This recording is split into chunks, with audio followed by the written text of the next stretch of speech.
Golden Age Radio is starting now. Subscribe to get future updates. Saddle up and hang on to your 10-gallon hat. Get ready to ride off into the sunset with pistols a-blazing for this exciting lineup. Starting with the Lone Ranger, Gunsmoke, Have Gun Will Travel, Wild Bill, and then the Texas Rangers, followed by Dragnet, Calling All Cars, Richard Diamond, Secrets of Scotland Yard, and Black Museum.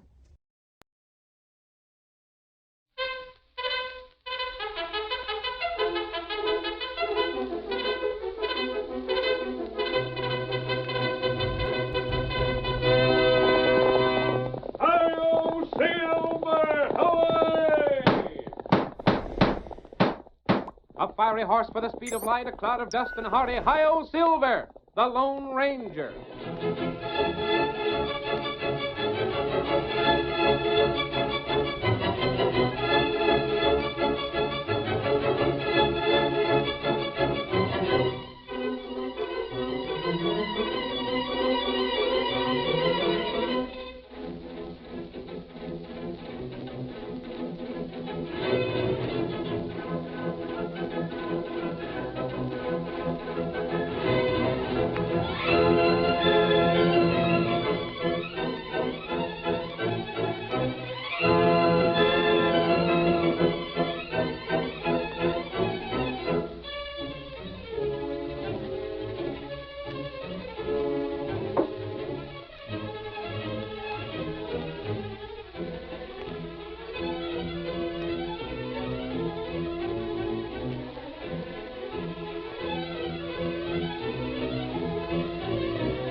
The pioneers who first settled in the western United States had to fight Indians and outlaws. And though the odds were heavy against them, there was one man to whom they could turn for help. That was the masked rider of the plains. It was he who brought law and order to the frontier and made peace and security possible for the honest ranchers and their families. Now return with us to those thrilling days when the West was young. From out of the past come the thundering hoofbeats of the great horse Silver. The Lone Ranger rides again. Come on, Silver! We're heading for the Barnes Ranch. Donald's waiting on the trail ahead. Hi-yo, Silver! Away!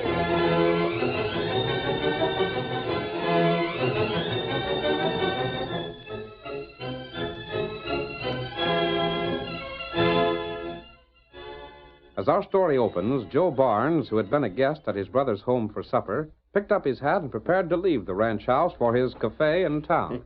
Pete, you're the luckiest feller I know of. You got a wife that can outcook anybody I ever heard tell of, and a young'un that's grown so fast to be a top end before you know it. I reckon it ain't everybody that's been as lucky as me. I ain't complaining, am I, Molly? You just better not. Well, I'll be running along now. Sorry I can't stay and spend the evening with you. You're welcome anytime, Joe. We ain't seen much of you lately. Shucks, I reckon you know how running a cafe keeps a fella busy. Yep, I suppose. Doggone horse. He's seen me, so he's anxious to get started for home and oats. Well, good night, all. Good night, Joe. Come soon again. Night, Uncle Joe. Good night, Davy. Steady there, blast you. Maybe you folks can come to town and visit me sometime. We'll see about it. Get up there. Get up there. And then again, maybe it'll be fixed so they won't get to town. Come on there, blast you. Get on there. There's a grove of trees where I told the fellas to meet me. You just better be there. I'll have something to say to them that'll blister their hides. Get on there. This ought to be just about it. So blasted dark, I can't hardly see a thing. Oh, there. Oh. Fred, Hey, Red. Are you here? That you, Joe? Who else you think it'd be? Where are you? Just a second. Come on, fellas. I was beginning to think you was going to stay there all night. Oh, I got away as soon as I could. How about the ranch? Everything set? You won't have no trouble at all. Most of the hands are in town, and what's left you can take care of easy. Pete said they was in the bunkhouse. Your brother don't suspect nothing, does he? Him? That fool don't know enough to suspect anything. Well, ain't no use standing here talking. I'll get back to town so nobody will suspicion me and you get started. Hold on a minute. Yeah? I happen to know a few things, too. One of 'em is that Pete's got cash hid away somewheres. What if he has? You got any objections to our getting a hold of it for part of our pay? You'll do no such thing. In the first place, you don't keep it hid in the house. If you go to looking for it, you waste too much time. We could sort of persuade one of them to talk. Nope. Forget about that cash. After you've finished them off, the ranch will come to me. Then you'll get every cent I promised you. And if that ain't enough to satisfy you, say so now. Oh, we ain't kicking. Then get on about your business. I'll stay in town long enough for an alibi, then meet you over to the old cabin to hear how you come out.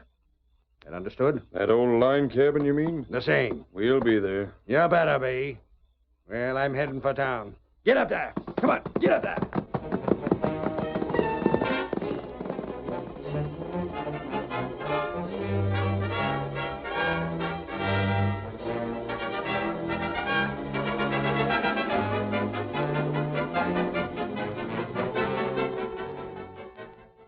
Half an hour later, as the Lone Ranger and Tonto raced through the night, they saw a red glare in the sky to the west. What matter? Look, Tonto, in the distance. Oh, there, fire. It can't be a signal fire. It's too big for that.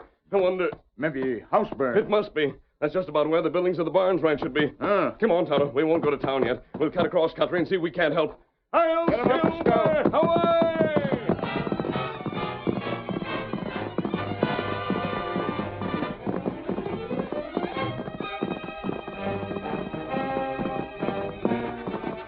The masked man and his faithful Indian companion urged their horses to their greatest speed. But swiftly as the two men rode, the fire had almost completed its work when they drew near the ranch house. The place seems deserted, Tonto. I don't understand why the people who live here wouldn't stay to keep the fire from spreading to the other buildings. Not plenty strength. There's over.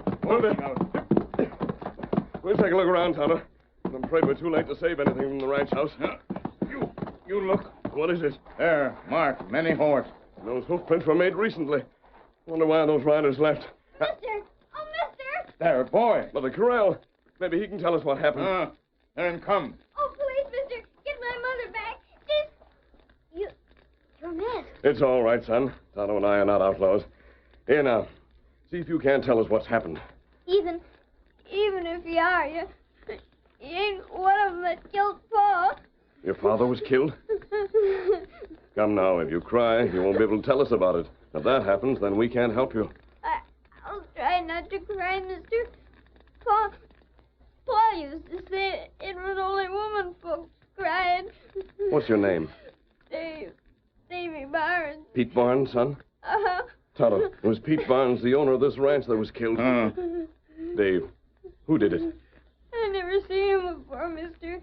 They just rode up to the house, run off the hands, and killed Pa without giving him a chance.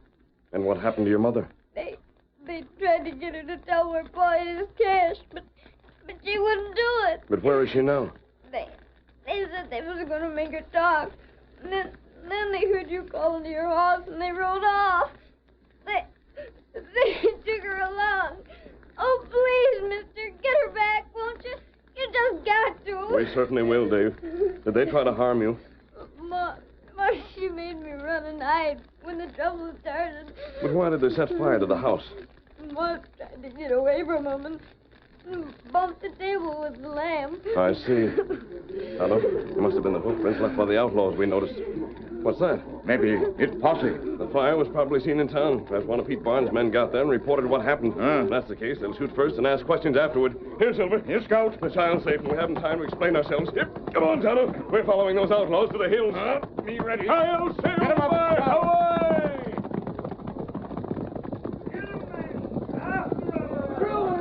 Away! Hold on, get away!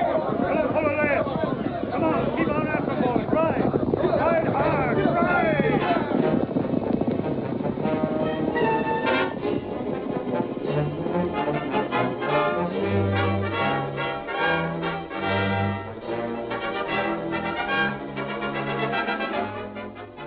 The sheriff and the men who rode with him soon found that their mounts were no match for those of the masked man and Tonto, and finally they turned back to the ranch house. We see them as they draw their horses to a halt by the smoldering remains. Gosh, you. Them cooks sure ruined your brother's place, and no mistake. And I'll bet my saddle I know who done it. You do? This looks like the work of Red Purvis and them pesky mavericks that travel with him. If I ever get them where I can... Joe, there's the young un, Davy. Well, I'll be. Davy, come here. Sheriff, them fellows you saw leave here didn't do this. Huh? Wasn't they one of Red Purvis's gang? I don't know about that, Sheriff, but if it hadn't been for them, I'd have been killed too. Tarnation. And we almost drilled the wrong fellers. Say, Joe, what's ailing you? You look as if you'd seen a ghost. It's nothing, Sheriff. I reckon I was kind of surprised seeing the boy was still alive. Yeah? You know yourself, Sheriff, when Zeke rode into town telling about the raid, he said that it looked like them outlaws aimed to kill off everybody in the ranch house. It's too bad Zeke and Clem were the only punchers here. Maybe this wouldn't have happened. Sheriff. Huh? What is it, Bub? Those men took Ma away with them. What's that? She's alive, too? They tried to make her tell where Pa's cash was. Why, the double-crossing... What'd you say, Joe? Why, I was just saying the dirty skunks ought to be hung for a trick like that. I'm just wondering what we're going to do with Davy. Don't take me away, Sheriff. Shucks, you can't stay here the way things are. Davy, you'll come home with me. Of course you will. I'm your uncle, ain't I? But I don't want to go. Now, Davy, I reckon Joe's got the right of it. Your pa being dead and your ma gone, it's your uncle's place to look after you. Oh, all right. Give me your hand, Davy. I'll help you into the saddle. Up with it. There you are. Well, Sheriff, what do you think we ought to do now? Go back to town. That's all we can do. But by heaven, the crooks that did this is going to pay, and pay plenty. All right, men. Come on. Get up there. Get up. Get up there. Come on.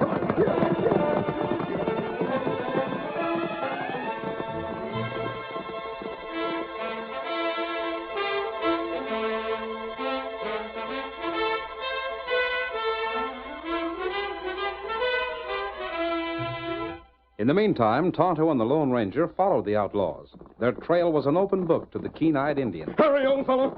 Tonto, I don't think we can be more than 10 minutes behind them now.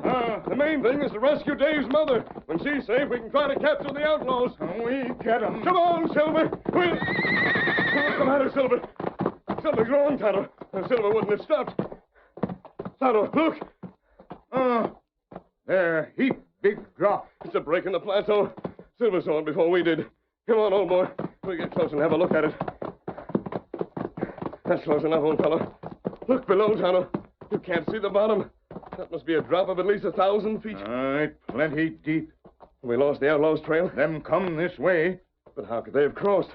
No horse could make that jump. Let's have a look, Kimasabi. Stay there, Silver. That's how them cross. Do you see something? Yeah. You look. There. There was a small bridge here. Yes. You can see where the timber supported it on this side. They knew about this bridge, Tonto. They chose this trail for that reason. And when they crossed the bridge, they must have chopped the supports away on the other side. Yes, and with those supports chopped away, the timbers on this side were too weak to hold the bridge, and it fell below. That right? We've got to find some way to follow. A woman screaming. Maybe them hurt her. The outlaws have stopped in those woods. I believe they can't be followed further. Again, quick, get your rope. Me get it. What you do? You see that stump across the way directly opposite? Me see it. We'll rope that stump, pull the rope tight, and fasten it to the tree right here. And I'll cross the rope hand over hand. Oh, that's plenty dangerous. You fall, you get killed. We'll have to chance it. Do you hear that? Hurry, Tonto, hurry!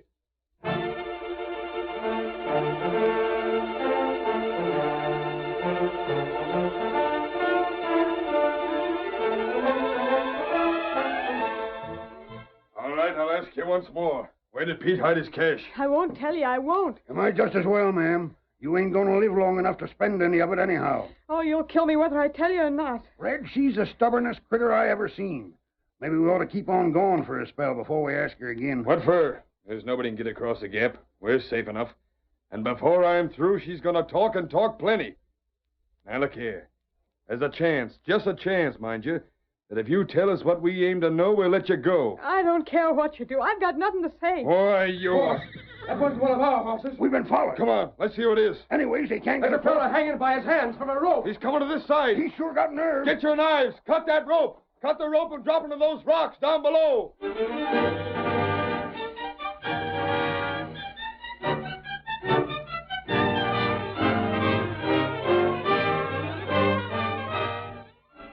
The curtain falls on the first act of our thrilling Lone Ranger drama.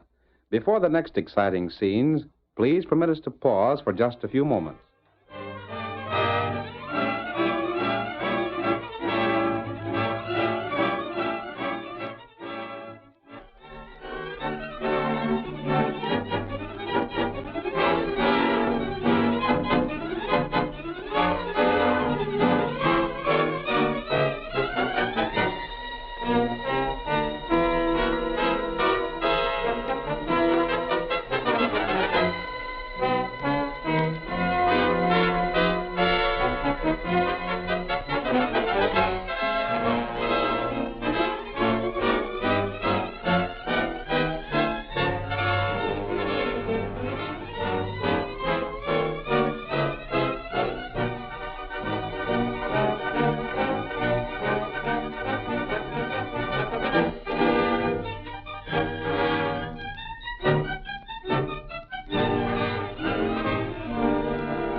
Now to continue our story.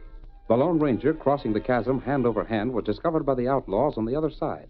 They rushed forward to cut the rope and send the masked man plunging to his death. Hurry up and cut that rope. I got my knife here. I'll cut it. Look out! There's another fellow on the other side. He's shooting at us. Run for cover. Blast it. Cut that rope first. I ain't going to get drilled. Get back to the tree. You yellow coyote. If you aim to get drilled, cut it yourself. I can't do nothing alone. Then come on back with us. We'll drill him after he climbs up. I'm coming. There wasn't no use for our risking ourselves out there in the open, boss. The other fellow would have got us for sure. Blast him. There he is.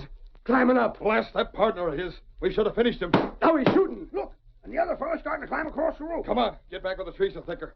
Even if they do get across, we get them holed up. They can't break through us. That's right. We take cover where we're safe. Then we can pick them off any time we get ready. That's good sense. Yeah, here.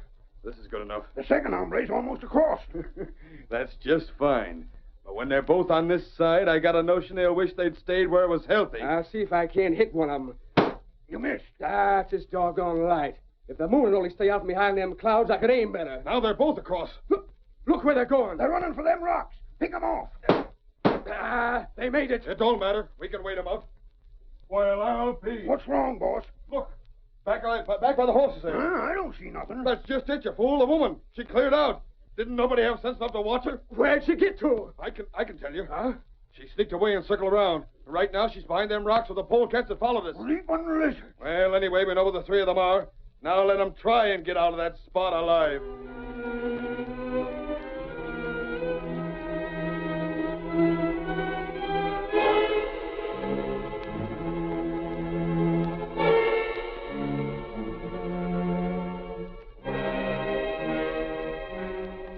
Keep your head below the level of the rocks, Mrs. Barnes. I will. Tonto, we're in a bad place.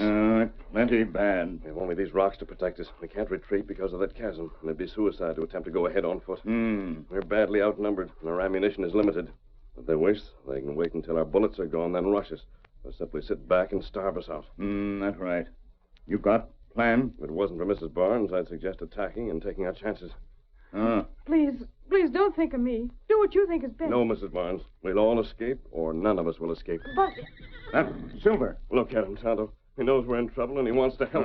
Him fine horse. But there's nothing he can... Him back up? He's going to try to jump across. He'll never make it, Tonto. No, Silver! Stay back! You hear me, Silver? Stay back! Him come anyhow. He's running. no horse can make a jump like that. It just isn't Look! possible. Look! If he falls... Tonto, he made it! Good old fella. Here, Silver. Here, old boy. Him keep fine horse. I wouldn't have thought it possible unless I seen it with my own eyes. Silver's the finest horse in the world, Mrs. Barnes. Aren't you, old fellow? Now what we do? Silver's given us a chance, Kimasabi. But we'll have to act fast. You think you could ride Silver through those outlaws? But you not stay here. Yes, Tonto, I believe it's best. Silver could carry the three of us. But I don't want to have a woman run the risk of being shot. But I told you... Wait, Mrs. Barnes. Have a plan that'll work. Get mounted, Tonto. Me ready. As soon as the moon goes under a cloud again, we'll show those men something they don't expect.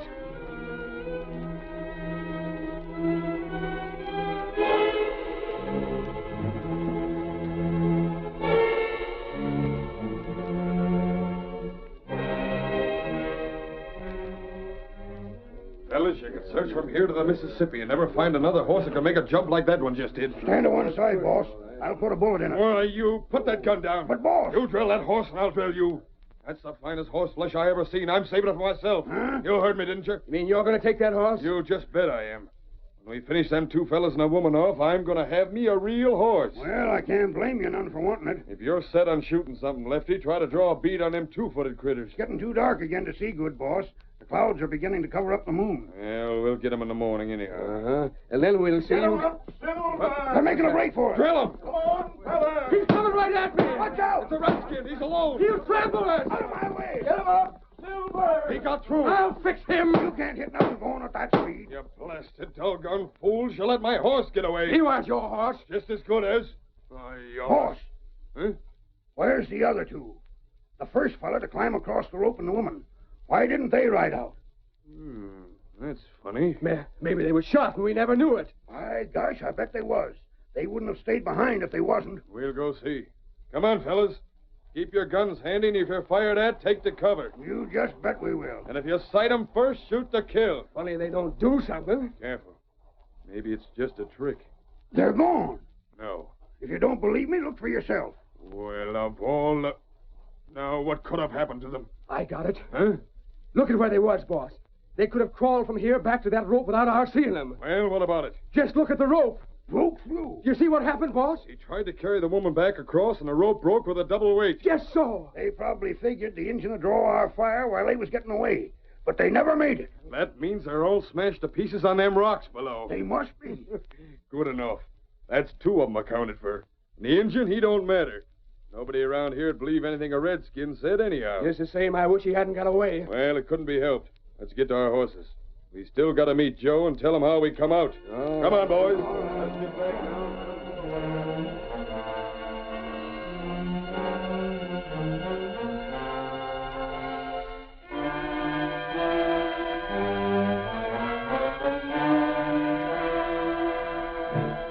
Red Purvis and his followers mounted and rode to the cabin where they agreed to meet Joe Barnes. When they arrived, they found Joe waiting for them. You double-crossing polecats. Get in there. I've been waiting to say a few things to you fellas. Now, look here. We done the best we could, Joe. Yeah? Well, first off, you let the young'un get away from you. I told you to clean out the whole family. But I told Shut up you and listen. And on top of that, you figured on disobeying orders. When I told you to forget about the cash Pete had hid away, I meant it. There weren't no harm in trying to make the woman talk, was there? Where is she now? Shucks, she's done for, Joe. Right now, she's smashed up on them rocks back in the hills. You sure of that? Well, So he ain't, eh? She must be, Joe. Anyhow, we'll make sure in the morning. I'll send Squint back to have a look. And how about the kid? You know why I wanted them all killed. Pete had the richest spread around these parts. But as long as there's just one of his family living, I can't claim it. The reason we didn't get him, Joe, some fellas was riding towards the ranch house. We had to run for it. But we can still fix him somehow. Never mind that. I'll take care of him. Yeah? He's at my house in town right now. I know what I'm going to do. But if everything works out all right, it won't be the fault of you fellas. You made more mistakes tonight than I made in my whole life.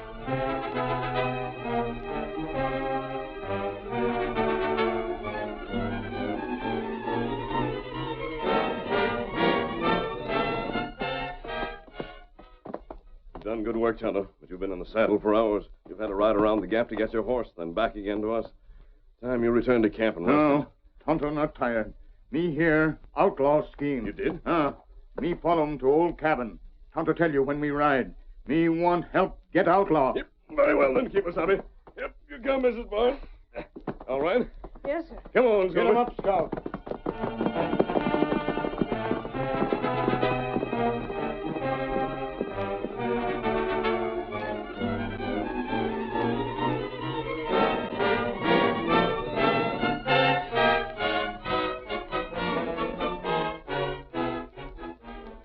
You've got to believe me, Sheriff.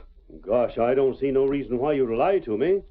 But it still don't seem possible. I'll prove everything I've said. And Pete's wife is outside there? She is. Well... Where's Joe Barnes? Why, just about a half an hour ago, I seen him ride by going towards his place. A half hour ago. And there's no time to waste, Sheriff. Dave's life is in danger this very minute.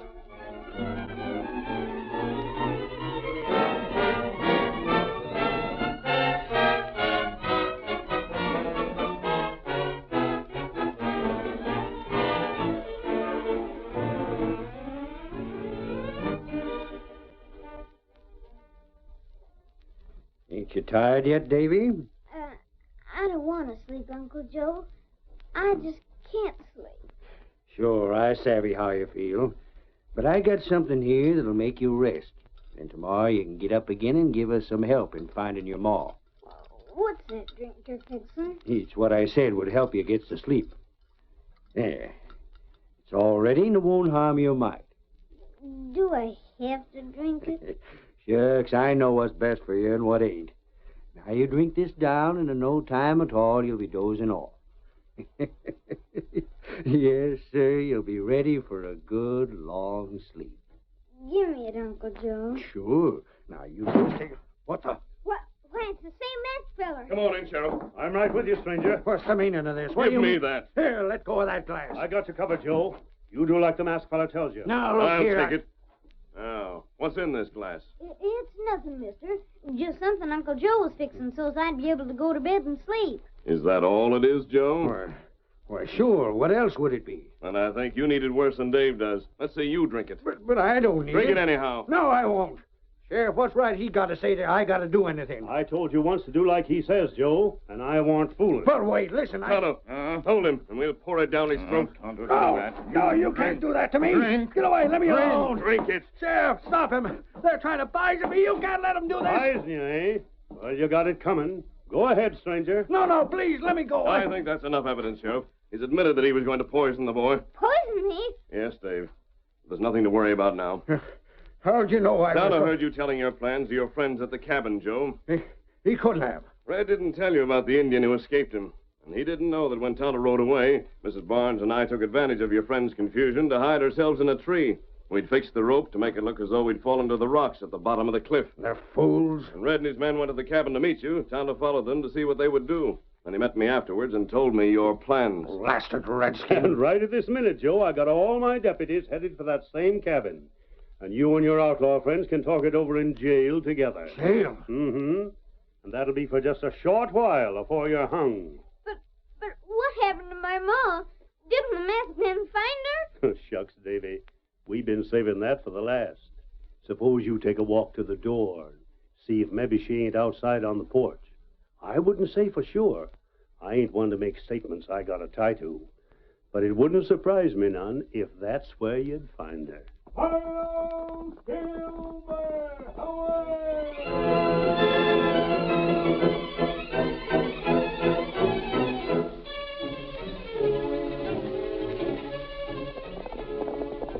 Come on, Silver, old fellow! We're heading for the Indian country in the hills! Hello, Silver! Away!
The story you have just heard is a copyrighted feature of the Lone Ranger Incorporated.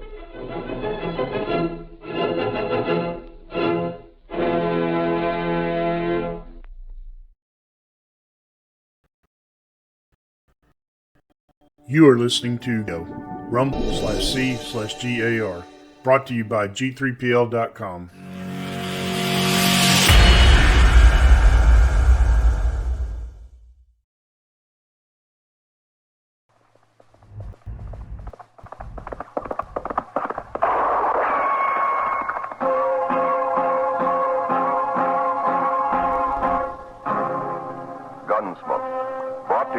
by Chesterfield, America's most popular two-way cigarette.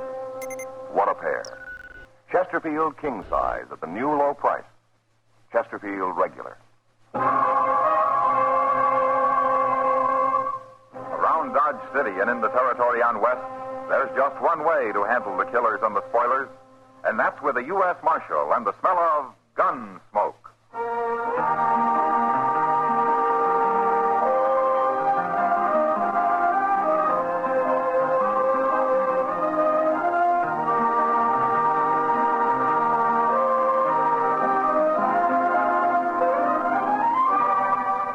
Gunsmoke, starring William Conrad, the transcribed story of the violence that moved west with young America, and the story of a man who moved with it.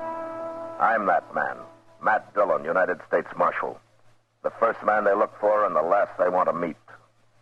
It's a chancy job that makes a man watchful and a little lonely.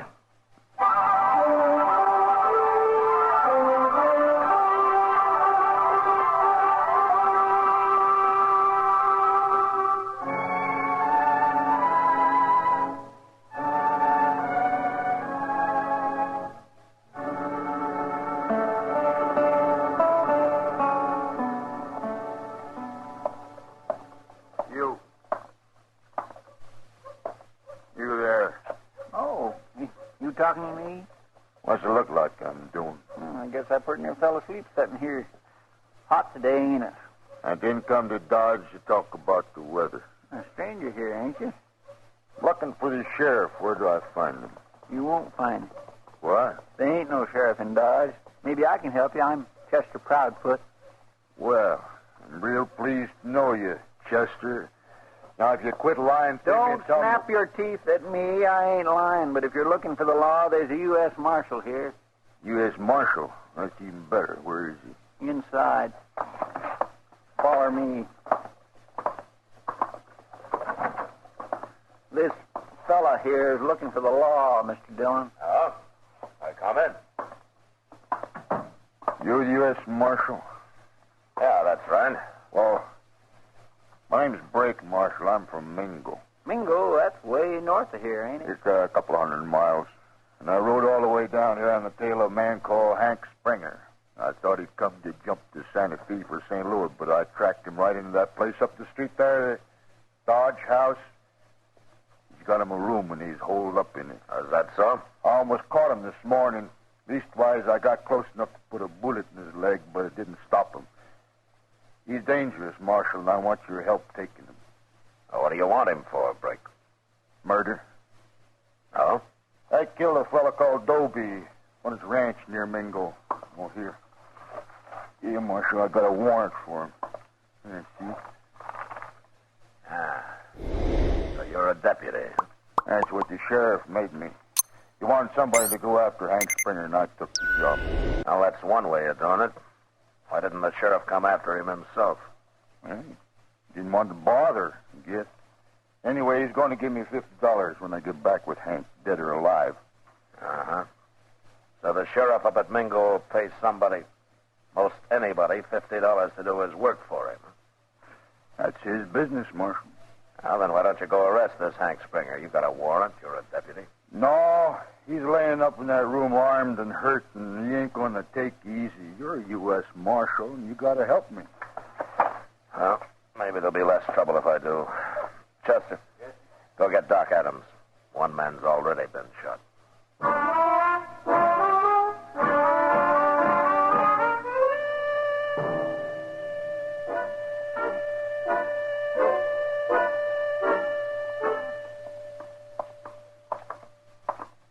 What room's he in, Brake? Second door down there. 14. Doc. I'm here, Matt. You better stay where you are. We won't need you till the shooting's over. I'll wait. You stay back, too, huh, Chester? Yes, sir.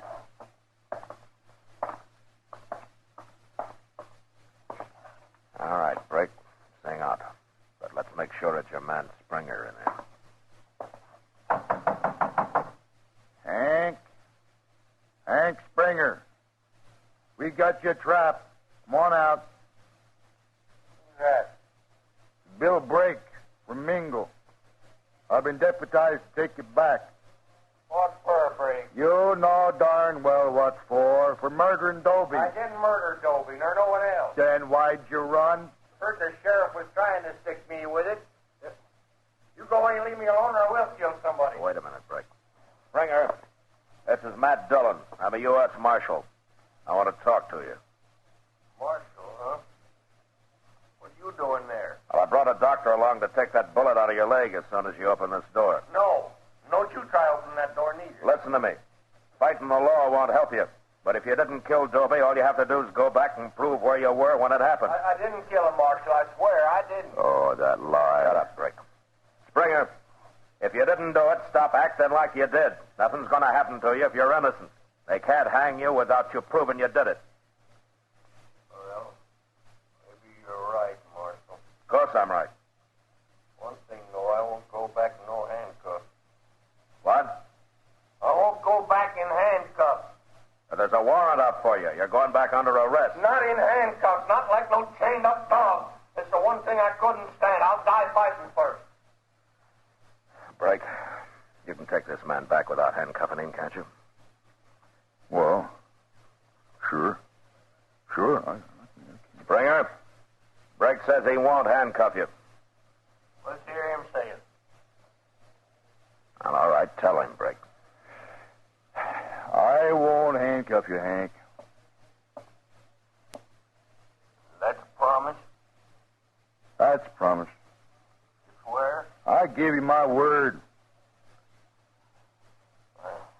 You say you got a doctor with you, Marshal. He's standing right here, Springer.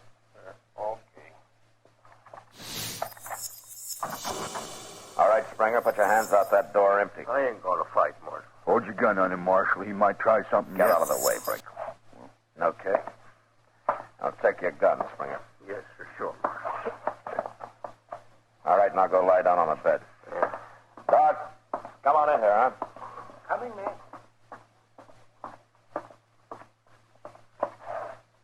Now, then, you take those pants off, young fella.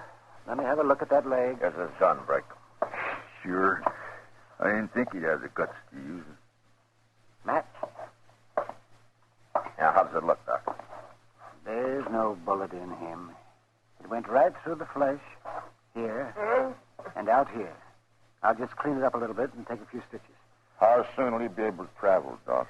Well, he ought to wait a couple of days. Couple of days. I want to get back to Mingo. This man will leave when I say he's ready, and not before. He's my prisoner, ain't he? You heard him, Brick.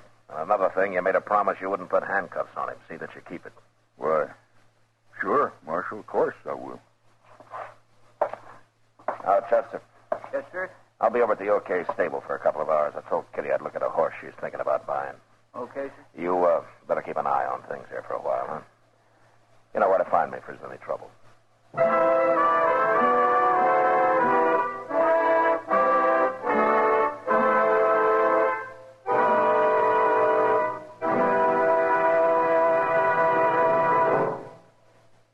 Almost 100 years ago, Charles Kingsley wrote that tobacco is a lone man's companion, a bachelor's friend, a hungry man's food, a sad man's cordial, a wakeful man's sleep, and a chilly man's fire.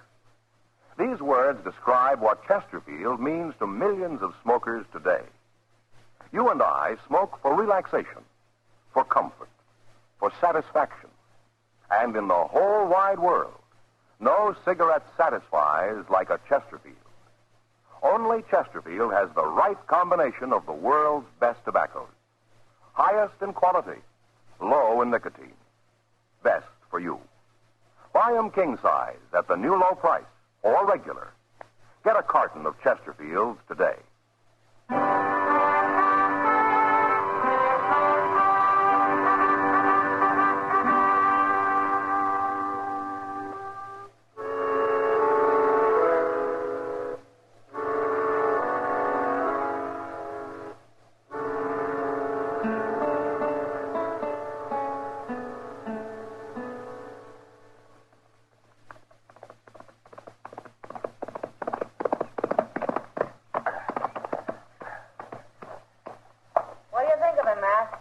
He's a good horse, Kitty. You've been on him an hour. Is that all you got to say?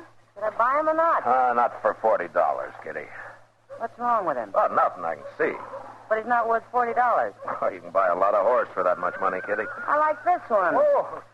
Hello, Marshal. Hello, John. Look, Kitty, you don't get time to ride very often. Why don't you rent a horse when you want one, huh? Because I want to own a horse. What's the point of working if you can't own something now and then? Okay, Kitty. All right, now start at 25 and don't give him $1 more than 30. You mean I got to get into one of those horse trading affairs? Where you spend the whole day sitting on your heels and scratching up the dirt with a straw? And I think of a million ways to avoid coming right out with what you're really there for. No, thanks. I can make $10 faster than that. All right, Kitty. I'll try to make the deal for you. Oh, wait a minute. After all, I'm a woman. Maybe I can get him a little confused. Huh? You know? I'll bet I can buy that horse for $20. Hey, Chester, how do you like my new horse? Fine, Miss Kitty, fine, but I don't have time to look at him now. Oh, what's the matter, Chester? Well, it's Hank Springer, Mr. Dillon. What happened, you see, I went downstairs to cool myself off with a couple of beers, and when I got back to his room, he was gone. Gone? Yes, sir. Doc had already left, and I was only away for about an hour. I had a feeling something was going to happen. Well, where's Brake? Wasn't he watching him? Well, that's the bad part of it. Brake's there, all right, but he's dead. What? I took a good look at him, Mr. Dillon. There's no bullet hole in him, but his neck's all swole. Well, Hank Springer choked him to death with his bare hands, that's what. Oh, no wonder he wanted Brake to promise not to handcuff him. And another thing, Mr. Dillon, when I asked the clerk, he remembered seeing Hank run out and grab a horse from the hitching rail. Well, he's got a good start on us. See you when we get back, Kitty.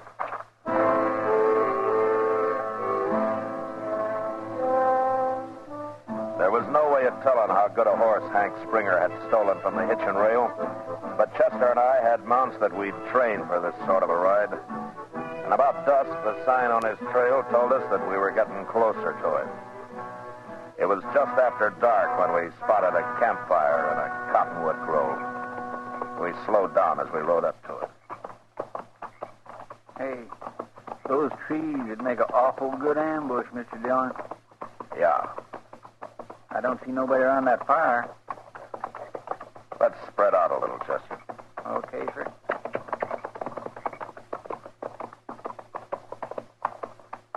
All right, that's far enough. Start shooting, Chester. He can't get both of us. I ain't shooting no more. All right, then throw down your gun and move up to the fire where we can see you. I am. I'm doing it. I got my hands up.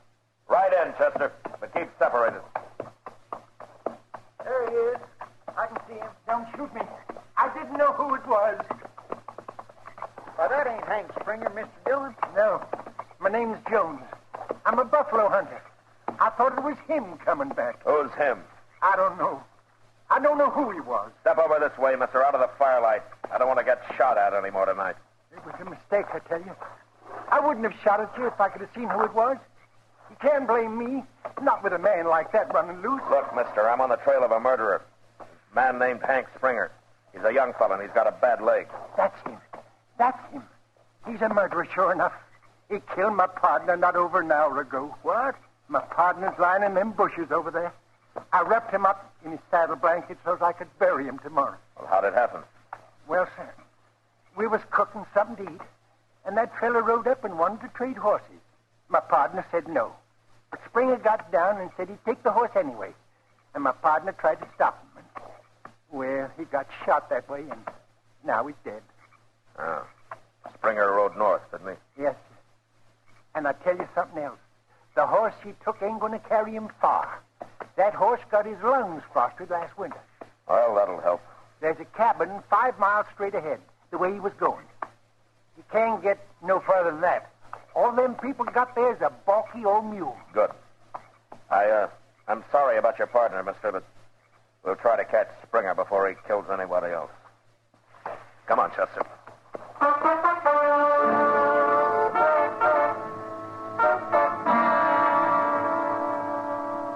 There was no moon that night, and it was pitch dark, so we had to guess at riding straight.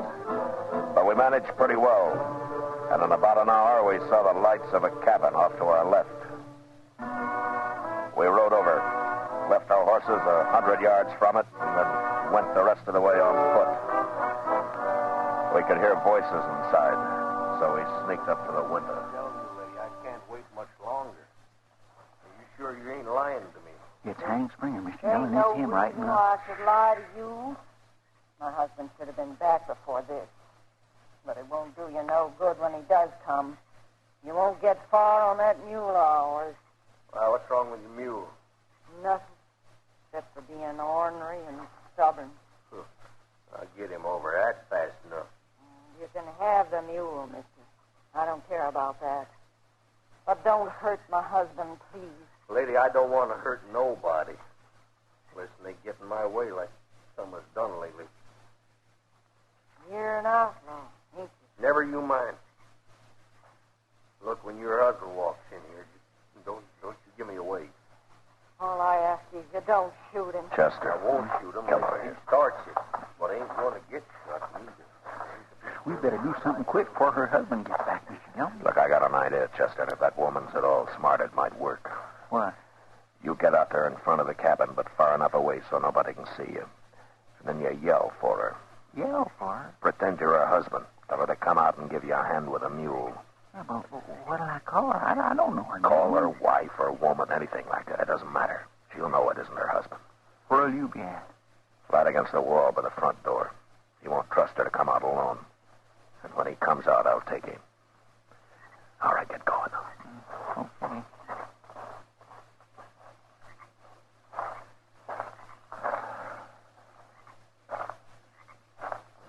By the morning, so while we were waiting, you might just fix me some bread and some meat to take along, ma'am. Bread and meat. Pork, fat, and beans is all I got around here, mister. Well, I could eat some of that. Hey, wife, come on out here and give me a hand. Who is that? Woman, get on out here if there's this mule won't take another step. That's your husband. No. Don't try to fool me. Open that door. No, wait a minute. Put the light out. All right, now open it, or else you think something's wrong. What is taking you so long? I gotta sit out here all night. Answer him. I'm coming, Jack. Now go on. I'll walk right behind you. Go on now. All right.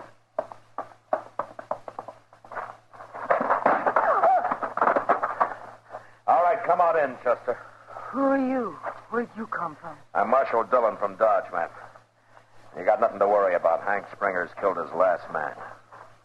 Who's this? I knew it wasn't Jack. Oh, it worked fine, didn't it, Mr. Dillon? He walked into it like a lamb to slaughter. Good evening, ma'am. Hello. Get his gun, Chester. Yes, sir. Tell me, ma'am, is your husband really coming back tonight? Yes, he is, Marshal. Well, we'll spend the night here if you'll let us. But I'd like to borrow that mule in the morning. Hank Springer wanted to ride him up to Mingo. And I'm going to see that he does.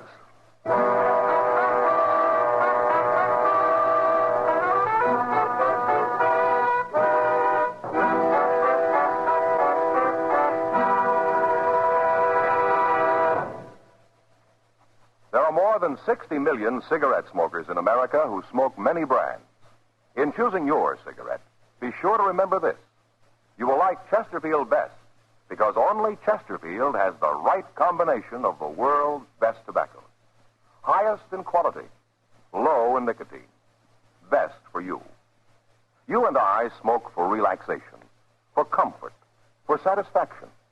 And in the whole wide world, no cigarette satisfies like a Chesterfield. Yes, you'll get the greatest possible pleasure from a cigarette when you choose Chesterfield. The right combination of the world's best tobaccos. Highest in quality, low in nicotine. Therefore, best for you. Buy them king size at the new low price or regular. Get a carton of Chesterfields today.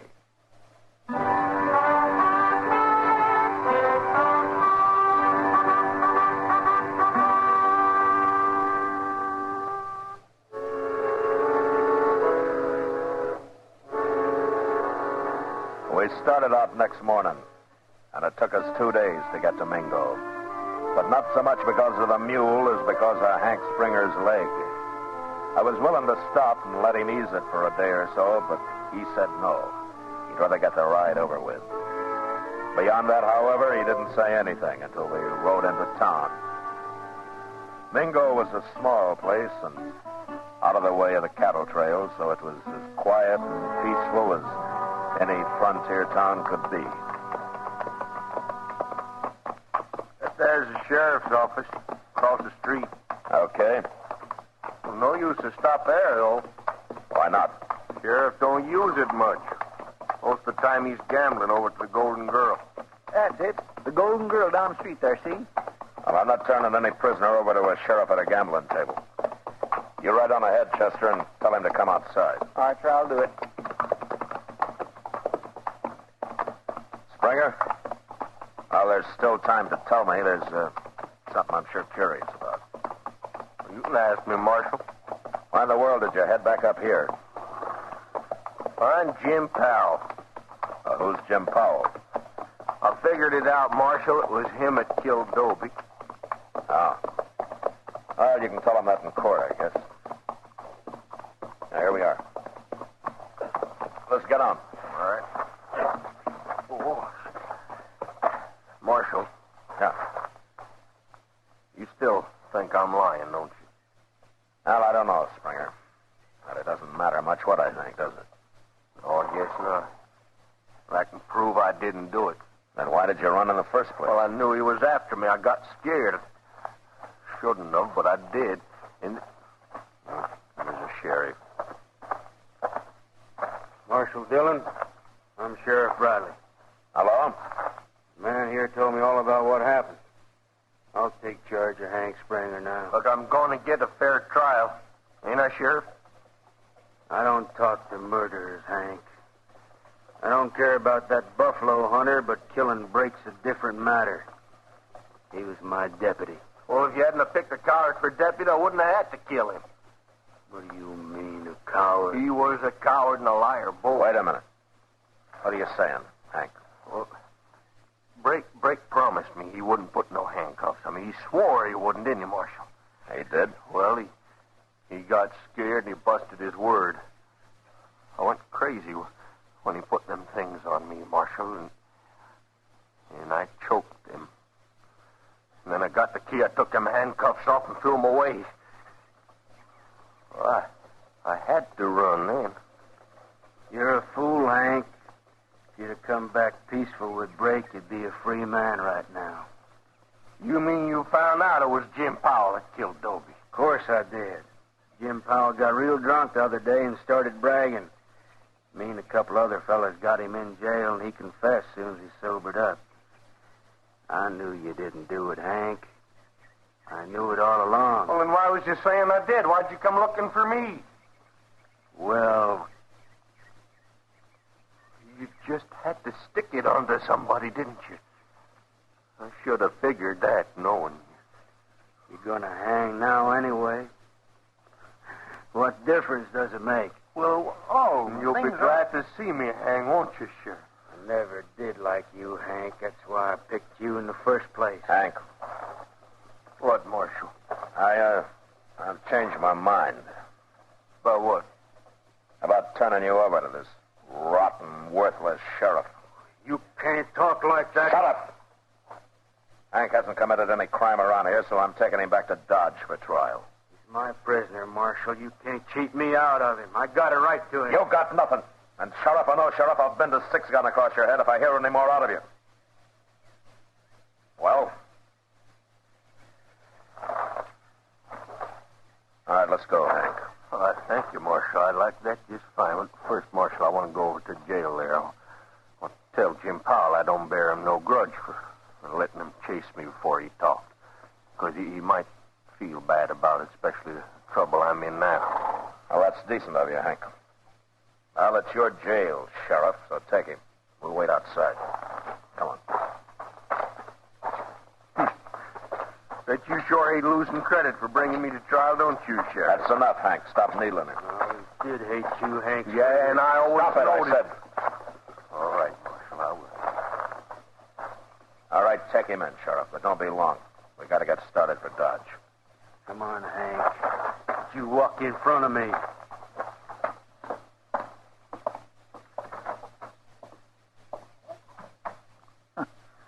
Mr. Dillon, a sheriff like that makes a man kind of ashamed, don't it?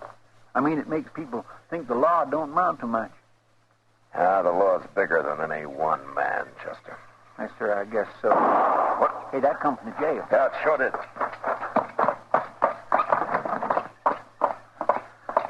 Hank, Mr. Dillon, you've been shot. All right, put the gun up, Sheriff. He started to run. Run where? Into a cell? No.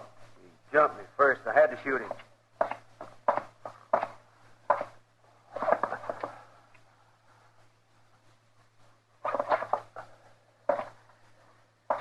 Well, he's dead. It was his idea coming in here and trying to get away. He wanted my gun. So he jumped you, huh? He swung around, grabbed for my gun. I had to shoot him. In the back? I don't know where I shot him, Marshal. What difference does it make?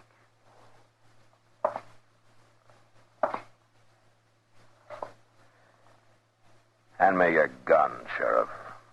What? Your gun. Give it to me.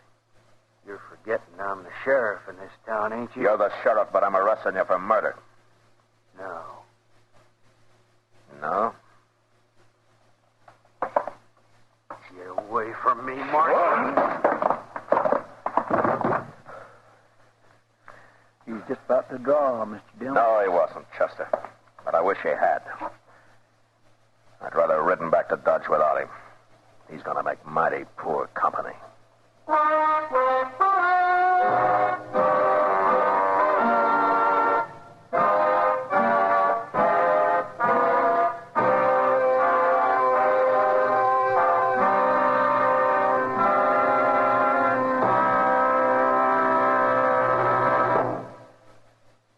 L&M goes king size. Yes, L&M goes king size. Now, L&M is king size as well as regular. Both have the same low price. Both have the miracle tip for the effective filtration you need. Yes, it's the filter that counts. And L&M has the best. You get much more flavor, much less nicotine, a light and mild smoke. Yes, this is it. L&M filters, just what the doctor ordered. Buy a carton, king size or regular, both at the same low price. L&M filters, America's highest quality and best filter tip cigarette.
You are listening to Golden Age Radio, rumble.com/C/GAR, brought to you by G3PL.com.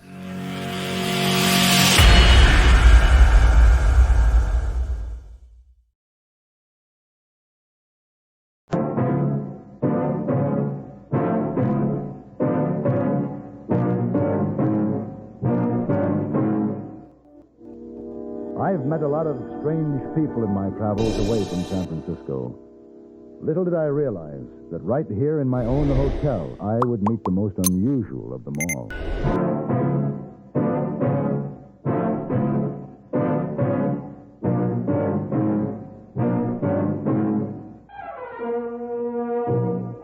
Gun Will Travel. Starring Mr. John Daner as Paladin. San Francisco, 1875. The Carlton Hotel, headquarters of a man called Paladin.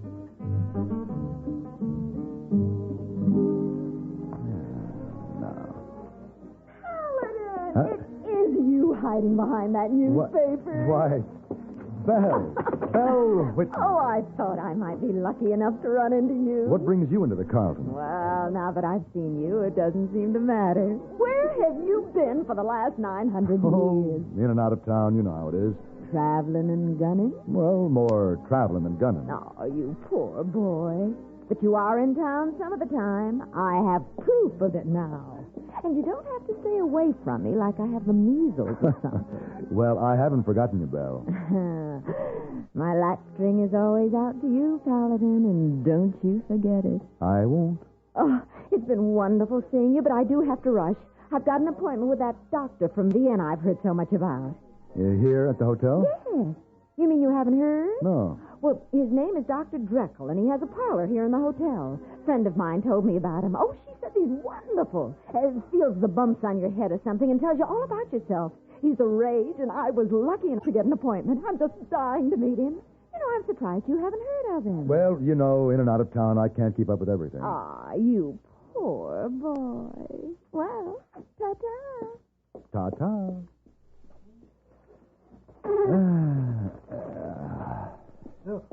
Mr. Paladin. Oh, hello, hey boy. Who was that lady in fancy clothes you talked to? Ah, that hey boy was the Belle Whitney. 15 years ago, the toast of San Francisco. Today, our wealthiest unmarried lady. The wealthy, rich women are always attracted to you. No, I hadn't noticed. Oh, yes, sir. Even now, another wealthy, rich woman would like for you to come to her room. Very important. Who? A lady on third floor. Mrs. Flacker. Mrs. Flacker?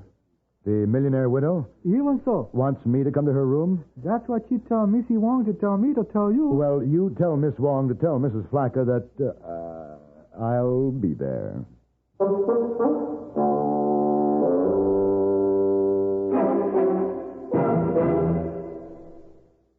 Constipation is something people don't talk much about, but it can be a problem for anyone, even doctors.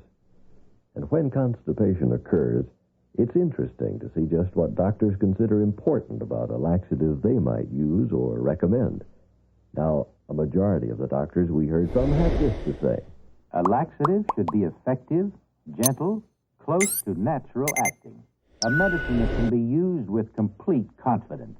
Well, pleasant-tasting chocolated X-Lax is effective. Overnight, it helps you toward your normal regularity. X-Lax is so gentle, so close to natural acting, there's no upset. That's why many doctors and make X-Lax with complete confidence. X-Lax, the laxative that helps you toward your normal regularity gently, overnight.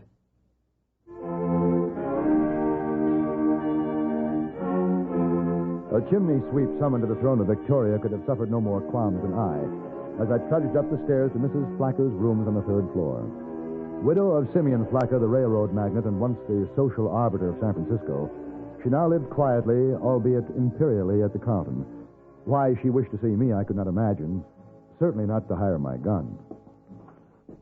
Mr. Paladin, Miss Wong says your business is helping people. And Miss Wong is very kind.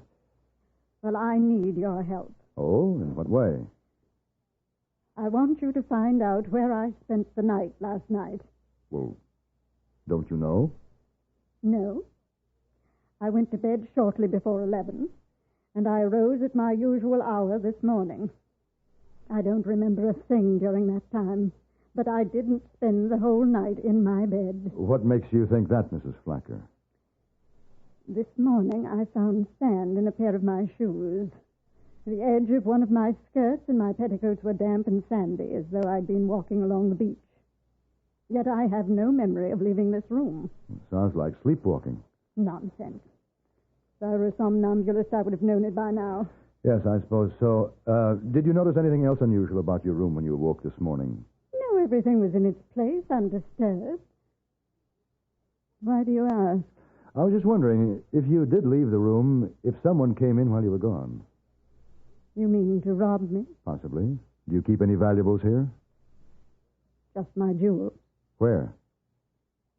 In a case. I hide it between the mattress and the spring. I'll show you. It's under here. Why, it's gone. It was there last night before I retired. Well, there's your answer, Mrs. Flacker. I've been robbed. That's right. Oh, my dear.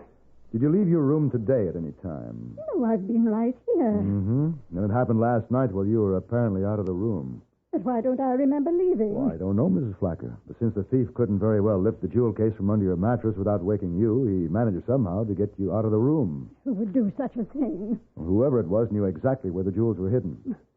This is a confidence you don't divulge to too many people, I presume. To no one. Yet the thief went directly to the hiding place. You said nothing else in the room was disturbed. There wasn't a sign of a search. Well, you must have told someone.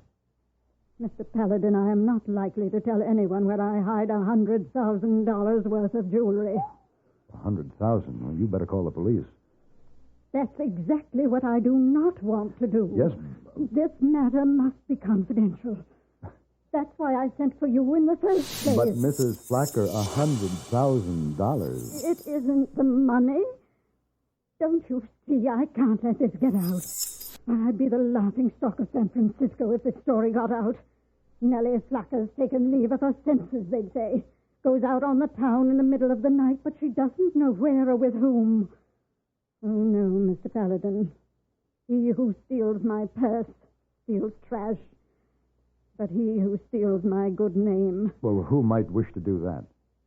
I tell you, Mr. Paladin, I haven't the slightest idea. Well, Mrs. Flacker, have you met any strangers lately? No. Done anything unusual during the past couple of weeks? No. Just the usual round of lunches, teas, and so on with my friends. Here, my engagement book is right over here. See for yourself. Dinner with the Walkers, theater party with the singers. Oh, appointment with Dr. Dragnet. What's that? What's that? I don't know any Dr. Dragnet. Well, it says here you had an appointment with him yesterday at 2 o'clock. That's absurd. Here it is. See for yourself. It looks like my handwriting. But I didn't write that. Somebody's playing tricks on me. Who's Dr. Dragnet? I never heard of him. I have. He's a phrenologist. Works out of a parlor here in the hotel. A phrenologist? You mean one of those quacks who reads the bumps on your head? Well, why would I go to see him? I don't know, Mrs. Flacker. Why would you? Well, I didn't. I've never known a Dr. Dragnet in my whole life. There was no mistaking the sincerity in Mrs. Flacker's denial. So I took my leave of the good lady, promising her that I would do everything I could to recover the stolen jewels.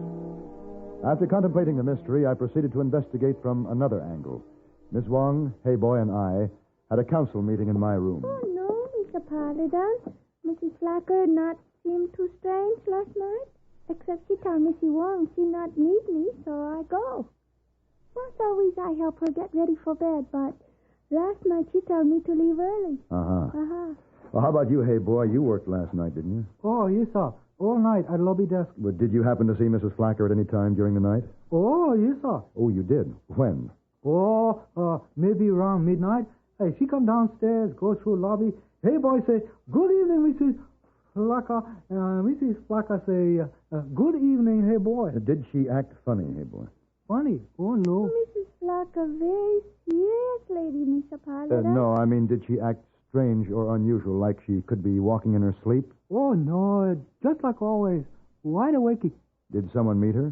No, sir. She go outdoor all alone. Did you see her come back? Yes, sir. Oh, what time was that? Oh, maybe 3 o'clock. Did she come back alone? All alone. I say, have a good walk, Mrs. Flacker. And she says, yes, thank you, here, boy. Did she act strange then? No, sir. All the same as before. Mr. Paladin, you sound like Dr. Fella. What doctor, Miss Wong? The doctor from Vienna. He feels bumps on head. What about him? Well, he asked Missy Wong about Mrs. Flacker like you asked K-Boy. He did? He did. When? Well, what kind of question? Oh, last week, maybe. He asked if she is married lady, if she lived by herself. That kind of question. And what did you tell him? Oh, I tell the truth. I tell her Mrs. Flacker, plenty wealthy rich woman, live all by herself. Well, now, Miss Wong, why would you tell him that she's wealthy? Must always tell the truth, Mr. Paladin. Oh, yes, sir. You teach us, Mr. Paladin. Be honest policy is best. Oh, well.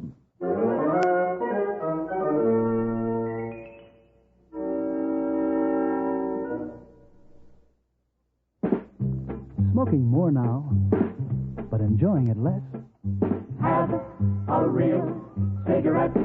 Have a Camel. So good. Have a Camel cigarette. So rich. Have a real cigarette.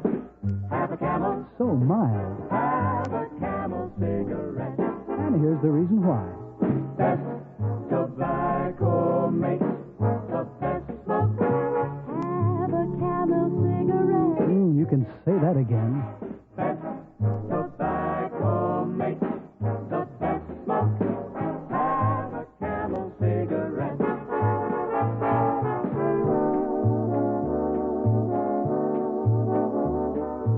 If you're smoking more these days, but enjoying it less, then change to Camels, the best-tasting cigarette of all.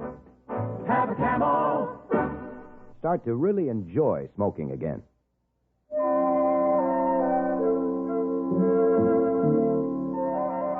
Although Mrs. Flacker claimed ignorance of the doctor from Vienna, it appeared that the doctor had learned plenty about her, and I wanted to know why.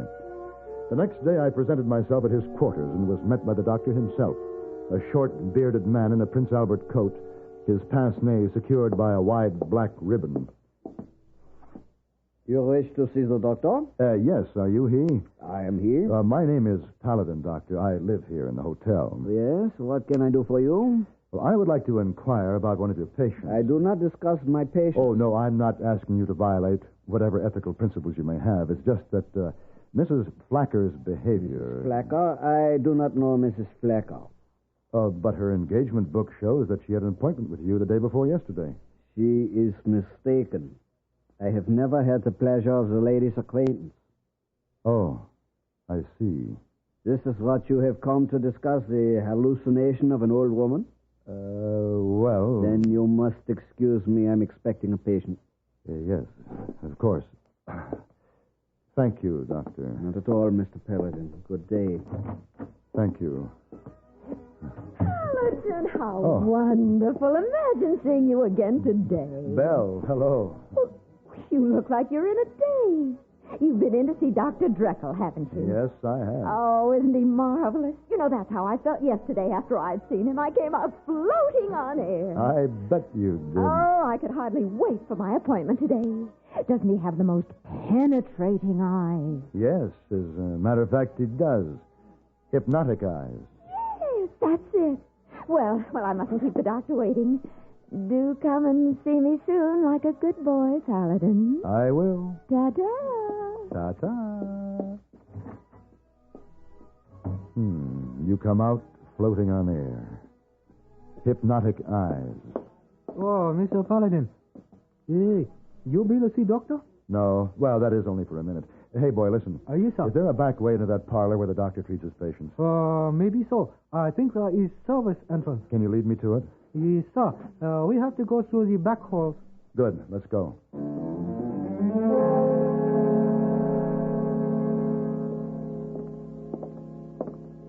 I think this is the door, Monsieur Paladin. Okay. Now be very quiet, hey, boy. Oh, yes, sir.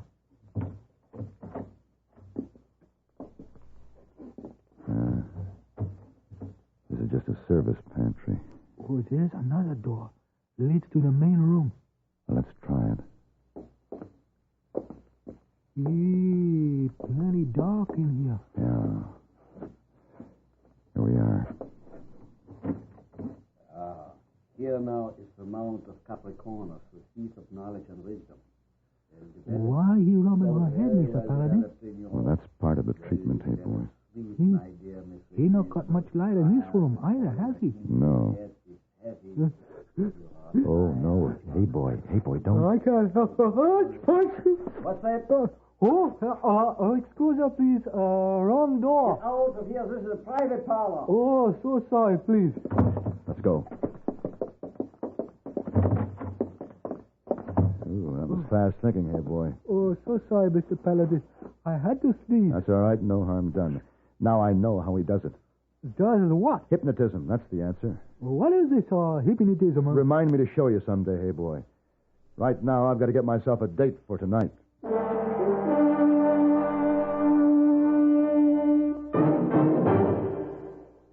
Look, Bob, here's why you can't balance these books. Put this little item over here, and you come out okay. You're right. Then what's wrong with you? I've had a nagging backache lately with sleepless nights. Makes me feel worn out. Then why not do something about it? But what? I tried Doan's pills. Good advice. That's Doan's pills, an analgesic and mild diuretic to the kidneys. Nagging backache, also headache, dizziness, and muscular aches and pains may come on with overexertion, emotional upsets, or everyday stress and strain.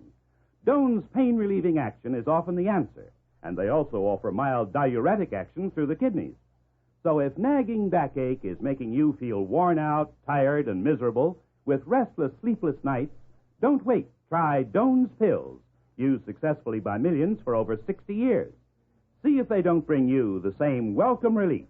Get Doan's pills today. To save money, buy Doan's big economy size.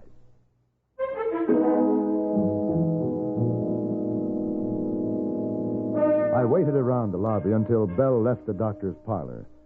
She was surprised when I told her that we shouldn't put off our visit any longer, that we should see each other that night. She agreed and promised to have a special dinner prepared. If I was wrong about Dr. Drekel, it was going to be a pleasant way to find out, and if I was right, Belle was going to need help before the night was over.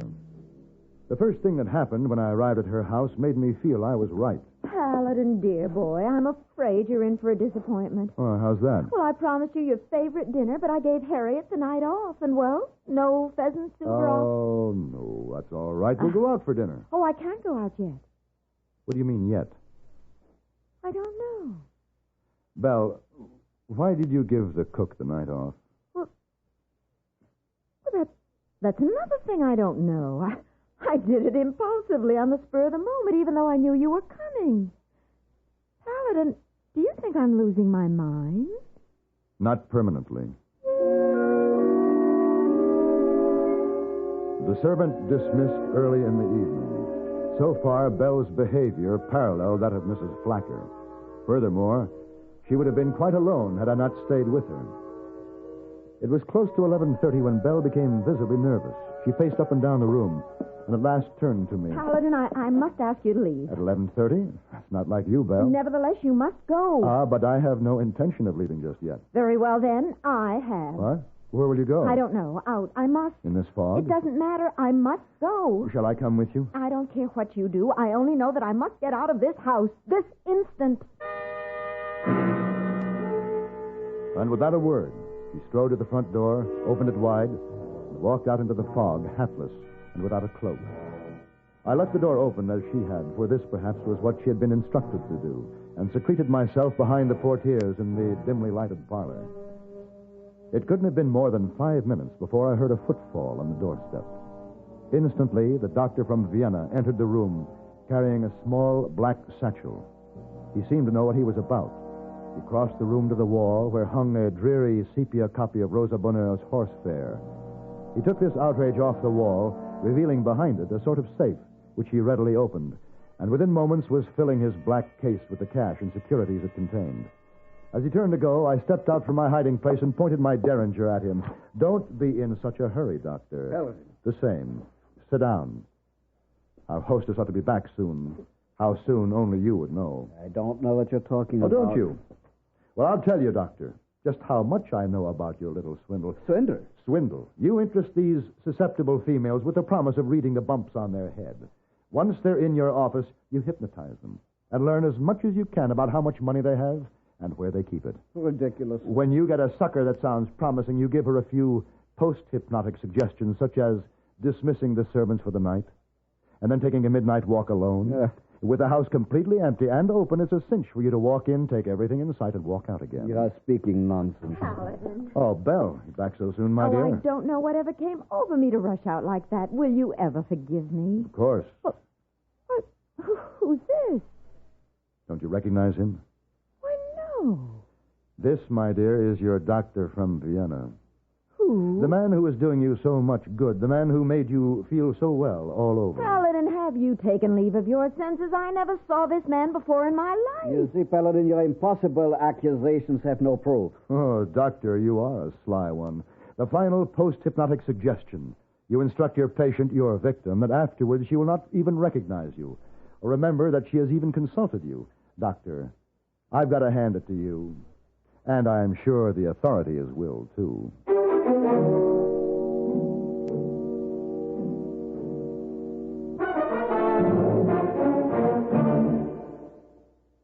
Get the really light refreshment. Sociable. This is where I talk, Kay. Get the really light refreshment. That's Pepsi-Cola, of course. I just wanted to say be sociable, Charlie. Of course, Kay. Be sociable. Have a Pepsi on the road or at home. It always refreshes without filling. Charlie. Pick up extra cartons now. Pepsi is so delicious it goes fast. That's why you should keep plenty of Pepsi on hand. Mind. Oops. Maybe I'd better sing. Be sure to say keep Pepsi handy. Yes, Charlie. But the song says it sociably. Be sociable, look smart, keep up to date with Pepsi. Drink light, refreshing Pepsi.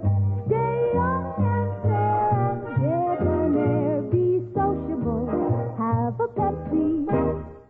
What Kay means is get plenty of Pepsi next time you shop. Well, yes.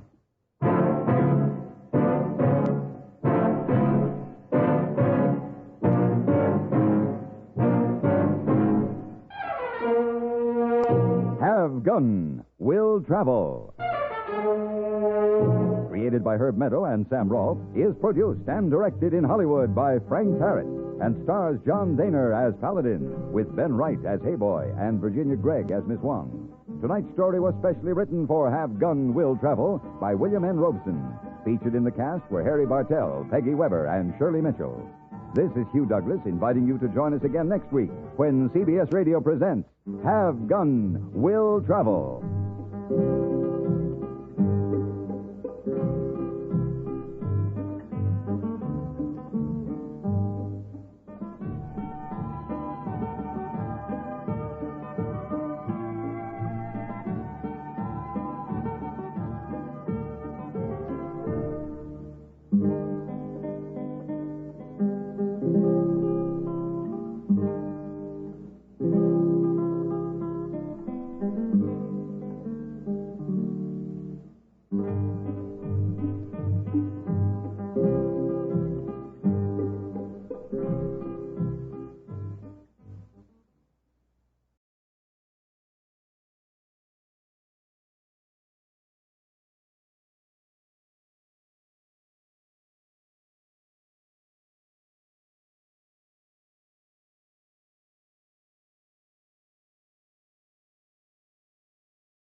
You are listening to Golden Age Radio, rumble.com/C/GAR. Brought to you by G3PL.com.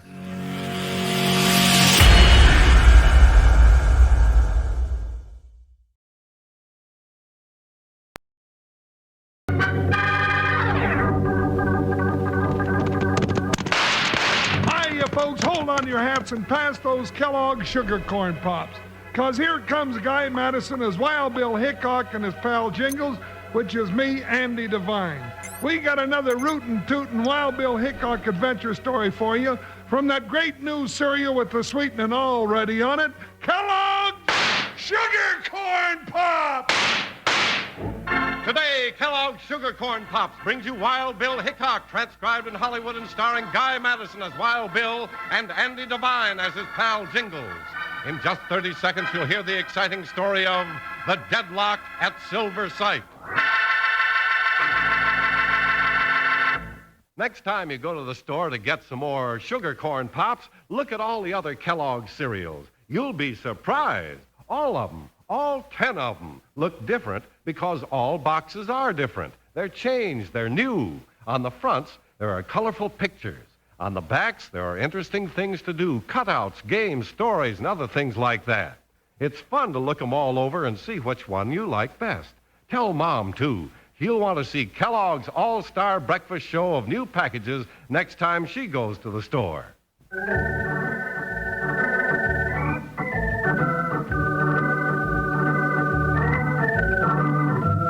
The West was still young when United States Marshal Wild Bill Hickok and his faithful deputy Jingles cast their shadows across the plains. Men lived and died by violence, and a fast draw meant a longer life when the chips were down. That's the way things were the day that Wild Bill and Jingles plunged headlong into the deadlock at Silver Sight.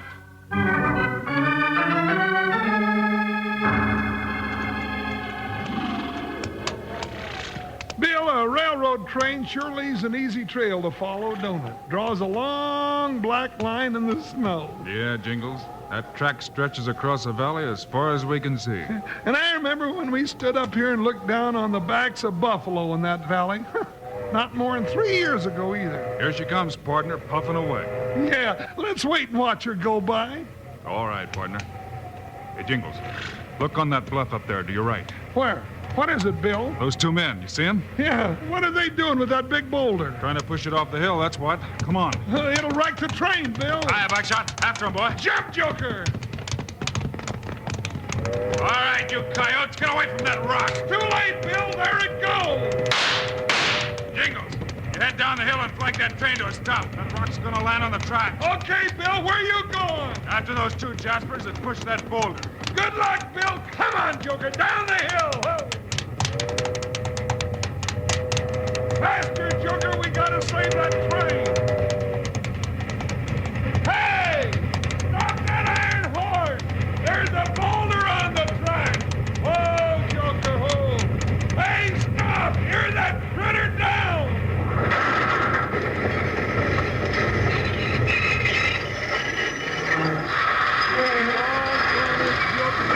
You're fast enough.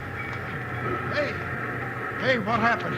How'd that boulder get on our track? Oh, two low-down varmints pushed it off the top of the hill, that's how. Well, I sure want to thank you for flagging us down. If it hadn't been for you, we'd have wrecked the whole train. Yeah, you still got a right smart curl in your cowcatcher the way it is. But the engine and all the cars are still on the track. My partner took after those two sidewinders, but I reckon they had too much of a start on him, 'cause here he comes back. Your partner? Yeah, Wild Bill Hickok.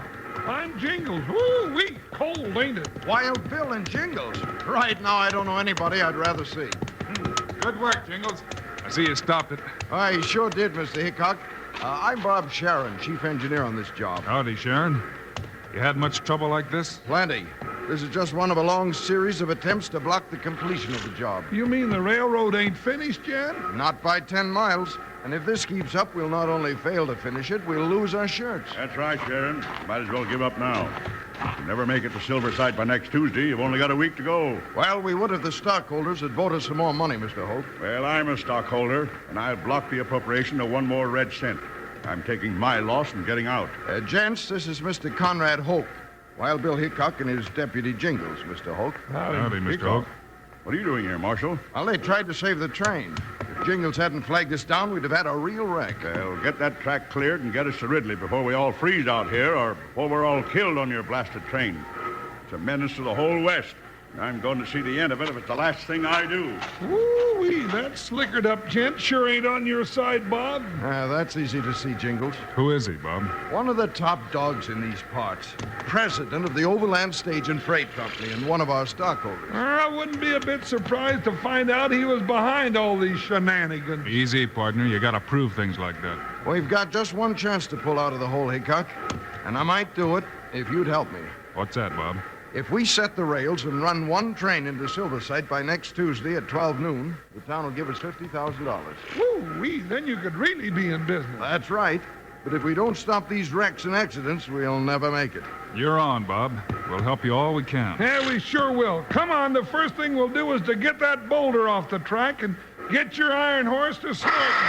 Hold her, Newt, she's a rare one.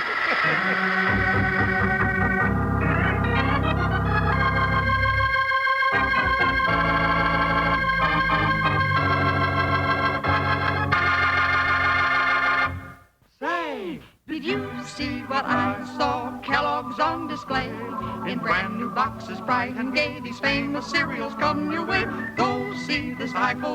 The Kellogg's All-Star Breakfast Show has a cheerful look And a lift for you. Start you out with a hoop-de-doo. Kellogg's for breakfast and a happy, happy day. Here's something to let your pals in on. Tell them that all the Kellogg's cereal boxes have been changed. They're all different, all new, all 10 of them. You can see them right now down at the grocery store. Why don't you go down and take a look? Did you see what I saw? Kellogg's on display in brand new boxes, bright and gay.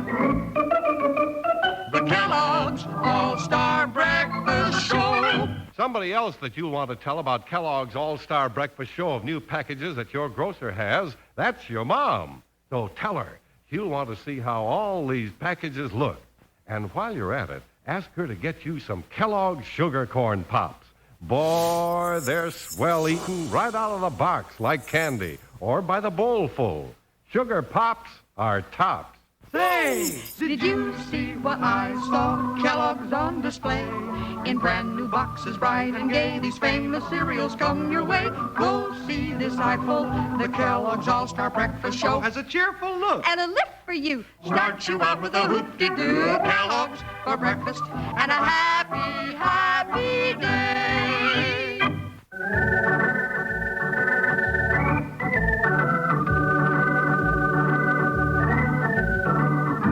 After clearing the boulder from the track, Bill and Jingles went with Bob Sharon to the railroad construction camp to help him complete the tracks to Silversite.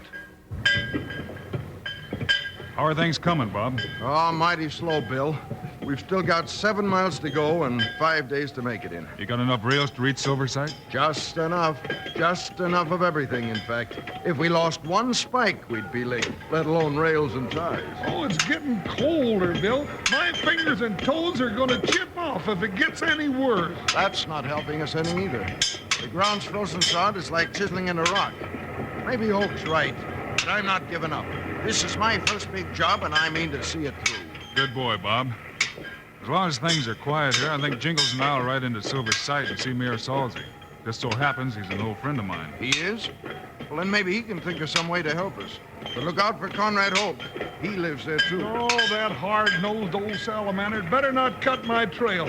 I'm getting to like him less by the minute.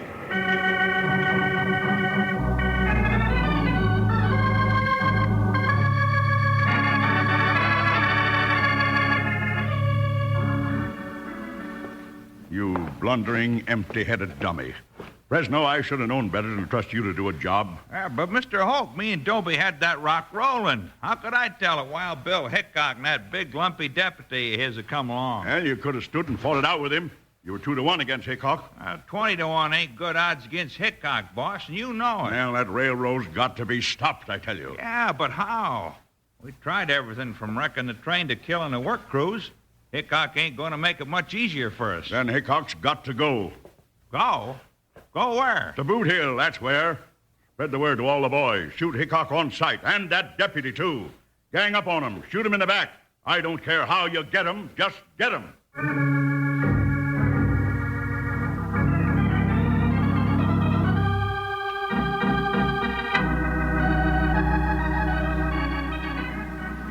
Bill Hickok! By the buttons on my vest. Well, Bill, what brings the country's greatest officer of the law to Silver Sight? I happened onto a rough deal, Mayor. A rough deal? What's that? Who's got a rough deal, Hickok? It's the aim of my administration to see that every man gets his just deserts. Desserts? Well, now I'll take pumpkin pie, if you please, Your Honor. Jingle? But he said... Never mind. But a little bit... Oh. Now tell me, Bill, who's got a briar in his craw?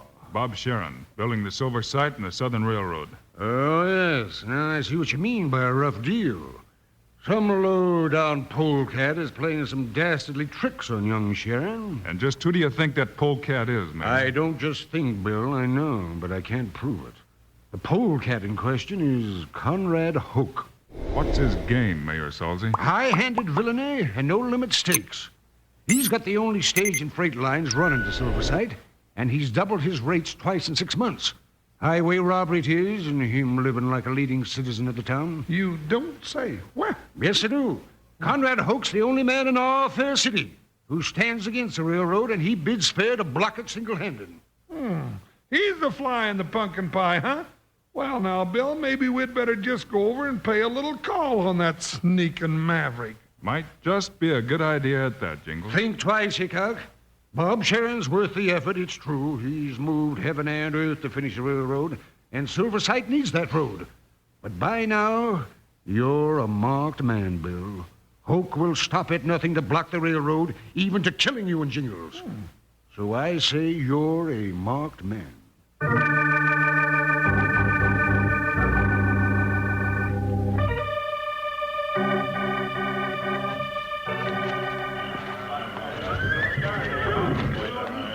Bill, you reckon we ought to stay in this town tonight after all? Why not, Jingles? Well, if Hoke's out to get us and he's got all those strong-armed thugs the mayor says he has, well, maybe it's just be better to go back to the railroad camp, huh? We'll go back in the morning, Jingles. Pardon me, stranger. Could you tell me the time? Sure. Get my watch out of my pocket here. Try to draw on me. Look out, Bill! That's an old trick, Buster. It's been a long time since anybody worked that one on me. Bill, that's another bushwhacker over in the alley. I'll get him. Watch this guy a minute. You ain't through with me yet, Hickok. I haven't got much time. Fool with you, mister. Bill, here comes another one. They're all around us. Oh, we'll never get out of this one alive, partner.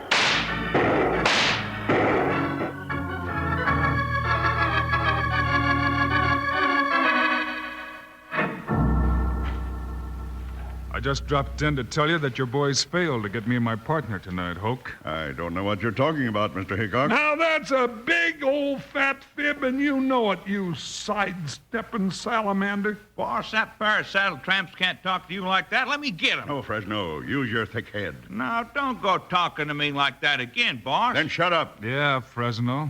I've already got you lined up for pushing that rock off the cliff in front of the train. Who, me? What rock? What cliff? What train? Who, me? What rock? What cliff? What train?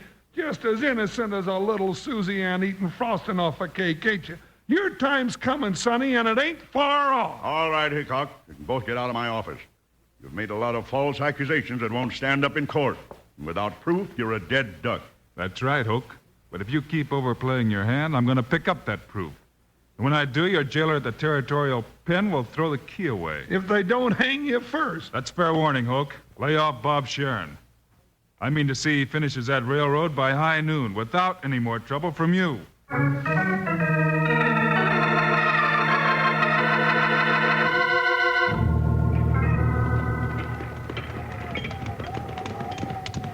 Well, Bill, how was your trip to Silverside? Ooh, Buckshot, stand there. Oh, Joker. Howdy, Bob. Hey, you should have been with us. Got real exciting in spots. How's it going with you, Bob? I'm just about whipped, Bill. We've made less than a half mile today. The ground's frozen too hard to grade off flat. You can't lay rails over humps. Yeah, that's too bad. Yeah, 4.5 miles to go and 4 days to do it in. Now, that's a doggone crying shame. Hey, wait a minute. Maybe I've got an idea. Well, I could sure use one. The river runs alongside the railroad bed all the way to Silverside, doesn't it? Yes, straight as a string, except for 2 curves. What are you getting at, Bill? And the river's frozen as solid as the ground. It'll carry the weight. Why not build your track on the river? Have you gone local, Bill Hickok? Oh, who ever heard of running a railroad on a river?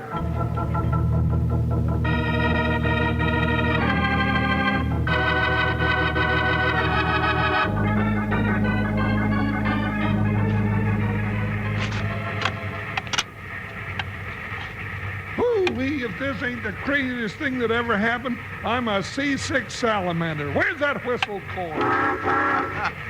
You sure had a good idea that time, Bill. This river's just as solid as bedrock. Just hope you don't get a sudden thaw, Bob.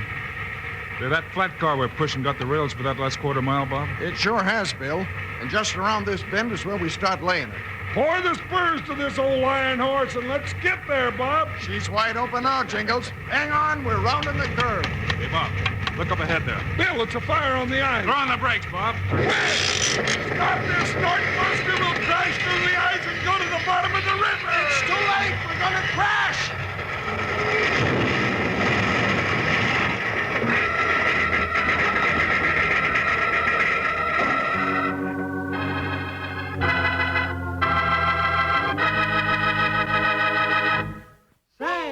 Did you see what I saw? Kellogg's on display in brand new boxes, bright and gay. These famous cereals come your way. Go see this eyeful. The Kellogg's All-Star Breakfast Show has a cheerful look and a lift for you. Start you out with a hoop-de-doo. Kellogg's for breakfast and a happy, happy day. It's a load of fun to see which of Kellogg's new cereal boxes you think are the best looking. Go down to the grocery store where you can see all 10 new boxes and look them over. Look at the front of the packages, the big new picture, and at the back of the packages. There's lots of interesting new things on the backs. Games, cutouts, things to send for, stories, things like that. Go down and see this whole line of new packages today.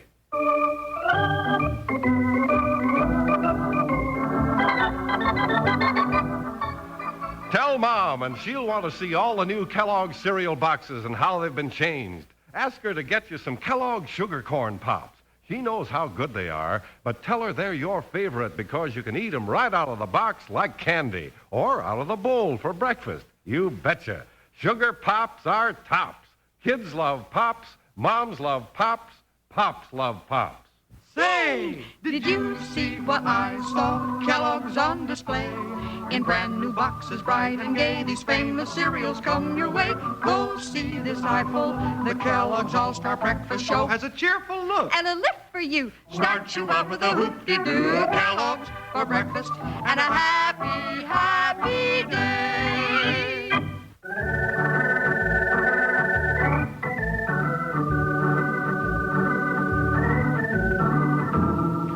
With victory almost ensured, Wild Bill, Jingles, and Bob Sharon were moving up in the engine to finish the railroad into Silverside when they rounded a curve to find a bonfire on the ice directly in their path. The engine plunged toward it, too late to avoid a crash.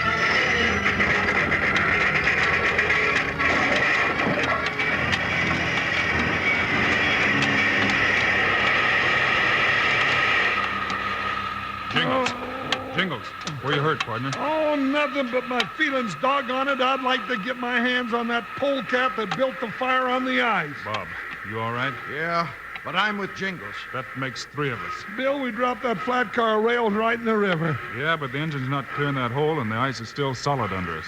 Try to back it off easy, Bob. Okay, I'll try. Here goes nothing.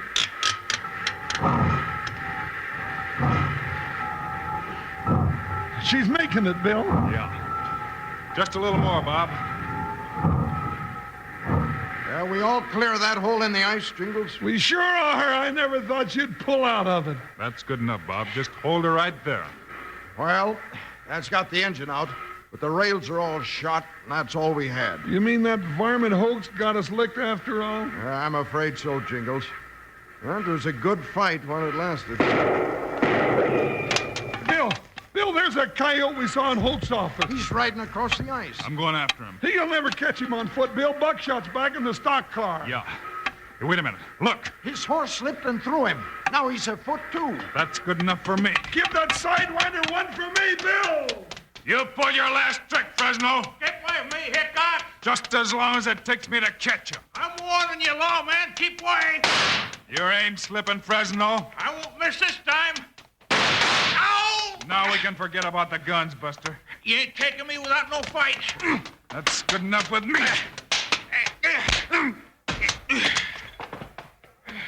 Now, if you want some more, get on your feet. No, I don't want no more. Bill, what's going on here? Howdy, Mayor Salsey.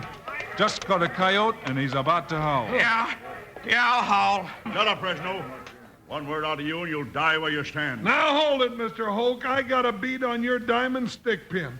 And if you so much as sneeze, I'm liable to cut you down. Now go ahead, Bill. All right, Fresno, talk. Sure.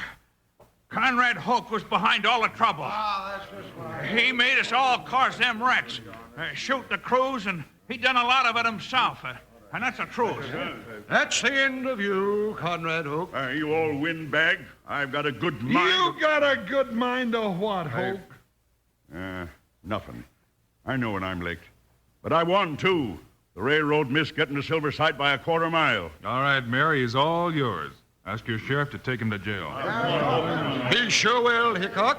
I'm sorry we didn't make it to Silver Sight with the railroad. Now, hold on, Bill. Folks, we've all seen the gallant fight young Bob Sharon and his railroad crew have made to get the tracks laid into our fair city by 12 o'clock today. And it seems a dad-blasted crime to see him lose a long fight by just a measly quarter of a mile. And so, I'm declaring this an open meeting of the citizens. Our beautiful metropolis is going to be a rail center if you will now vote to expand the city limits by 1/2 mile all around. All in favor, say aye. Aye! Motion carried. No opposition, except Conrad Hoke, and he's a prisoner and he can't vote. So it now becomes my pleasant duty to award the $50,000 and my congratulations to one of the best dad-blasted railroad men ever to drive a spike, Mr. Bob Sharon. Meeting's adjourned. Let the celebration begin. Mayor Salsey, that was a real good move. Only thing I could do, Bill, my boy. Right's right, that's all. Well, I sure want to thank you, Mayor. You'll never regret it. Welcome to Silver Sight, Sharon. I hope you settle down, raise a family. More votes for Salsey, you know. Well, if you want young Bob's kids to vote for you, Mayor, you'd better start finding him a pretty girl at this celebration, 'cause your votes are waiting on his wedding bells.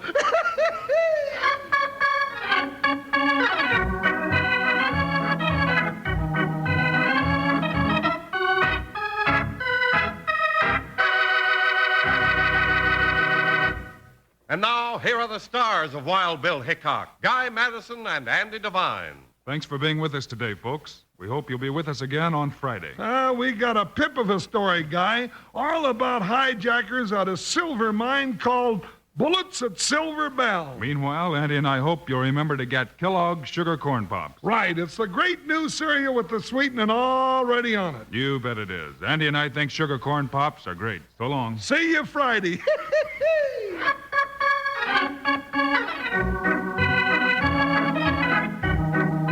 Yes, sir, Kellogg's, the greatest name in cereals, has brought you another exciting story of Wild Bill Hickok, starring Guy Madison and Andy Devine in person. Today's cast included Stan Farrar, Howard McNear, Tyler McVeigh, and Ralph Moody. Our director is Paul Pierce. Story by Larry Hayes, music by Dick Orant. This is a David Heyer production, transcribed in Hollywood.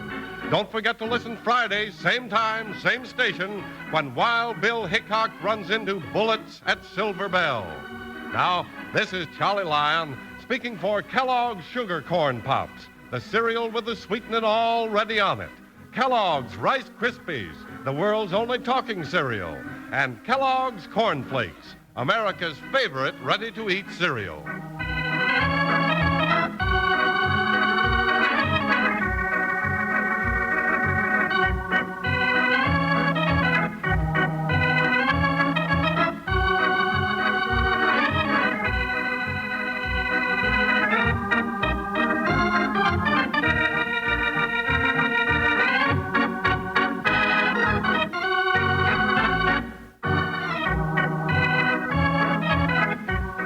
You are listening to Golden Age Radio, rumble.com/C/GAR.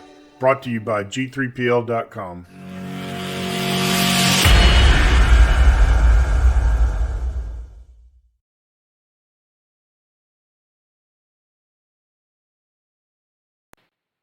Listen at the close of this program for an important announcement of a change in time for Tales of the Texas Rangers.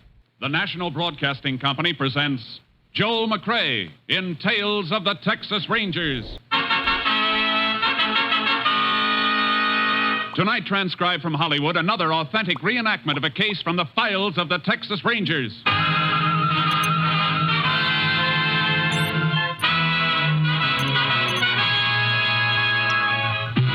Tales of the Texas Rangers, starring Joel McCrea as Ranger Jace Pearson. Texas, more than 260,000 square miles, and 50 men who make up the most famous and oldest law enforcement body in North America.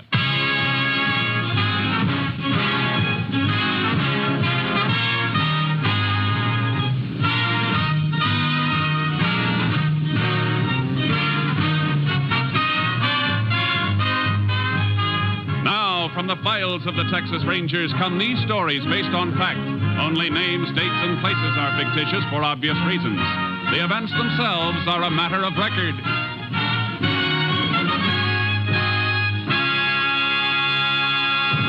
Case for tonight, blood relative.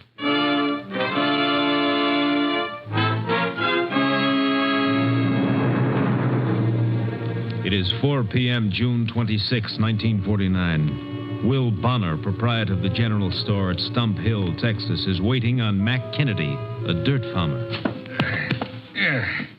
It found the flour and the bacon, Mac. Anything else? Yeah, carton of cigarettes. Yeah. How about making it a couple of sacks of tobacco, huh? What's the matter, Will? My credit no good anymore? Mac, I think you ought to pull in your horns a little. Your bill's running kind of high. You get your money, don't you? Ain't a question of getting it, Mac. You stand to make a good crop this year. Unless you have to pay out, better chance you'll have to get on your feet permanent, without no credit. Let me worry about... go ahead. Wait on him. Yeah. That's all right. I got time. No, I'll take care of you, stranger. What'll you have? Stranger? Time ain't helping your sight any, is it, Uncle Will? Huh? Ben! Well, dang it, boy, you changed. How do you like that? Didn't recognize my own blood relative. Liz! Come see who's here. Willie Ann sees you. What is it, Will? Don't say nothing. Fella wants to know if you want to buy some perfume. Perfume? Why, land, no, Will. You could have told him that. What would I do with... Why, it's your brother's boy, Ben. It sure is. Stop cackling, Will. You know about your pa. I know he's dead. Oh, being glad to see you, Ben. I almost forgot. It happened last winter. The pneumonia. Yeah, we tried to locate you, boy, but nobody knew where you was. Nobody would have wanted to know. I was in the pen at Huntsville. Huh? That's where I've been for 4 years. In the prison? Your pa never said... Wasn't nobody's business but mine. Well, Ben, I guess we can talk that over later. You want to stay? There's a place here. I ain't asking you for nothing except what's coming to me. I just want you to buy out my pa's share of the store and pay me off. Well, Ben, your pa never did have a share in the store. You only worked for me. What you trying to get away with, Uncle Will? He told me he was going in with you when he moved out here. But, Ben, you knew your pa. He always talked big, but he never did have a dime of his own. You telling me about my own pa? No, we ain't running him down, boy. He never harmed nobody, but talking big was just his way. Look, I come to get what's mine. Do I get it or don't I? Ben, there's a bed and a job waiting for you if you want 'em. You're kinfolk, and that makes you welcome. But outside of that, there ain't nothing here that's yours. You're gonna pay me out. You just hold on, young... Let me go. Hey, turn him loose, Mac. Reckon I can still take care of myself. Maybe you can, maybe you can't, Uncle Will. I'm staying around town to give you a chance to change your mind. Now, I'm warning you. I'm gonna get what's mine if I have to kill you for it.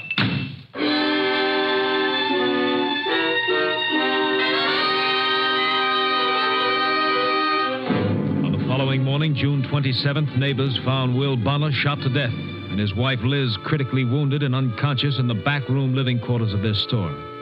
The sheriff called with the assistance of a Texas Ranger. Ranger Jace Pearson was assigned to the case. Well, that's all of the story, just like I found it, Jace. You look pretty downhearted, Sheriff. Bonner a friend of yours? I knowed him all my life. He helped me get elected. Body's in the back room. You want to see it? Yeah. You can stay here if you'd rather. No, I'll come. Guess you noticed the way the safe was cracked and the door where the killer got in? Yeah, professional job, all right. I covered Will over with a sheet. Maybe I shouldn't have, but It's all right. Coroner hasn't been here yet, huh? No, he's on his way. Dead about 6-7 hours. How do you figure that, Jace? Rigor mortis just beginning to set in. You see a lot of them, you get to know. 9 o'clock now. That means it happened about 2 or 3 this morning, huh? That's close to it. How about Bonner's wife? She gonna pull through? Doc Woodson took her to the county hospital. He said there's a little chance. You've got a deputy posted at the hospital in case she comes to? Yep, he can take any statement she... Sheriff, I got to talk to you a minute. Well, all right, Jody, come in. Farmhand works for Mac Kennedy on and off. Howdy, Ranger. Sheriff. What's on your mind, Jody? Well, I just come to pick up some feed in Mac's pickup. Heard about what happened. Know anything about it? Not exactly. But I was in town with Mac yesterday afternoon. He come to trust some supplies from Bonner. What time? Oh, about 4 o'clock. I wasn't in the store with him, but when he come out and we was driving back, Mac said Bonner had a fuss with somebody. Fella threatened to kill him. He say who the fella was? No, but whoever it was, he took a swing at Bonner. Mac had to grab him to stop a fight. Where's Kennedy now? Well, he was out plowing when I left. Won't be able to get him by phone then. Come on, Sheriff. Let's get out there and talk to him.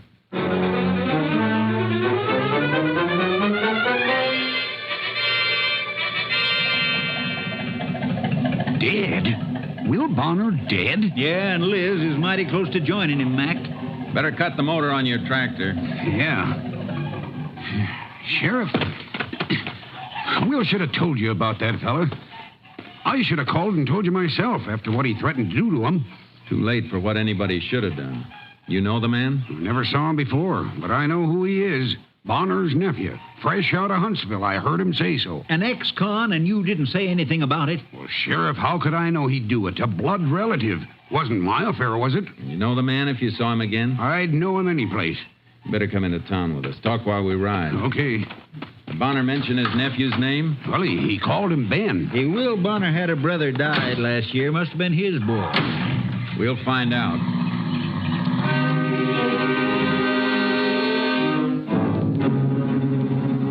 On the way into Stump Hill, Mac Kennedy told us the story of the threat and gave me a description of Ben Bonner.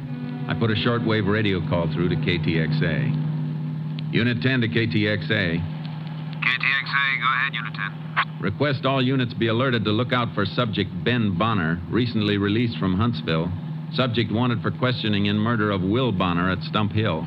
10-4. Request special alert on all roads leading from Stump Hill. Subject may be leaving area on foot or by hitchhike. 10-4. Unit 10, clear. KTXA, Austin. Maybe young Bonner didn't run for it, Jace. He may be hiding out someplace nearby. Not likely, Sheriff. If he killed his uncle, he'll go for distance. He killed him, all right. You can bet on that. When a man's life's at stake, Kennedy, I don't bet.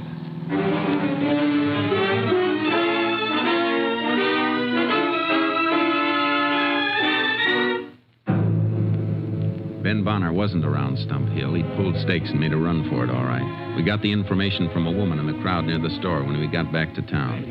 Her name was Sadie Wattle. She ran a rooming house. I rent all my rooms to extra farmhands generally because I don't have to serve no meals that way with them eating where they're working. So naturally, I thought this fella was one of them migratory hands. Yeah, I understand all that, ma'am. All I want to know is when Ben Bonner left your place. Well, it must have been just around midnight last night. Everybody was in and sleeping, and the house was locked up. And, well, the phone woke me up, and it was for him, that Ben. Phone, huh? You know who called him? Of course not. I didn't know who he was or nothing about him, except his name was Ben. But did you recognize the voice of the person who called? No. Well, please go ahead about the phone call. Well, I called him to the phone, that's all. Fine time of night to be waking people, I told him. Then he answered it. Right after that, he lit out like the devil was after him. You hear any of the conversation? I did not. I mind my own business. Besides, all he said was hello. After that, all the talking must have been done by whoever called him, because he never said another word, just listened a minute, then hung up and lit out. Phone ringing in the store, Jace. I better get it. Go ahead, Sheriff. Well, thanks for your help, Mrs. Waddle. I'm glad I'm alive to give it. Whew. I might have been murdered in my own sleep with an ex-convict under my roof. Ought to be some way we could tell him from other folks. A man who served his time can't be expected to carry a brand, ma'am. Besides, how did you know Ben Bonner's an ex-convict? How did I know? Huh. It's all over town, ain't it? Jace, the call is for you. Right there, Sheriff. Thanks, ma'am. Excuse me. Who's calling? Your headquarters, Captain Stinson.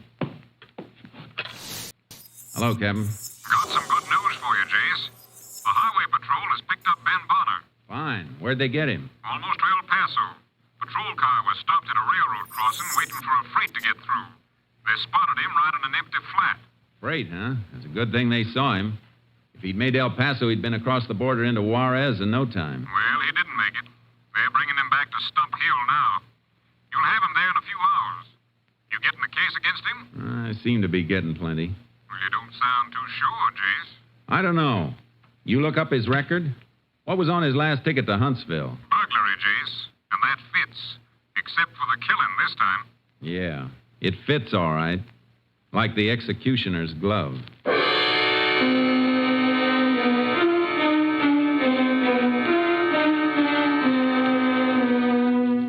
Stump Hill was 5 miles cross-country from the nearest railroad spur. We had time before the highway patrol would be delivering Ben Bonner. We sent Kennedy back to his farm. I unloaded charcoal from my horse trailer, and the sheriff got his horse. We rode to the railroad tracks. He was smart, Jace. Almost got away. Lots of them almost get away. He sure made a lot of distance in a hurry. Don't know why you wanted to be sure he came this way to get to the train. I just wanted to be certain he cut through this 5 miles on foot.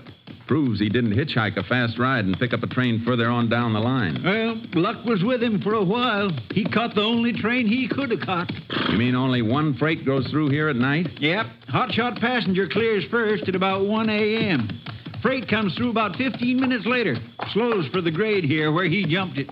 About 1:15's the schedule for the freight then, huh? That's right. Well, let's get back to town. Come on, Chuck. You look like that train schedule means something, Jace. It might. Coroner's report ought to be in by the time we get back to town. Hey, I see what you mean. If Bonner was killed between 2 and 3 a.m. like you figured... It'll mean his nephew Ben was on that freight at the time the old man was killed. The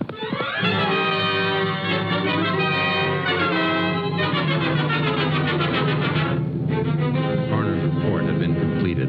It was waiting at the sheriff's office when we got back. Well, you didn't miss by much, Jace. Here's the report on the time of death. What is it? Between 1 and 2 a.m. Then Ben Bonner didn't kill his uncle. Even if he ran the 5 miles across country, his tracks showed us he walked, he couldn't have made it in time to catch that freight.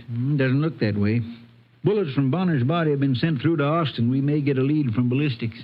I'm going to do some more checking around town on the... Just a second, Jace. Sheriff speaking. Oh, good. She did, huh? No, you stay right there. Goodbye. Well, Jace, looks like there's been a mistake someplace. That was my deputy at the county hospital. Liz Bonner regained consciousness for a few seconds. What'd she say? She said her and her husband were shot by their nephew, Ben.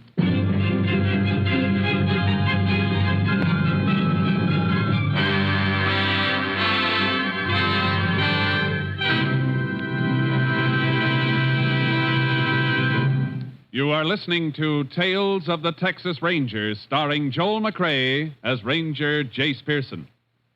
We continue with tonight's case, Blood Relative, an authentic story from the files of the Texas Rangers.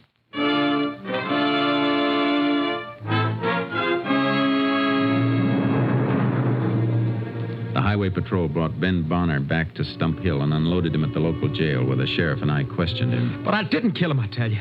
Didn't even know he was dead till now. You said you was gonna kill him. You said it in front of a witness. Man, there's a difference between saying and doing. If you had nothing to do with it, why'd you run away? Because somebody called me up last night at the rooming house late. was a man.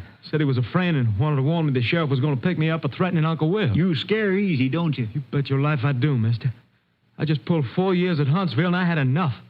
I don't want no more.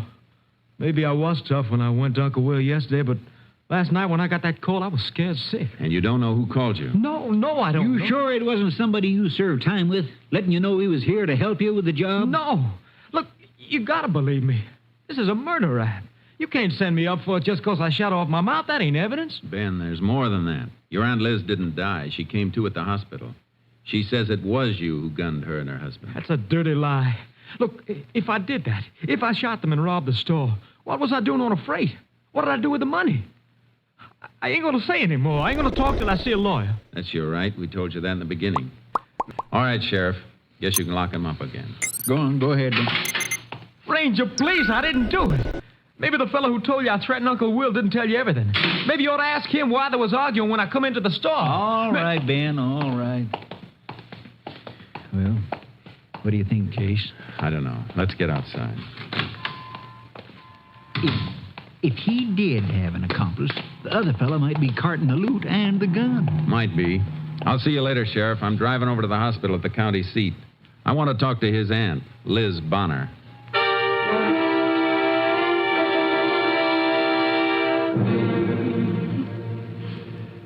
Mrs. Bonner, the doctor will only let me stay a minute. Well, shot Will, just getting up. Who shot him, Mrs. Bonner? Ben, ungrateful, wanted to help him. How did it happen? There was a noise in the store. Woke us up. Will called, said, "Who's there?" Then he got up, went to put on the lights, but Ben shot him. Did he get the lights on? Did you ever see your nephew? No, but it was him. He said he'd do it. It was him. If you didn't see him, did he say anything? Did you hear his voice and recognize it? No, he just shot Will. I screamed, and that's all. But you didn't see Ben or recognize his voice? No, but he said he would. It couldn't be anybody else. I think you're wrong, ma'am. I think it could be.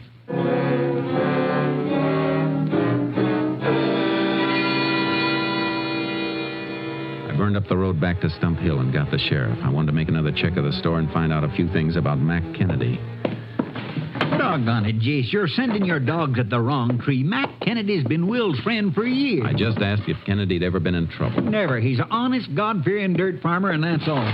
What kind of shape is he in financially? Well, Jace, a man don't have to be a criminal just because he's down on his luck. Mac's crops have been bad. Sheriff, I'm just asking a few questions, that's all. Well, I'm sorry, Jace.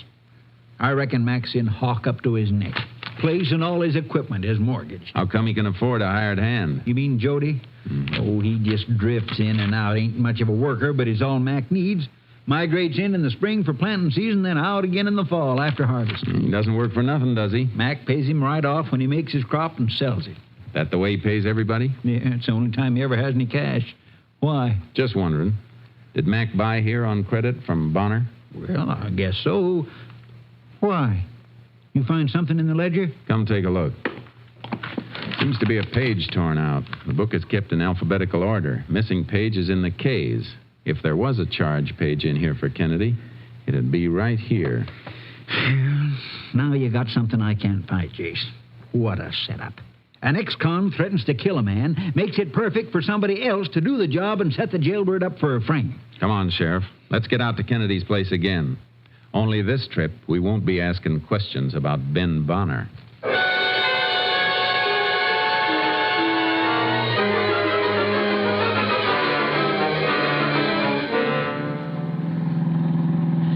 There's one thing still bothering me, Jace. Mac Kennedy's never been in trouble. So how come we both spotted the marks of a professional knob-knocker on the burglary? It's been bothering me, too. And the more I think of it, the more I wonder why he tore that charge page out of the ledger. Why do something that would point right at him when he had somebody else all set up to take the fall? Just beating the bill wouldn't make the chance worthwhile. Not with murder, it wouldn't. KTXA to Unit 10. Oh, this may be the ballistics report, Jace. Yeah. Unit 10. Go ahead, KTXA. Lab report completed on bullets used in the slaying of Will Bonner. .38 caliber, probably Smith & Wesson, police special. 10-4. Unit 10, clear. KTXA Austin. A minute, KTXA. Stand by, please. KTXA standing by. What's the matter, Jace? Just got an idea. Something that didn't fit before. That hand who works for Kennedy, that Jody. What's his last name? Jody? Let's see. It's Pelham. Jody Pelham. Why? I'll tell you in a minute. You there, KTXA? Standing by, Unit 10. This unit requests quick check on subject Jody Pelham. Repeat, Jody Pelham. Urgent. 10-4. Get back to you with information soon as possible. Unit 10, clear. KTXA, Austin. Jace, you figuring Jody helped Mac Kennedy to pull this job? Maybe. Or maybe Jody did it on his own. I want to know if he's got a record. What switched your thinking to him? He was waiting outside Bonner's store for Kennedy when Ben walked in yesterday and made his threats. Well, sure, he admitted that. Kennedy told him about Ben when he come out, and they drove on back to the farm. Yeah, but when Jody came into town the next morning and came to tell us about the threats, he pretended he didn't know too much. Just knew that old Will Bonner had been threatened. Couldn't say who made the threats. Well, I don't get what you're driving at, Joe. If Kennedy told him, he must have told him the whole story about the threats coming from Bonner's nephew. A nephew just gotten out of prison. That'd be the logical way to tell it. And that's the way Kennedy did tell it. But Jody was anxious not to seem to know too much. Hey, sure, I see what you mean. Kennedy wasn't in town this morning till we went out and brought him in. Yeah, but when we got back, everybody in town knew that the man we were looking for was Bonner's nephew and that he was an ex-con. Sadie Waddles told us that. Only one it could have come from was Jody. He spread it around while we were out getting Kennedy. When we get to the farm, draw him out. Don't pounce on him until I get an answer on him from Austin. I hope it's the right answer. It may save Mac Kennedy's life.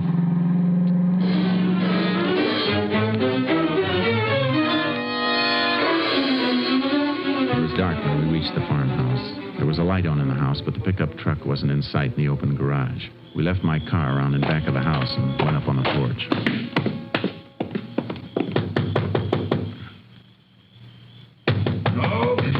Okay, hold your horses. Oh, Sheriff, Ranger, huh? I thought it was Jody coming back with the pickup. Where'd he go? He drove up north to Edgeville this afternoon. Said he wanted to get something. He ought to be back soon. Well, aren't you going to ask us in, Mac? Oh, sure thing. Make yourself at home. Understand you got Bonner's nephew today. Heard a couple of women chewing about it on the party line. Yeah, we got him temporarily. What do you mean, temporarily? He didn't kill anybody, Mac. You had an argument with Bonner yesterday. What about? I reckon that's my business. Yours and Bonner's. But he's dead now, so that makes it my business. Better talk up, Mac.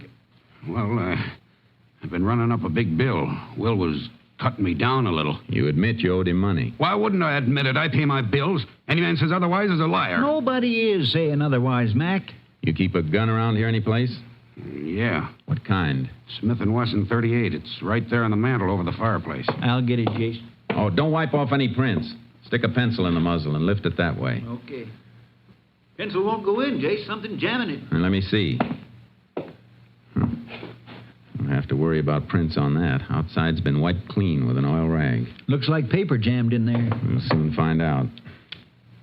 I'll take these shells out and poke the pencil through. There. Why, it's Mac's charge page from the ledger. What's that? What are you trying to pull? Take it easy, Mac. We're not after you. Smell this gun and look at it, Sheriff.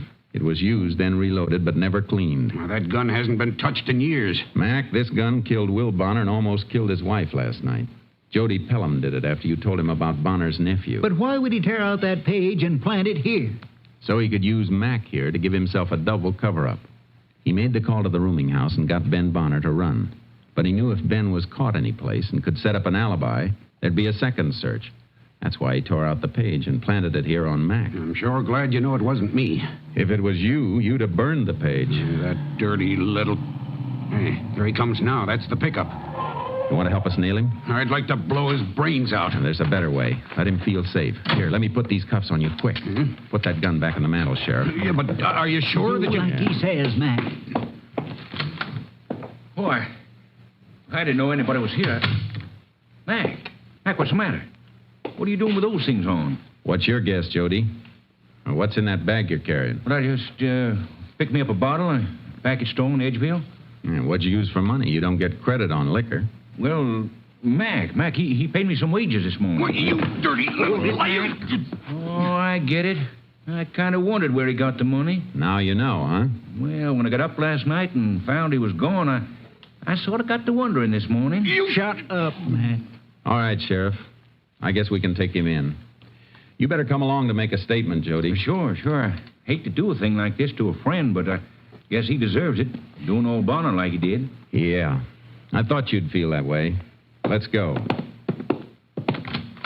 You might as well admit you fired the gun, Mac. A diphenylman test will prove you did. What kind of test is that? A man fires a gun, the nitrate from the powder gets into the pores of his hand. Chemical application shows it up. Well, he's washed his hands since last night, I reckon. Oh, washing won't get it out. Stays for a couple of days. You fired a gun recently, Jody? No. Well, then we make the same test on your hand. It'll show you the difference. Well, you don't have to do that. I don't understand that kind of stuff anyway. That's too bad. I thought you might like to see how we work. Get in. Watch him, Sheriff. All right. Austin ought to have that information I requested before, Sheriff. Yeah? This might bore you, Jody. Unit 10 to KTXA. Go ahead, Unit 10. This unit back in service. Been waiting for you. Have information you requested on subject Jody Pelham. What's that? 2 years Huntsville burglary. 3 years Louisiana State Penitentiary burglary and safecracking. 10-4. Unit 10 clear. KTXA Austin. Stop this car. Let me get out of here. Watch him, Sheriff. Don't make me use this gun, Judy. You rotten. Never mind that, Mac. Here, take these keys and put the cuffs on the right man, Sheriff. We might as well have him there. He'll be wearing them a lot until he reaches the death cell at Huntsville.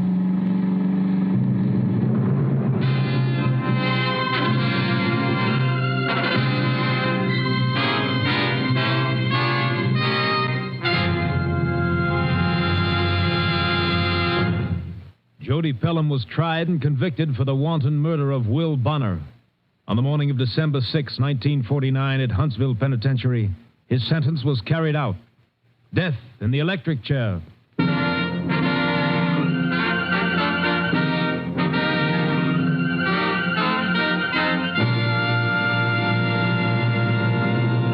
And now, here again is the star of our show, Joel McCrea. Folks, Tales of the Texas Rangers is moving to a new time. You won't hear us next Sunday, but the week after that, we'll be back just an hour and a half later than usual on NBC, right after Theater Guild. So we'll see you in 2 weeks, on Sunday, November 26th. And I hope you'll be listening. Good night. Good night, Joel. See you 1 week from this coming Sunday. Remember, friends, as Joel told you, Tales of the Texas Rangers will come to you an hour and a half later, immediately following Theater Guild. Beginning next Sunday at this time, you'll hear Hedda Hopper's fine program. The week after next, November 26th, Joel McCrea as Ranger Jace Pearson will be with you again. A week from Sunday, Joel McCrea in another authentic reenactment of a case from the files of the Texas Rangers.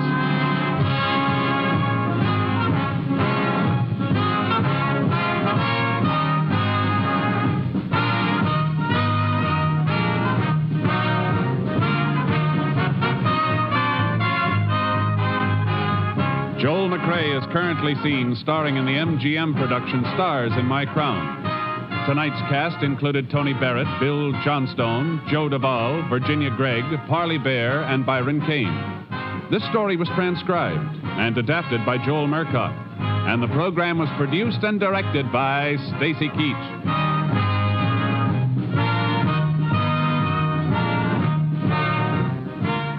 1 week from next Sunday, Tales of the Texas Rangers will be back with you immediately following Theater Guild. Consult your local radio schedule for time. This is Hal Gibney speaking.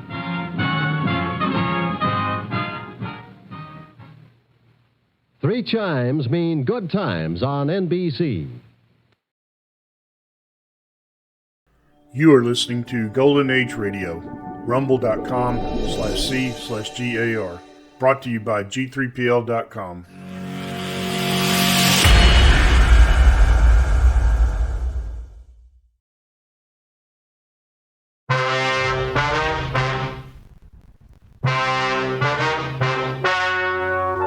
The story you are about to hear is true. The names have been changed to protect the innocent. Fatima Cigarettes, best of all king-size cigarettes, brings you Dragnet on both radio and television.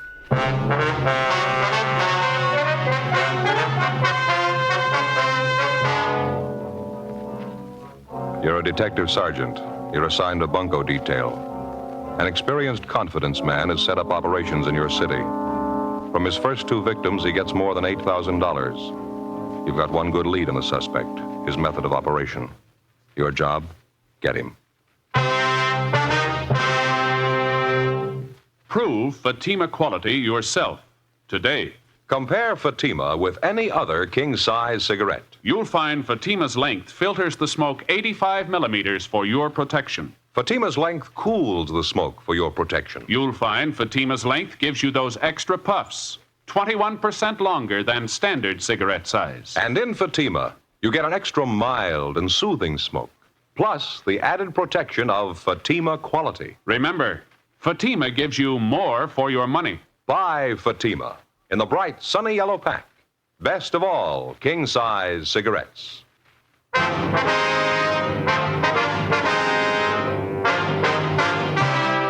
Dragnet, the documented drama of an actual crime. For the next 30 minutes, in cooperation with the Los Angeles Police Department, you will travel step by step on the side of the law through an actual case transcribed from official police files.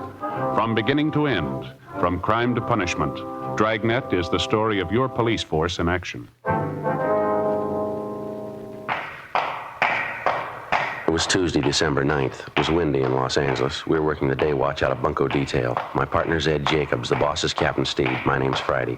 I was on the way into the office, and it was 7:50 a.m. when I got to room 38.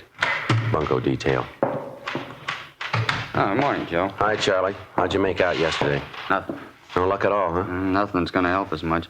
Got the same description on the guy, used the same name, same M.O. Didn't get anything we don't already know about him. How about you? Your luck any better? No, about the same. Checked out the building where the suspect rented office space. He moved out 3 days ago. No forwarding address. Checked the hotel he was supposed to be stopping at. Didn't pan out. Give him time. He'll stick his neck out again. Well, it doesn't guarantee we'll reach him. Too late to start when the complaints come in. We're going to have to dig up a faster way of getting to him. Hey, you got a match? Yeah, sure, Charlie. Here you are. Thanks. You bet. Oh, by the way, what's this I hear about your partner? What? Ed Jacobs. Understands you're losing him. Oh, yeah, temporarily anyway. What's the deal? Well, he's going on a loan out up at the academy. Going to be an instructor up there 2 months anyway, maybe more. When does this happen? Tomorrow, the 10th. Oh, what are you going to do for a partner? You and Ken going to work together? No, the captain's bringing in a new man, young fella. He's been working in the business office. You mean the big Irish kid works the early morning? No, this boy's been working days. His name's Bill Lockwood. I asked for him as soon as I found out I was going to lose Ed. You know him? Well, a little bit, yeah.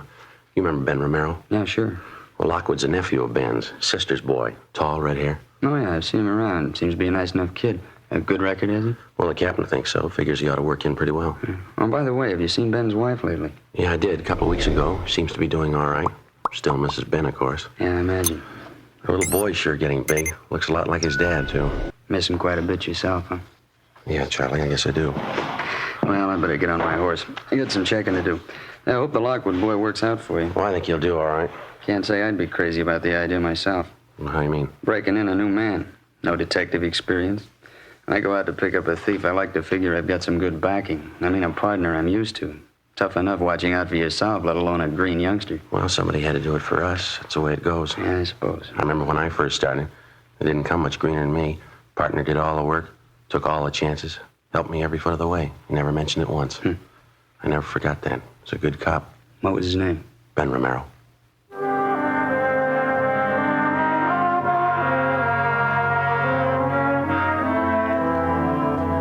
In our particular setup, before a man's eligible to apply for duty in the Detective Bureau, he has to have a minimum of 5 years' experience as a police officer, either assigned to radio patrol, traffic duty, or some other general assignment. After the initial 5 years of service, the men go through a screening process to determine which department and which job they'll fit into best, some position that they seem to show a natural aptitude for. If a man applies for duty in a division of the Detective Bureau, and if he's accepted, he's assigned a partner to work with the day he goes on the job, generally a working detective with some experience. In the case of Ben's nephew, Bill Lockwood, he put in his first 5 years working Wilshire traffic and also doing radio patrol in Hollenbeck and 77th Street divisions. After spending another 11 months in our business office, Captain Steed put in a request for him, and he was transferred. When I heard Ed Jacobs was going to be loaned to the police academy as an instructor, I talked to Captain Steed about Lockwood, and he assigned him as my new partner. The changeover happened in the middle of one of the toughest investigations we'd had in months. A bunco artist who was working hard at the business opportunities racket. The following morning, December 10th, Bill Lockwood reported in for work, and we drove out to check a potential lead on the suspect. On the way, I laid out the case for him. Nothing on the men in R&I, huh? No record at all? No, not as far as we know, Bill. Checked Brereton up at Sacramento, CII. Nothing doing there. He couldn't help us. And what have you been going on? His description? Yeah, that and his M.O. and his name. He uses a different alias on each job. Russell Preston, that was the last name he used. I see. He usually starts by putting a want ad in the paper, is that it? Well, he rents himself an office first, usually a pretty expensive one, well furnished. And then he hires a good-looking secretary, has her put a want ad in the daily papers for him, and he's in business. How do the ads read? The usual? Yeah, typical thing you see in the daily paper. A business opportunity for people with vision, good investment, high profits. Apply now, you know. And then he gives his address and phone number. There's nothing clever about it, but people still go for it. He get many replies, do you know? Well, we figure he got between 20 and 30 on that last deal he pulled.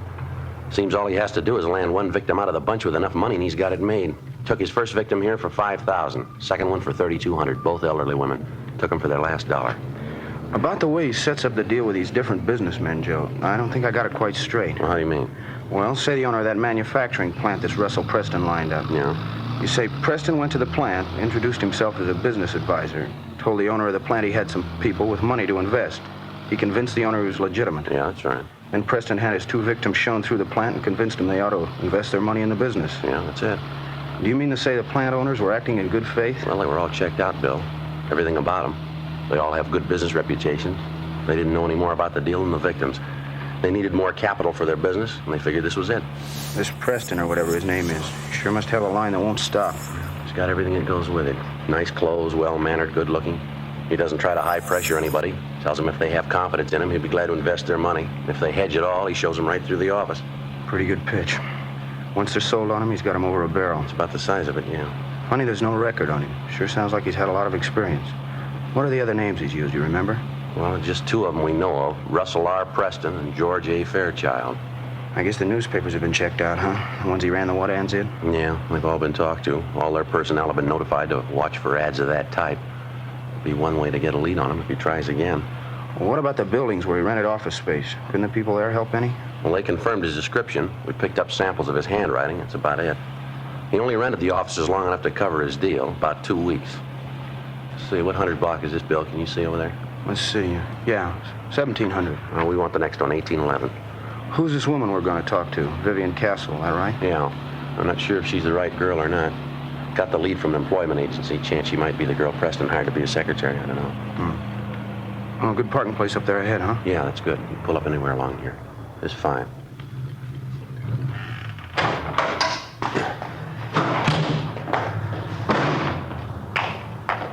Two doors down, Joe. Real estate office, 1811. Yeah, I see it.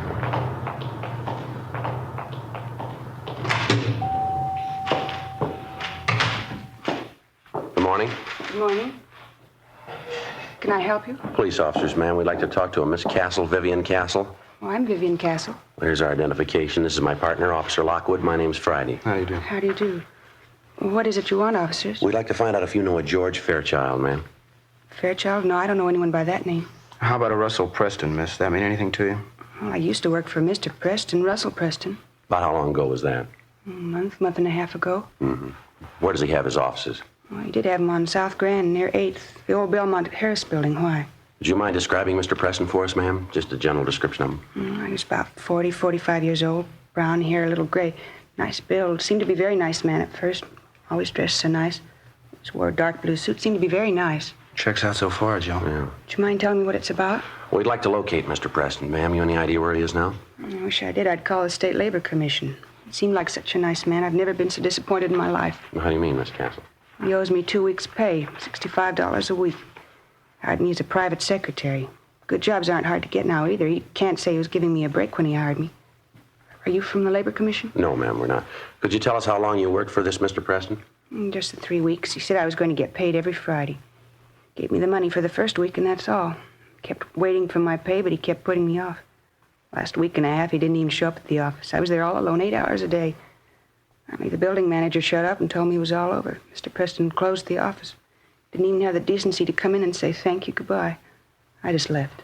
And you have no idea at all where Mr. Preston is now? No, sir, I wish I did.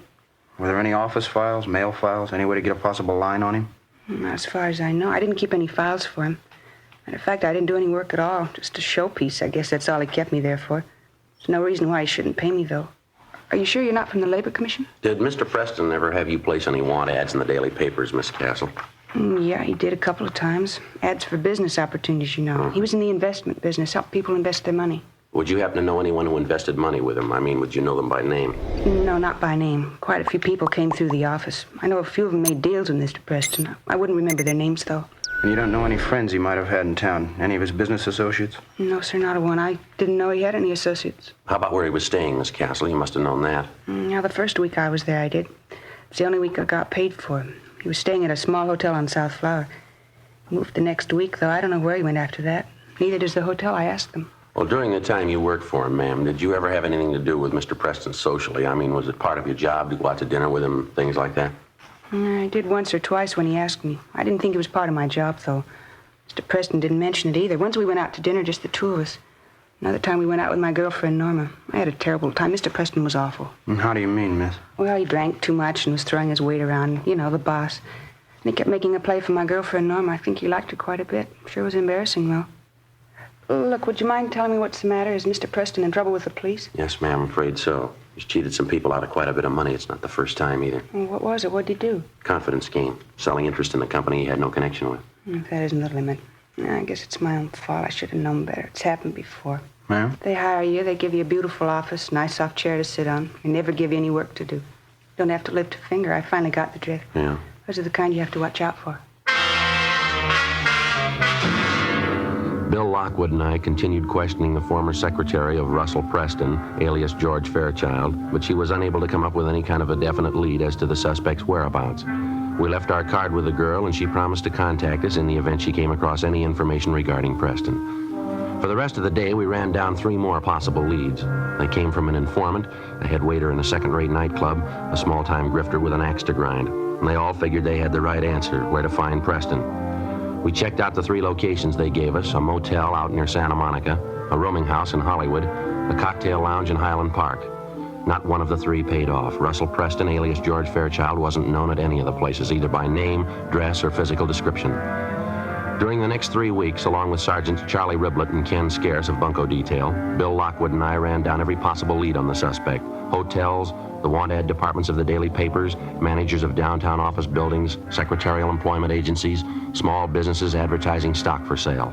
They got us nothing. Despite all the precautions and all the legwork, on January 6th, we got a call from a Mrs. Marie Barrett in the Westlake Park area. She owned and managed a toy shop just off Wilshire Boulevard. Bill Lockwood and I drove out to talk to her. Yes, and they told me it was the opportunity of a lifetime, a big opportunity. I just can't believe it. Can't understand it. Why, he even took me out and showed me the factory. Him and the man who ran the place. They're making plastics. Showed me the whole plant. You say the plant was out in Glendale, ma'am. Whereabouts? It was right along San Fernando Road, maybe a mile or 2 before you get to the airport. They showed me through the whole plant. Who showed you through, Miss Barrett? Owner of the place in this, Mr. Fairchild. It's a big place, making plastics of all kinds. Can't say I wasn't impressed. What was Mr. Fairchild's first name? Do you remember? George Fairchild and Associates. That was the name on the door of the office when I went up to see him. Of course, I really didn't have a notion to invest any money when I first went up. It was a newspaper ad, you know, and I answered lots of them. Kind of a hobby with me. Yes, ma'am. So I went up to see him and we talked, and as I say, I wasn't thinking of investing any money, but Mr. Fairchild seemed like such a nice man. Seemed to have a good business head on his shoulders. Well, ended up with me putting my whole savings account into the plastics plant. $6,400, every penny of it. I haven't heard from Mr. Fairchild since. I just don't know what to think. I can't understand it. Do you have any idea where to contact this Fairchild now? Any address, telephone number? Well, I called his office. It's in the Oxford Exchange Building. Mm-hmm. There's no answer, though. They say it's disconnected. I've been trying for a week to contact Mr. Fairchild. I mean, $6,400. I just don't know what to do. It's all my savings. I don't know what to do. Oh, well, excuse me, please. Customer can't afford to miss a sale now. Yes, ma'am. You go right ahead. Ellen, will you help this lady, please? Looks like he scored again, huh? I wouldn't doubt it. She seems to do a fair business here, huh? I mean, after Christmas and all. Yeah, I suppose. Of course, the women go for it. You hang up a sale sign, you can't beat them off with a club. That's right. See this gadget here? Pretty clever, huh? Yeah. Miniature Sherman tank. What's it do? Watch. Yeah, well, how about that? Pretty cute, isn't it? Cannons on the side, sparks coming out. My nephew got one for Christmas. It got a lot of power. Treads will climb over just about anything. Sorry to keep you waiting, officers. Customers have to be attended to. Surely we understand. Now, about this money you gave Fairchild and Miss Barrett, the $6,400, how'd you work that? I mean, did you give him a check or how'd you do it? Yes, I gave him a check. It was cashed the same day I gave it to him. I found that out from the bank. What was it you were supposed to get for your money, ma'am? Interest in the plastics company, 1/5 interest. Seemed like such a good idea at the time. Did you ever discuss the deal with the owners of the plastics company? I mean, when Mr. Fairchild wasn't around? No, I guess I never did. Mr. Fairchild didn't think it was a good idea. Said he wanted me to get the most for my money. Said he was afraid if the company owners talked to me alone, they might argue me into taking less profit. Didn't want me to talk to him at all if he wasn't around. And you weren't suspicious of him at all, huh? Mr. Fairchild? No. Very nice man. There are a few things he did that made me a little uncertain, but he always explained everything to me. He always had a good reason for everything he did. Nice man, clean-cut, well-dressed, beautiful manners. Never take him for anything but a gentleman. You'll see what I mean. Wait till you meet him. Yes, ma'am. Just a perfect gentleman. I don't know what to think. I can't call him a crook. He just isn't that kind. Well, he took your money, Miss Barrett. Yes. What else would you call him? 2:18 p.m. When we got through interviewing the latest victim, Marie Barrett, Bill Lockwood and I drove out to the plastics company on San Fernando Road where we talked to the owner and manager. The story was pretty much the same. The suspect, using the name of George Fairchild, had called on them 3 weeks before, introducing himself as an investment counselor. He told them he had clients with money to invest in a growing industry such as theirs, and they went for the story. They told us Fairchild had come back 2 or 3 times with different persons whom he introduced as his clients. They'd been shown through the plastics plant and given a sales talk. That's about all the company owners could tell us. When we got back to the office, we checked their names through the regular business channels and found out they were reputable businessmen. There was nothing to indicate that they had anything to do with the suspect's bunco operations. 4:30 p.m. Hey, Joe. Yeah, Bill. Girl out here to see us, the one who used to be Preston's secretary, Vivian Castle. Oh, yeah. She say what she wanted? No, seems a little anxious. Officer, I'm glad I found you in. How are you, Miss Castle? I'm all right. I was going to phone you, but I couldn't remember your number. Lost the card you gave me, so I decided to come down. You remember talking to me, don't you, about Mr. Preston, my old boss? Yes, ma'am. Have you heard from him? Well, no, I haven't, but you remember me telling you about my girlfriend, Norma? Mm-hmm. I mean, the time Mr. Preston took me out, Norma and her boyfriend were with us? Yes, ma'am. And the way Mr. Preston kept making a play for Norma. Well, I saw Norma at lunchtime today, first time in weeks. Mm-hmm. She told me she got a call from Mr. Preston. I told her I'd tell you all about it. She's got a date with him. When? For dinner Friday night.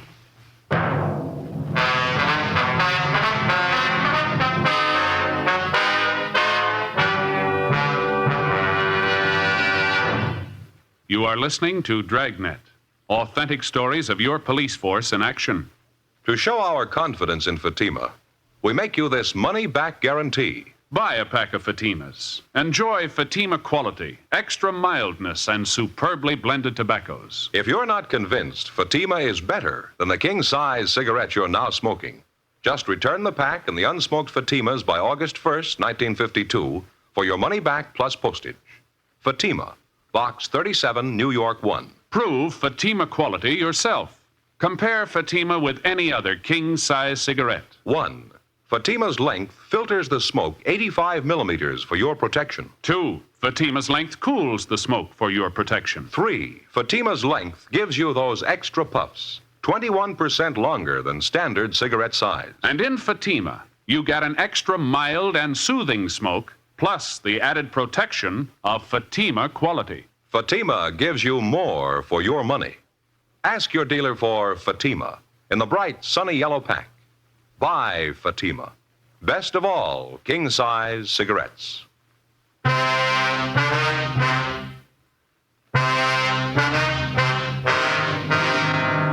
Wednesday, January 6th, 4:50 p.m. We called Vivian Castle's girlfriend, Norma Cummings, and then we drove out to talk to her. The Cummings girl told us that Russell Preston had telephoned that morning and made the date with her for Friday night at 7:30. He said they were to have dinner at a nightclub out in the Wilshire district. He also mentioned to her that he was staying in a hotel, but she didn't know the name of the location. We made arrangements for a stakeout at Norma Cummings' apartment. The girl agreed to cooperate with us. Thursday, January 7th. We checked with the personnel at the different restaurants, bars, and nightclubs which Preston and the Cummings girl were to visit. Some of them remembered Preston, but as far as they knew, he hadn't been back. We left our cards with each one of them, and we asked him to contact us if he should return. Just after lunch on Friday, we got a phone call from Norma Cummings. When was that, miss? Uh-huh. Did you find out where he was? I see. Mm-hmm. Will you be there for the rest of the day? All right, fine. Yeah, we'll call you back. Goodbye. Yeah? Cummings girl. She's at work. She just had a phone call from Preston. She tried to find out where he was. No go. What do you have to say? That dinner date he had with her tonight? Yeah. He called it off. Later that afternoon, we went out and talked to the Cummings girl. She told us Preston explained on the phone that he had to cancel a date that night because of some business deal that had come up. He told her he'd get in touch with her over the weekend. He didn't. By Thursday of the following week, she still hadn't heard from him. 2 days later, on a Saturday afternoon, we got a call from one of the cocktail lounges Preston had visited. The bartender remembered us being in there to inquire about the suspect, and he'd saved our card. He said Preston was there now with another man drinking at the bar. We asked the bartender to try and delay the suspect as long as possible. Then we got in the car and drove to the location. It was too late. The bartender explained that he tried to delay the man that he thought was Preston, but he didn't have much luck. The suspect had left a few minutes after the bartender had called us. He'd been drinking heavily. The man Preston had been with was still there. He was sitting at an old upright piano in the back of the place trying to pick out a tune with one finger. Bill and I went back and talked to him. He gave his name as Fred Sandell. Yeah, that's right. I was drinking with a fellow. Why? What's the matter, officer? Did you ever see the man before? Yeah, once or twice. In here? No, a place up the street, 780 Club. I had a couple of drinks with him in there. You know his name? Well, what's the angle? You want him for something? Oh, it's just a routine check. We'd like to talk to him. Well, I don't know. I might know his name. Yeah? Well, what's the angle on the thing? You want him for something big? We want to talk to him, that's all. Did he pull a heist? Something like that? Hey, he didn't look like that kind of guy. Lousy thing. I never could get that right. How about it? You say you might know the man's name. What was it? Well, I don't know. I'm not sure if I'm the one that ought to tell you. How do you mean? Well, I don't want to get anybody in trouble. I want to give out names.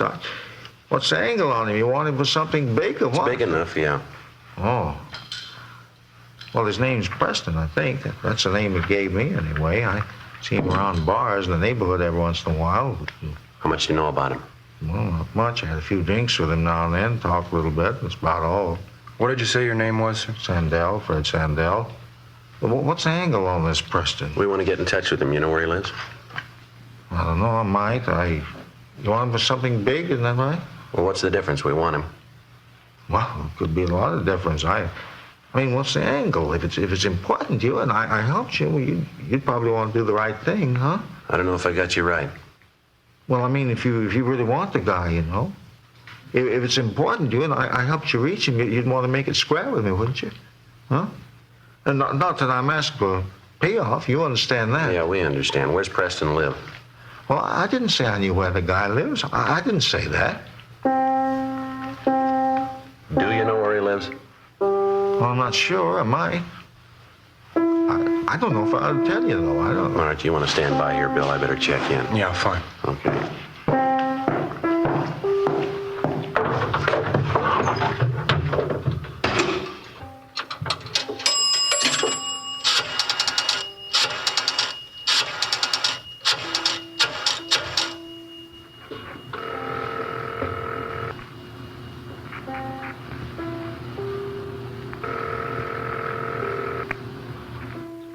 City Hall.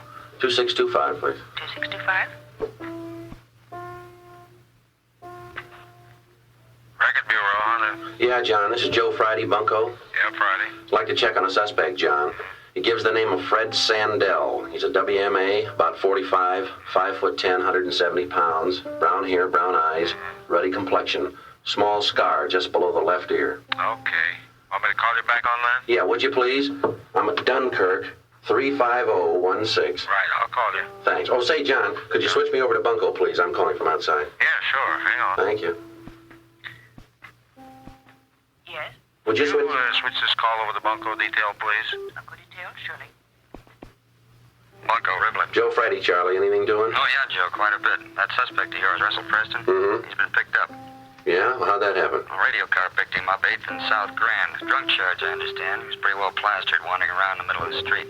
Had quite a bit of money on him. They brought him into robbery for questioning. Are you sure he's Preston? Yeah, description checks, a couple of sets of identification on him, too. One for Russell Preston, one for George Fairchild. Well, where they got him now? Next door, interrogation room. Ken Scares is talking to him. He's copying out on 2 of the jobs he pulled. Okay, Charlie, thanks a lot. We'll be right in. Right, Joe. All right,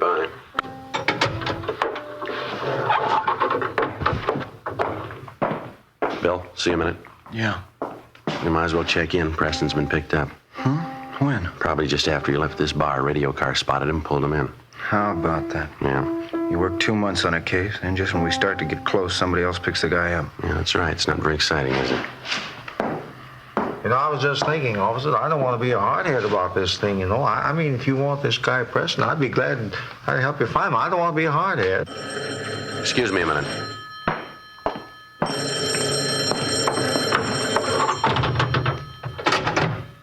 Yeah. John Hunter, Friday Record Bureau. Oh, yeah, John. I got a make on that name you asked for, Fred Sandell. There's a warrant on him. Grand Theft Auto, got a pretty long record. You want me to read it off? No, that's all right, John. Right, bye. Right, thank you.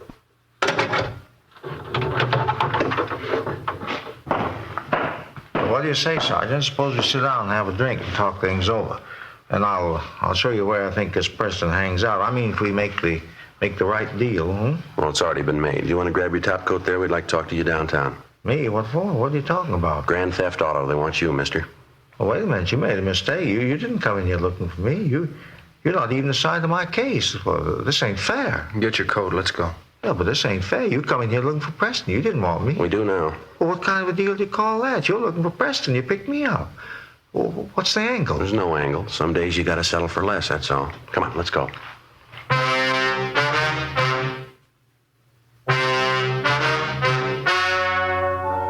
The story you have just heard was true. The names were changed to protect the innocent. On April 5th, trial was held in Superior Court, Department 89, City and County of Los Angeles, State of California. In a moment, the results of that trial. Now, here is our star, Jack Webb. Thank you, George Fenneman. Friends, I sincerely hope you'll remember tomorrow what we've told you about Fatima tonight. You remember we said that Fatima is the best of all king-size cigarettes. Well, we'd like you to try a pack and prove that to your own satisfaction. You'll find Fatima gives you an extra mild and soothing smoke, plus the added protection of Fatima quality. And remember this, Fatima gives you more for your money. When you buy cigarettes, look for the bright, sunny yellow pack and buy Fatima. I know you'll like them.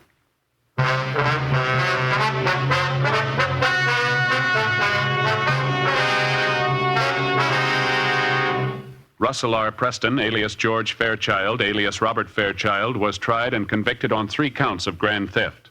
Fred Sandell was tried and convicted of grand theft, 1 count. Both men received sentences as prescribed by law. They are now serving their terms in the state penitentiary, San Quentin, California. Grand theft is punishable by imprisonment for not less than 1 nor more than 10 years. You have just heard Dragnet, a series of authentic cases from official files.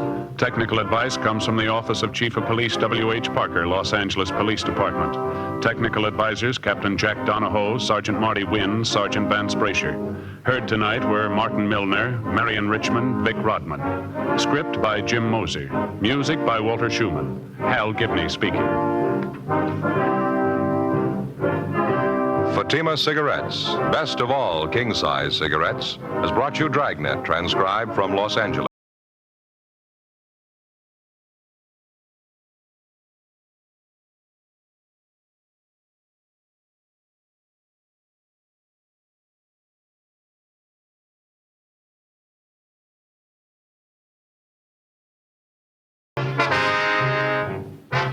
Now it's Counter Spy on NBC.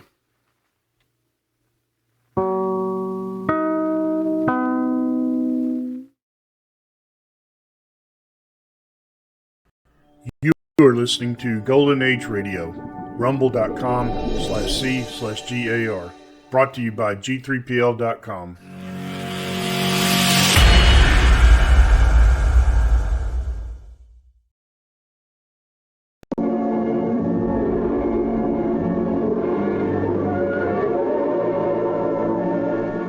Calling all cars, a copyrighted program created by the Rio Grande Oil Company. Los Angeles Police calling all cars, attention all cars, broadcast 128. All cars assist the Bunko squad in cleaning up a gang of swindlers operating as bookmakers. That's all. Roll your tape.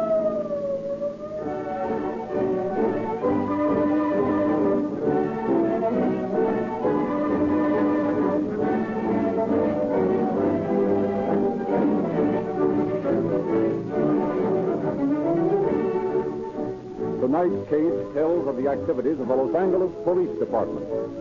And it certainly is an active department, with nearly 1,000 police cars, ambulances, motorcycles, and other motorized emergency equipment in almost continuous use. All these engines operate on Rio Grande cracked gasoline exclusively. Add to this huge fleet the number of emergency cars operated by Oakland, Berkeley, Maricopa County, Arizona, and the many other cities and counties using Rio Grande crack, and you easily see that many millions of gallons of this gasoline are used in government and law enforcement work. Naturally, purchases of this huge quantity are made as a result of careful tests of all available brands of gasoline. And it is convincing proof of the superiority of Rio Grande cracked gasoline that these many contracts are awarded year after year to this company.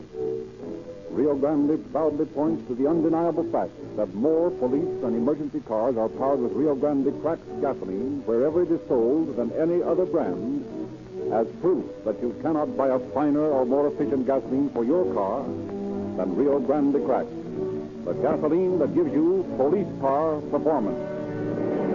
And now it is our pleasure to present Chief James E. Davis of the Los Angeles Police Department. Chief Davis. Good evening, friends. 2 weeks ago tonight, on this program, I urged the adoption of universal fingerprinting, not only as an aid to law enforcement agencies, but also as a protection to the law-abiding citizen. Aided by a cooperative city council, we are making unique strides in Los Angeles toward deterring crime and protecting the citizen. What is probably the only municipal legislation of its kind in the world goes into effect next Thursday, May 14th, when the new ordinance requiring the registration of ex-convicts goes into effect. Thereafter, any person with a criminal record will be guilty of a misdemeanor if they have not registered with the police department. This ordinance is not to be mistaken as placing a stigma upon the individual who, having broken the law in the past and paid his debt to society, wishes to remain in peace. The police department has no intention of annoying these people, nor of making public the information they obtain. But this required registration of former criminals will discourage the underworld from immigrating into Los Angeles from other points, will prove a crime deterrent to those who might possibly be planning future evil, and will be an immeasurable protection to the law-abiding group of the citizenry. If such a system had been enforced at the time the case you will hear tonight occurred, several unfortunate victims would not have lost their life savings to a group of shrewd crooks.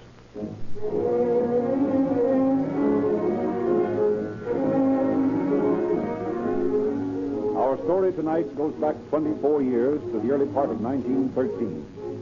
In the 5th Street Depot in Los Angeles, Benjamin Fowler, visiting farmer of Rascuta, Illinois, stands absorbed in the timetables to the beach when he feels a tap on his back. Turning, he finds a total stranger facing him. I hope you'll forgive me for taking the liberty of speaking. I noticed you're wearing an Oddfellows button. Seeing as how I'm an odd fellow, too, I thought I'd introduce myself. Why, sure. Of course. I'm glad you did. Well, it gets mighty lonesome here in the city, not knowing anyone. So when I noticed your button, I sort of felt like I'd run into an old friend. Well, I might say the same thing. I'm a stranger here in town, too. Fowler is the name. Spin Power. Fowler? Well, mine's Harold Reed. Glad to know you, Mr. Reed.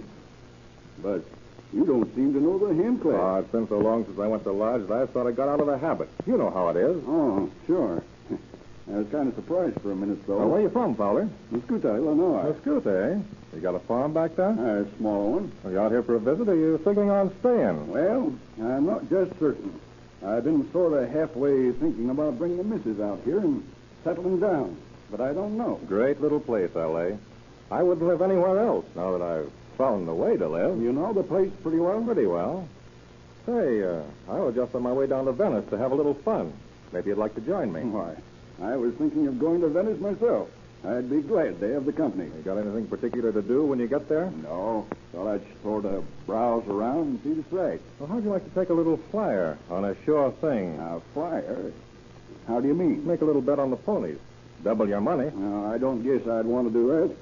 I don't know anything about horse racing. I wouldn't have any idea how to bet. You don't have to if you really want to get in on something hot. I'm not depending on luck to win for me. I got a sure thing. You mean a tip? Better than that. Tips can go wrong. This can't. Well, maybe you're not interested. Well, of course. If it's a sure thing, that is. If you think I can play and not lose too much, I guess it would be sort of fun. Of course it's fun. I don't suppose you'd be sore if you happened to win a bet, would you? Can't say that I would. Well, in that case, there's nothing holding us. Let's go. Boarding the beach-bound electric car, farmer Ben Fowler listens with avid interest as his newfound friend explains how his system always works, why he can be sure of winning. Looks forward to an afternoon of profit. Arriving at Venice, Reed leads the way to a small saloon, pilots his companion up a flight of stairs into a small, smoke-filled room, introduces him. Eddie, this is Mr. Fowler. He's an old friend of mine from Illinois. Oh, pleased to meet you, Mr. Fowler. How do you do? Would you like to see how they run things here, Fowler? Why, yes, I would. Well, here's the phones. These are connected directly to the various tracks where the races are run. Say, there's a lot of them, aren't there? There has to be in order that or rather, the fellows who operate this place can keep track of the times and the placing of the various races. You're going to take a little flyer this afternoon, Mr. Reed? You bet. You don't think I'd miss a sure thing like that, do you? I wouldn't think so. How about you, Mr. Fowler? Well, I can't see where it'd do any harm to make a little bet. It's not too big, of course. Any old amount. It's up to you. The more you play, the more you win. Well, are there races going on now? Sure thing. Coming up in about 5 minutes. You can put me down for $40, Eddie. Right. How about you, Fowler? Well, I wasn't going to go quite so high at first, but all right, I'll bet the same. And now what do we do? Just put up the money and let Eddie here handle the rest. You mean we don't have to pick a horse or anything? I thought that was the way. That is the way it's done at an ordinary bookmaker's. But this is different. All right. Here's my 40. And mine.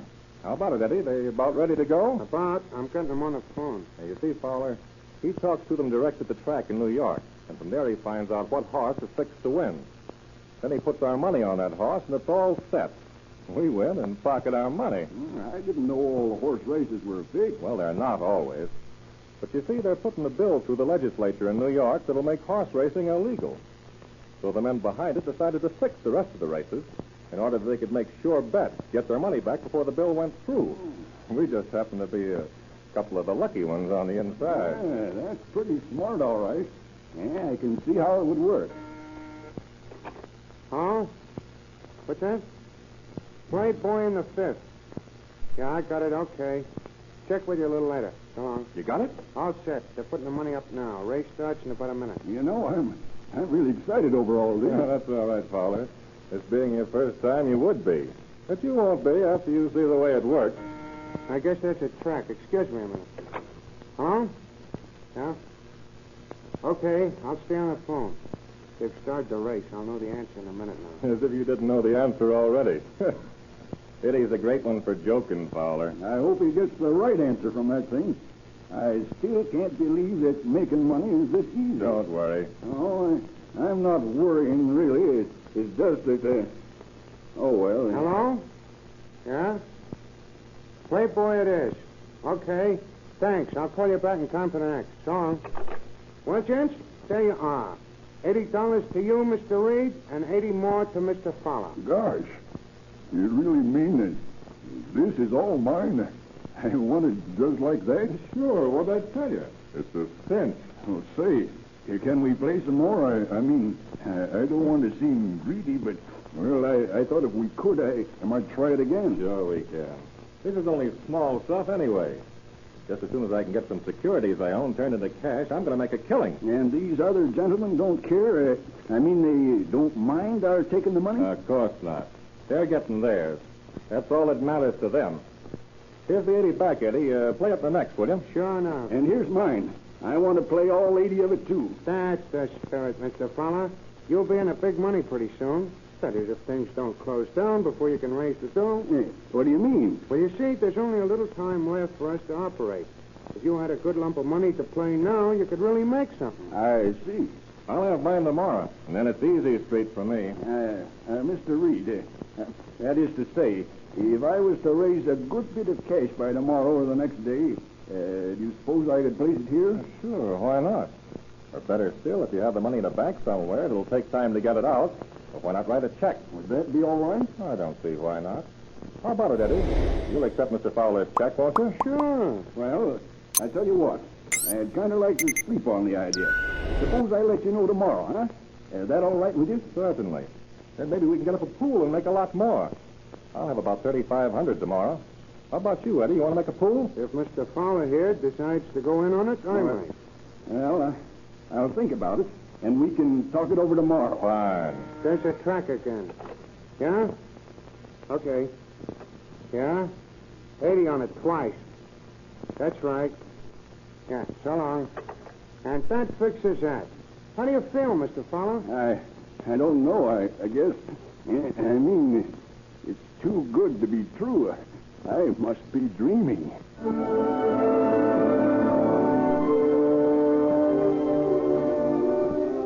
But the bewildered Fowler is not dreaming. When he leaves the little room that evening, he has more than $300 in his pocket. 260 more than his original bet. That night he finds sleep impossible. Strange dreams absorb his mind. Dreams of sudden wealth beyond his wildest imagining. A panorama of fleeting thoughts loom in his sleepless brain. $5,000 brings $10,000. $10,000 brings $20,000.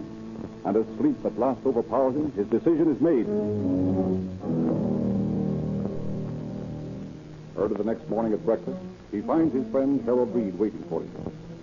Surprised, he learns that Reed has moved to the same hotel to be closer, as he puts it, to his only friend. And after a large platter of bacon and eggs, the two men set off for the little room in Venice, there to make their fortune. We find them a little later talking with Eddie. You're not making any mistake, I can tell you that. Well, figure it out for yourself. I did. All night. Well, and you don't have to be told, I guess. You're smart enough to see a gold mine when it's in front of you. Well, how about this pool idea, Eddie? Mr. Fowler here says he's on. How about you? Sure thing. Well, how much money are you going to put up? Every dime I got. $1,500. Good enough. I got mine here. That is, I got a check for $3,500. I've been wondering. You see, gentlemen, it occurred to me that to sort of save time and all that, I might bet my limit the first time. That is, of course, if it's all right with you. Sure. With me, anyway. Me, too. How much did you figure on? Well, say about 5,000. 5,000, eh? Well, I don't see anything to stop you. Shall we pull it? Fine. Good. Suppose while you make out your check, Mr. Fowler, I contact the tracks and see what we can hit on. You'll find a pen right over there on that table if you need one. Thanks. I'll get on the phone. Hello, Belmont Park? This is Eddie in Venice, California. Yeah. What's on the boards for the next race? Yeah. Okay, swell. Put 10 grand on the nose. That's right, on the nose. Okay, Bill, I'll stand by. So long. Here's my check. I think you'll find it all in proper shape. Here's mine, Eddie. Fair enough. We'll be hearing from the boys out the track any time now. And then, well, I know what I'm going to do with my dough. How about you, Fowler? You going to go back to the farm and settle down? Well, of course I had thought of that. But somehow, well, there's a lot of places that I've never been to. This might be a good time to go traveling. That's the spirit. Easy come, easy go. That's the way I feel about it. That's it. Eddie speaking. Yeah? By a length, eh? Good enough. Did we win? Sure, just like I said. It was a cinch. $10,000. And just for doing nothing. Yep, this is the way to make the money, Mr. Fowler. Of course, we'll have to check back on this draft of yours to see that it's right. And then it's 10 grand for you. There's no doubt about the check being good, is there, Fowler? Oh, no. No, of course not, huh? No, of course not. Good enough. I'll take it in and have the boys contact the bank in Illinois. As soon as we get an okay, you're all set. Hey, Fowler. It looks to me like we got something to celebrate about. Let's have a drink.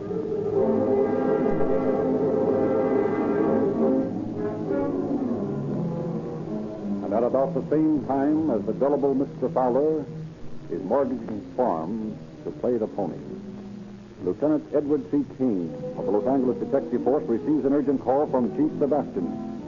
In the chief's office, they are greeted by Ed Earl, owner of a local newspaper, Frank R. Baker, special prosecutor, and a group of Los Angeles businessmen. Ed, I've been telling these gentlemen about you. I've told them that of all the men I know, you are the one to do the job we have to do. You know most of these gentlemen, I imagine. Mr. Earl, Mr. Baker. I think I know all of them, Chief. Good. Now, here's the idea. This department has been under criticism for a long time about our failure to wipe out the bunco artists operating here in Los Angeles. We've been on the fire. It's getting too hot. It's got to stop. Yes, sir. And you're the man that's going to do the stopping. Well, that's fine with me, Chief. But how? By taking the men you want, men you know, and can depend on, and busting up every place about which you have the slightest suspicion. And before you say what I know you're about to say, let me tell you this. We've got the one thing we've needed for a long time. A group of citizens who stand behind us, who won't let politics interfere with justice, and a prosecutor who'll bring in a conviction every time we can get the proof. In that case, sir, I'm ready to start anytime. I knew that would be your answer. Well, gentlemen, are you satisfied? If they can bring them in, I'll be satisfied. Well, send them up. I can promise you that. All right, then. It's all yours, King. It's directly on your shoulders from now on. You'll be relieved from any other duty. Thank you, sir. Thank me when you bring him in.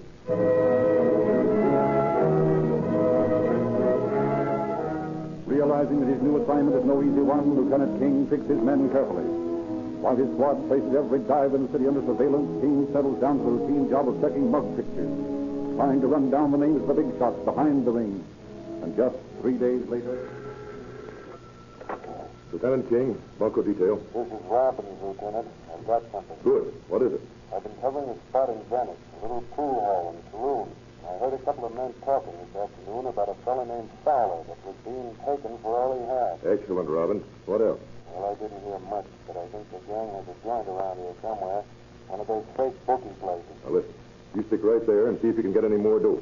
Make friends with the men you overheard if you can. Pretend to have lots of money. Anything. Yes, sir. Don't muff, Robbins. This is the first lead I've had yet. Yes, sir? Fowler, eh? Fowler. That's not too common a name.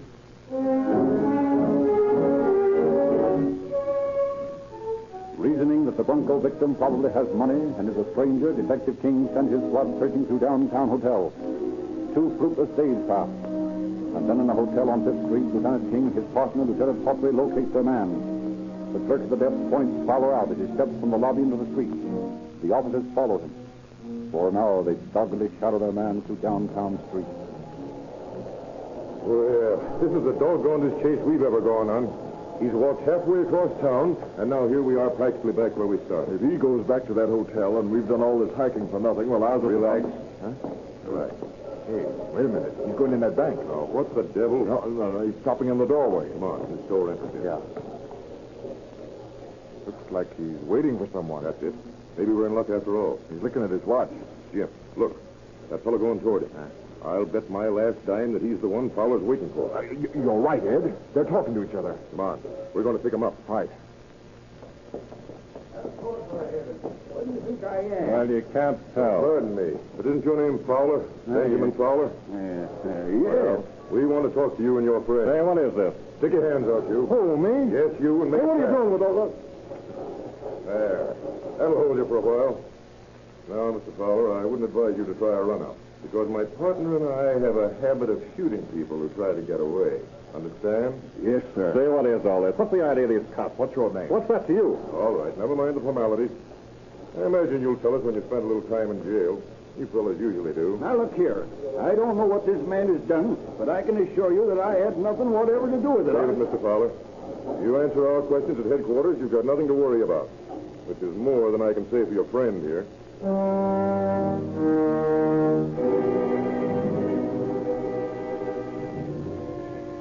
Now, Mr. Fowler, suppose we begin at the beginning. What's your friend's name? Well, I don't know that I should tell you if he Now, look, doesn't Fowler, know. you might as well know right now as later. You're just a sucker. And you're being taken by this guy here, whatever his name is.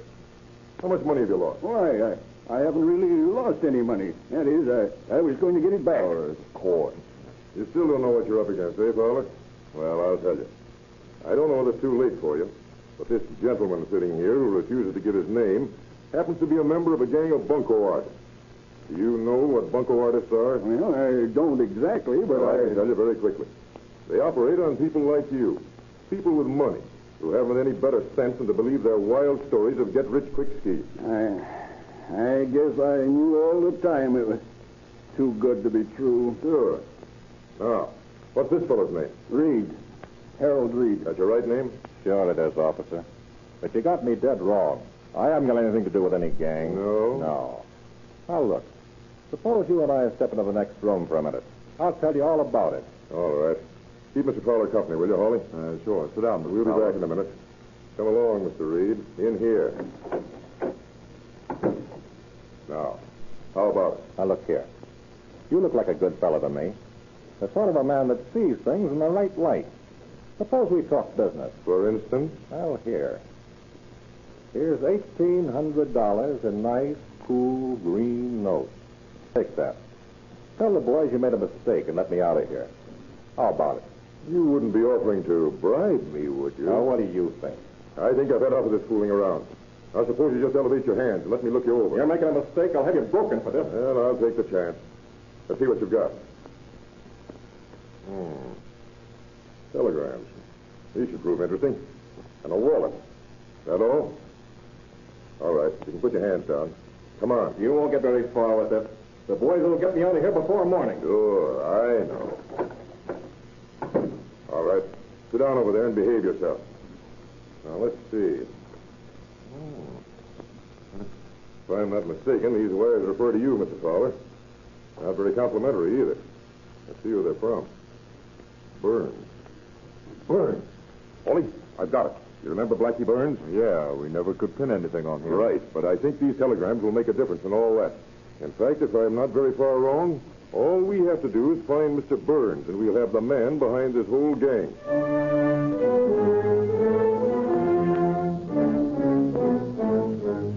A few days in jail, and Reed finally breaks, admits to the name of Rial, and tells the whole story. Fowler, when faced with the cold facts, confesses to King that he has spent his last cent on bets, that his entire bankroll, including the mortgage in his farm, has disappeared, that he had been urged to bet his winnings after collecting his $10,000 and that he had lost them. And King, leaving him a broken man, built of every dime he owned, starts out after the elusive leader of the gang, Blackie Burns. After checking on Burns' movements over the past 2 years, King learns that he owns a large estate in the San Fernando Valley. King and a handful of men search the place thoroughly, but find no sign of Burns himself. Months go by, and Burns does not appear. King receives a tip that Burns has been seen back on the ranch, that he has driven one of his ranch hands off the place, threatening to kill him with a shotgun. Enlisting the cooperation of Detective William Ingram, Lieutenant King starts for the ranch early the next morning. At dawn, the two men stake out in the high brush 100 yards from the front door of the ranch house and settle down to wait for some sign of Burns. This may be another wild goose chase, Bill, but I'm going to sit here if it takes a month. I want this Burns fellow. So I gathered you've wanted him for a long time. Yeah, but this time we've got all we need on him. Hey, Ed, look over there. Someone's coming out the door. Yeah, a woman. Mrs. Burns. She's giving the landscape a thorough once-over. When he supposes up. Maybe Burns is going to try a break. Hey, Ed, look. Yeah, I see. Burns, all right. He's kissing her goodbye. The Russian? No, let him get away from the house. And we'll take no chance of his giving us a slip. I don't know where he hides in that house, but I know he was there when we searched it, and we couldn't find hide nor hair of him. Hey, look. He's coming right toward us. Good. Watch yourself now. When he gets close, nab him. Right. I hope he hasn't any of his boys watching him. Hasn't any of his boys watching him. Hasn't any of his boys watching him. Hasn't any of his boys watching him. Hasn't any of his boys watching him. Hasn't any of his boys watching him. Hasn't any of his boys watching him. Hasn't any of his boys watching him. Hasn't any of his boys watching him. Hasn't any of his boys watching him. He makes 12 targets from that house. You said it. Here he comes. Let's take him now. Pick him up, Burns. Where the devil did you come from? Never mind that. Stick up your hand. Yeah, that's better. Frisk him, Bill. Right. This is one on me, I guess. I didn't figure you were anywhere around here, King. Oh, you know me. Sure. I know you all right. Matter of fact, I was so close to you when you were searching the house once that I could have touched you. I knew you were in there, all right. But I'll have to admit I didn't know just where. Would you mind telling me now that it's all over? Not at all. You know the big fireplace in the front room? The one you kept crawling in? Yeah? And there's a little panel that slides in the wall there. And every time you stuck your big fat head in that fireplace, I could have opened it and sunk a piece of lead pipe into your skull. It was an awful temptation.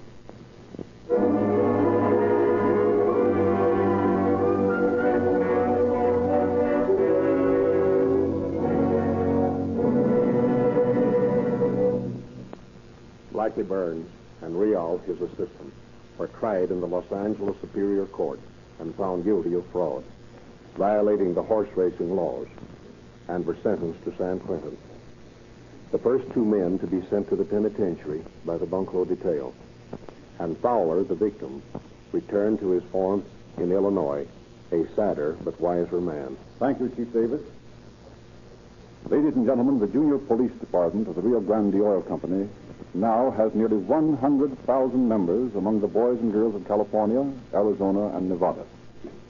These boys and girls have junior police badges, guns with Sam Brown uniform belt and pistol holster, scientific fingerprint outfits, detective microscopes, and many other items of G-man and detective equipment.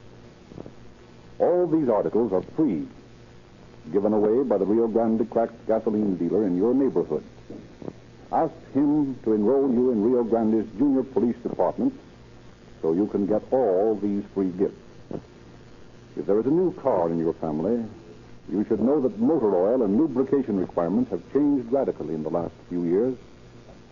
Rio Grande has trained its independent service station operators in the exact and correct uses of Sinclair oils and greases, according to the infallible Sinclair law of lubrication. Take your car to your Rio Grande station and look over the Sinclair service manual, which gives last-minute instructions, flashed direct from the factory, covering every part of every car. Sinclair has grown into one of the world's largest manufacturers of lubricants, and your Rio Grande cracked gasoline dealer is equipped to provide Sinclair's complete scientific lubrication service for your car. It costs no more to get Sinclair scientific lubrication.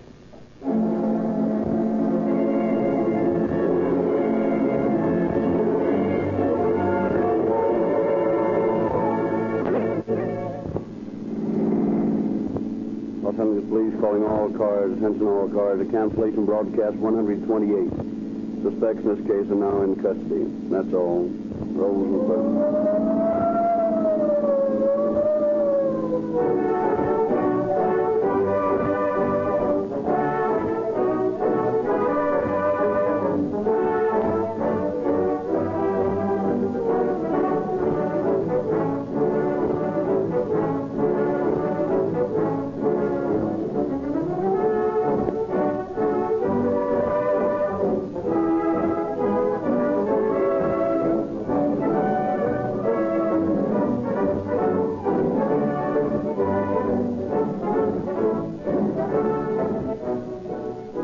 Issue of the Calling All Cars News is now available wherever Rio Grande cracked gasoline is sold. Ask for your free copy.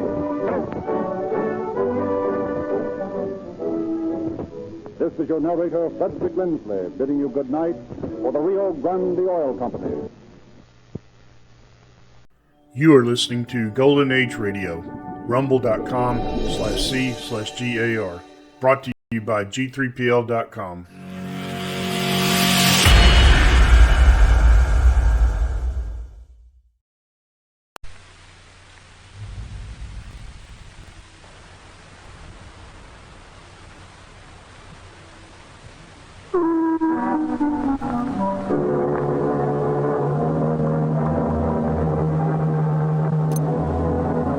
Most people think they have the makings of a detective in them.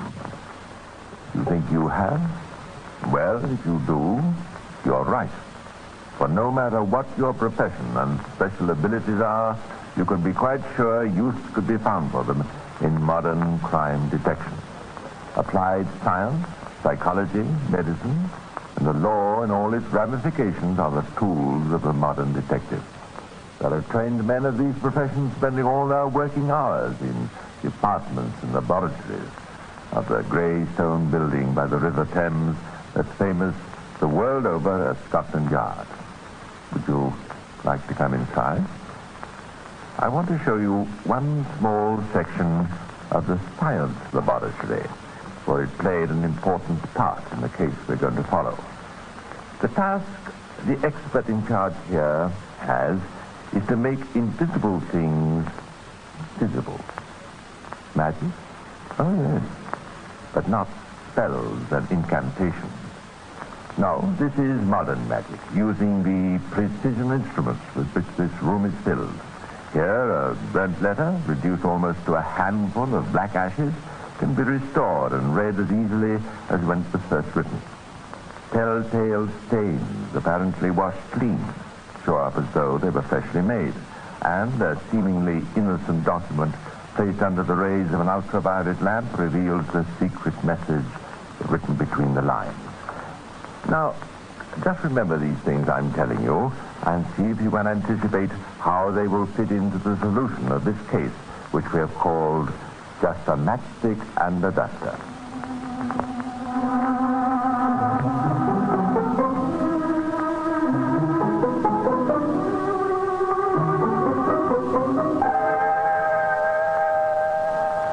A matchstick and a duster.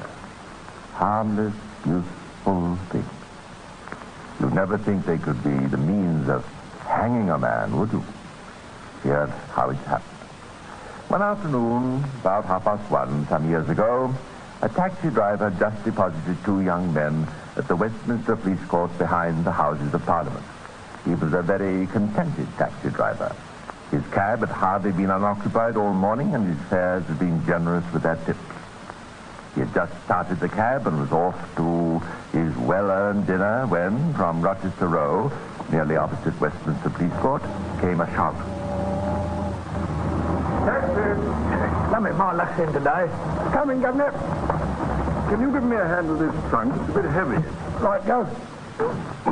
Blimey, it's heavy, all right. What you got in it? Money? No, it's books. Books, eh? Oh, they do weigh heavy. And you just pop in the cab, Gov. They'll be all right in front with me. Just put the old strap round them. That's the idea. Now, where to? Getting Cross Station.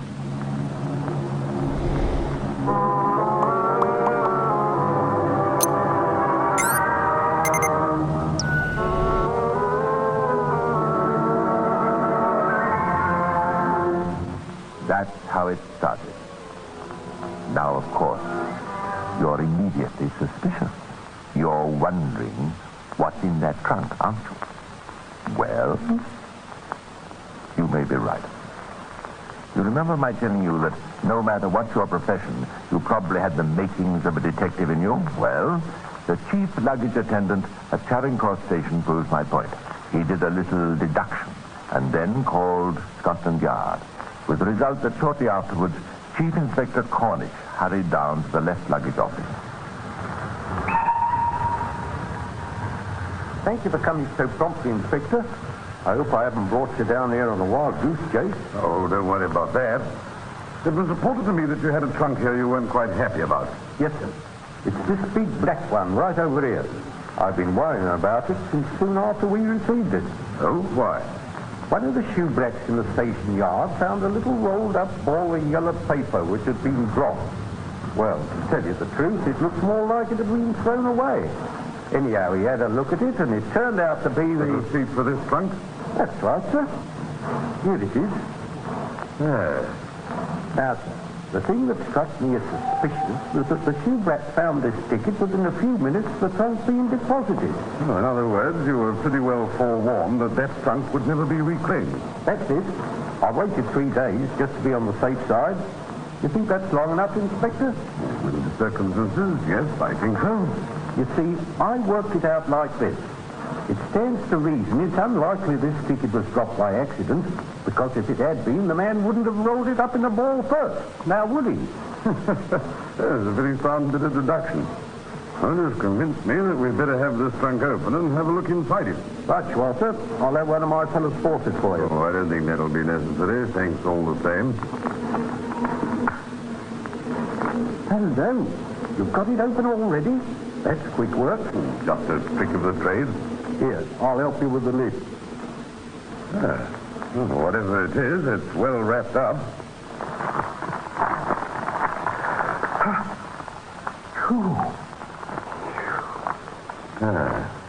Very nasty. It's a woman's head.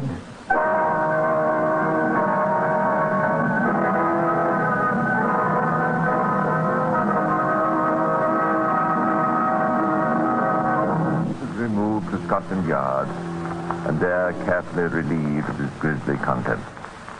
The body was that of a woman about 40 years of age. She'd been suffocated and then dismembered. Used as wrappings were an old duster and torn strips of her clothes. The latter were put aside to be examined for laundry marks as a possible means of identification.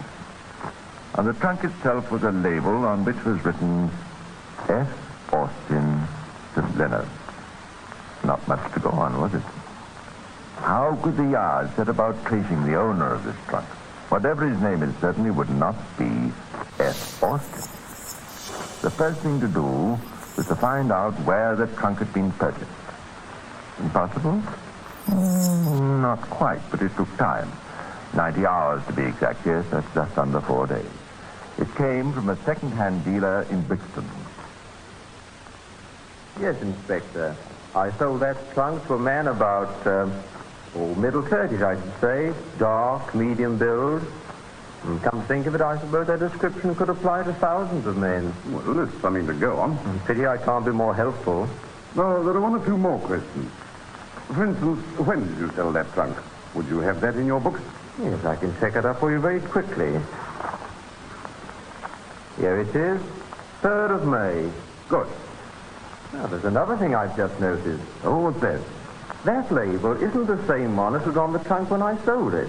You sure about that? Yes. The original label was much dirtier than this one and very creased. But that's not all.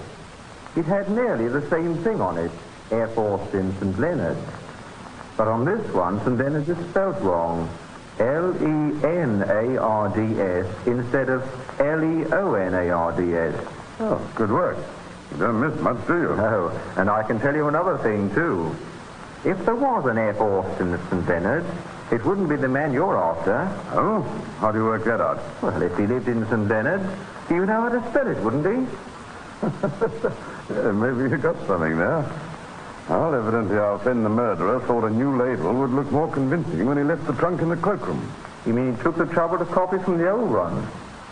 I wonder if there is an F. Austin in St. Leonard. Well, we shall soon know if there is. Well, there's not much chance he'll have anything to do with this.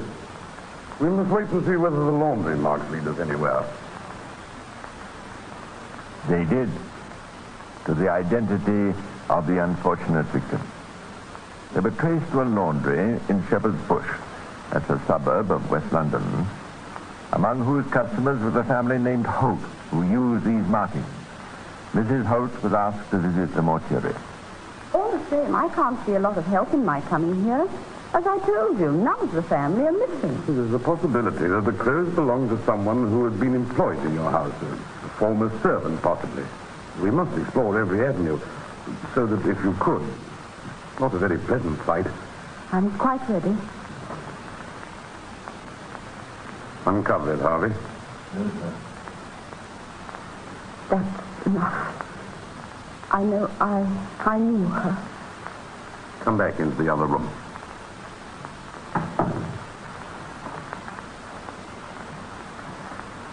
When you're ready, Mrs. Holt. Her name is Mrs. Bowles. She was employed by me as a cook, only temporarily. I got her through a domestic agency. I have the address at home. If I could go now, please. Mrs. Holt, I'm deeply sorry to have to put you through such an ordeal. You've done us a great service. With your help, we have identified our victim.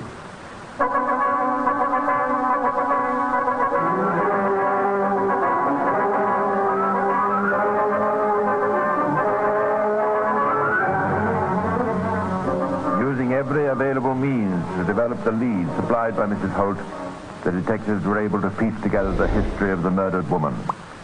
Her real name, they discovered, was not Bowles. It was Bonatti. She was living apart from her husband. She'd last been seen alive on May the 4th, 2 days before the trunk had been left at Charing Cross Station. Next came the task of tracing the trunk in its journey from the dealer's shop in Brixton to the station. A large black trunk is not a thing you can move unobtrusively. You can't, after all, just put it on your shoulder and saunter away whistling. Furniture removers, carriers, the local delivery departments of all the railway companies, taxicab drivers, and even the public transport systems were all notified. Rather surprisingly, it was a bus conductor who supplied the next bit of evidence. Of course I remember him. A fellow with a big black trunk. I was in 2 minds whether to let him on. Brixton it was. But the bus wasn't full, so on he come. And I remember he goes staggering off again at the Rochester Row stop. Not it was heavy, I gave him an hand with it. Just bulky, you know. Felt fairly empty to me. Further hue and cry and routine searches produced our old friend, the taxi driver. Yes, he hailed me as I was going along Rochester Row. Oh, I recognise that trunk right enough. Heavy. Yes, blimey, I'll say it was. And I reckon me back. He said it was full of books, he did. Well, anyhow, I took him to Charing Cross. The threads were linking together and convincing Cornish that the solution lay somewhere in Rochester Row. Heading a squad of detectives, he interviewed every person employed or living there. And presently, in a block of offices right opposite Westminster Police Court, he found a solicitor's clerk. Yes, sir. I remember seeing a black trunk lying about the corridor. I assumed it belonged to some firm or other upstairs in the building. I was quite sure of them. On with the search, but none of the other tenants could help the detective. Finally, he came to a suite of empty rooms. He went to the renting agent who had let them. They were let to a firm called Edwards & Co. State and Business Transfer Company, they call themselves. As far as I could discover, the firm consisted of one man. John Robinson, his name is. He took the offices on, let's see. Yes, March the 9th. Paid a month in advance. The next thing I heard from him was on May the 9th. I'll find the letter. May the 9th. The day before we investigated the contents of the trunk. Here you are. Dear sir, I am to inform you that I have gone broke, so cannot use your office any further.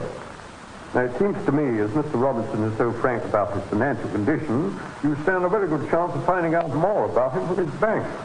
Fortunately, the renting agent was able to supply the name of Robinson's bank, and this bank in turn gave Inspector Cornish their client's private address.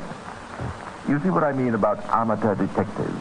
All the little details which they remembered. The cloakroom attendant, the taxi man, the bus driver, the renting agent. When linked together, forged a chain of evidence which led to John Robinson's address in the London suburb of Camberwell. You may be sure the inspector wasted no time in getting there. But it was too late. The bird had flown. The search for John Robinson had to start all over again.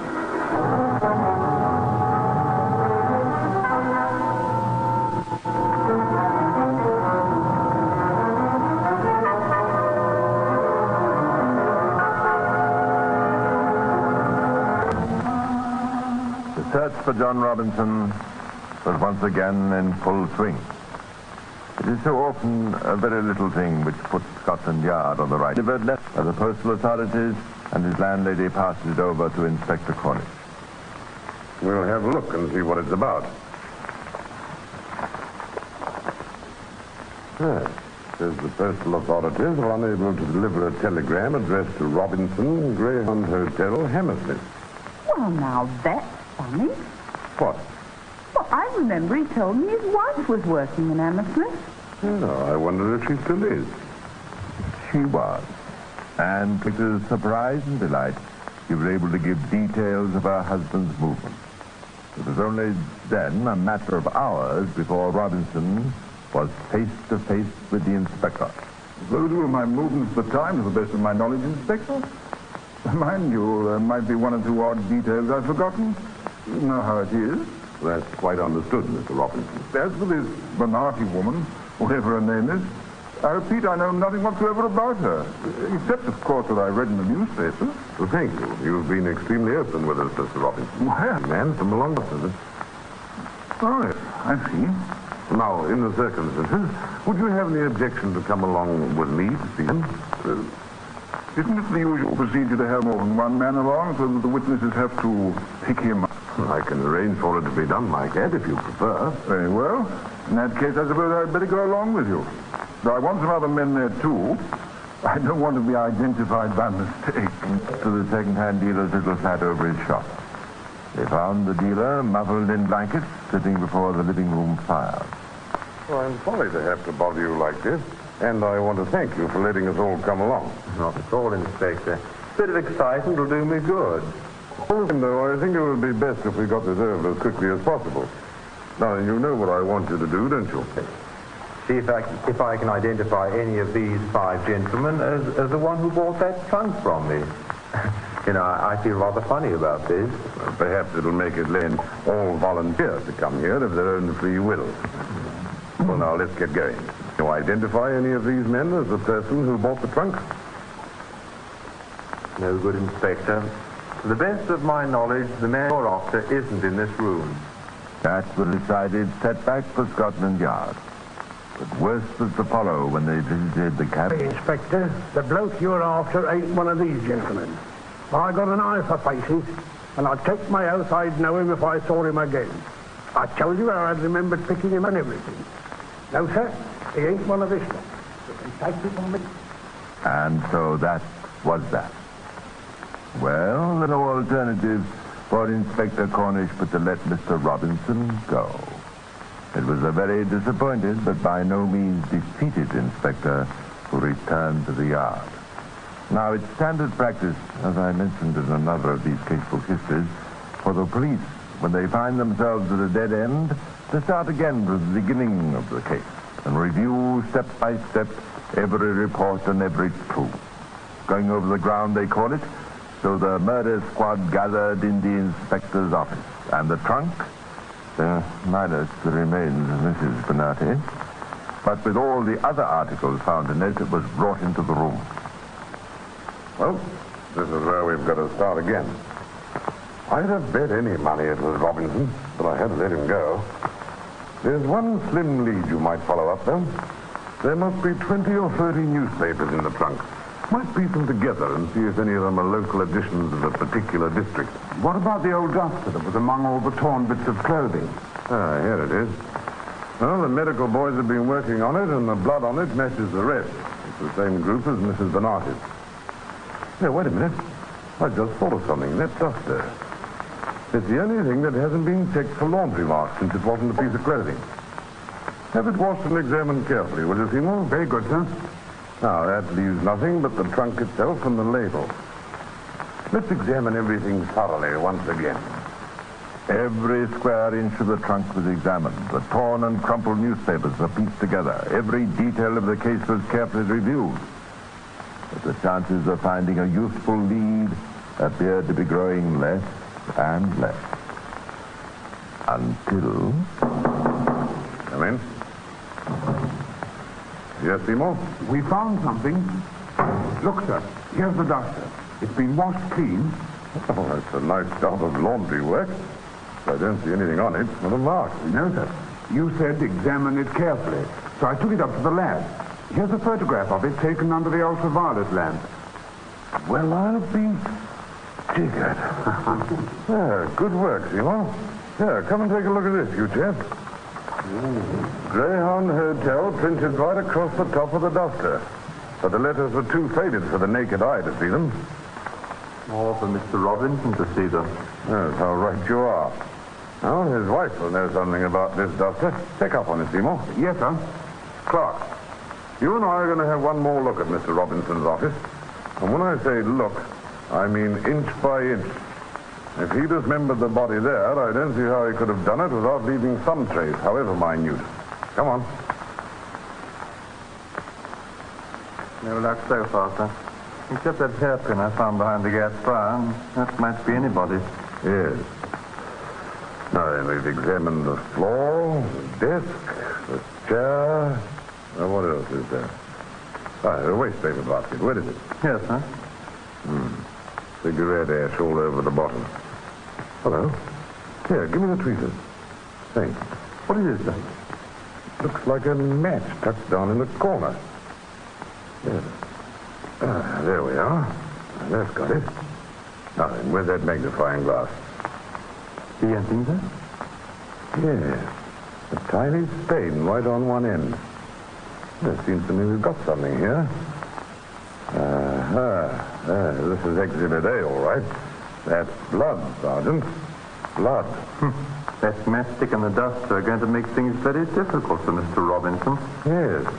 We'll see how he goes about explaining his way out of this. We'll give him plenty of time. Yes, that's the answer. Give him plenty of time. Now, why did the inspector say that? Is that the way you tackle this problem? Here's this fellow Robinson who proved himself to be a most plausible rascal, and yet the inspector speaks about giving him plenty of time. Time to think up more explanations calculated to keep him out of trouble. If you're a psychologist, I expect you've thought of the answer to that one. And, of course, Inspector Cornish has spent long years in being trained in criminal psychology. You'll see how cleverly he put his knowledge to work. One thing he wasted no time about was picking up Robinson. When that gentleman opened his eyes at 8 o'clock next morning, he found two detective sergeants in his bedroom. They told him to dress and took him to Scotland Yard. And then, in his office, the inspector waited. And waited. And waited. Aren't you going to have him up, sir? He's been cooling his heels in that corridor for over an hour. When you've been in this game as long as I have, you learn that a suspect who knows his suspect appreciates the gravity of his position if you keep him hanging around a bit. I think we should be hearing from Mr. Robinson very soon. Yes? Well, you don't. Have something to say. Bring him in at once.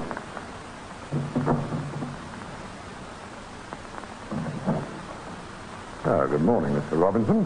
Look here, I thought you'd finished with questioning me. Well, quite a lot has happened since I last talked to you, Robinson. A lot that you couldn't be expected to know about. What are you getting at? Just this. Further examination of the contents of that trunk in your office have brought to light some very significant clues. I don't mind telling you that as far as I'm concerned, the case is solved. What are these clues? I have a right to know, haven't I? Oh, excuse me a moment. Hello? Yes, sir? Yes, certainly, sir. I'll come up immediately. Now, you stay in here, Robinson. I'll be back presently. Now, think over what I've just told you. Of course, Inspector Cornish had no intention of telling Robinson what clues he'd found.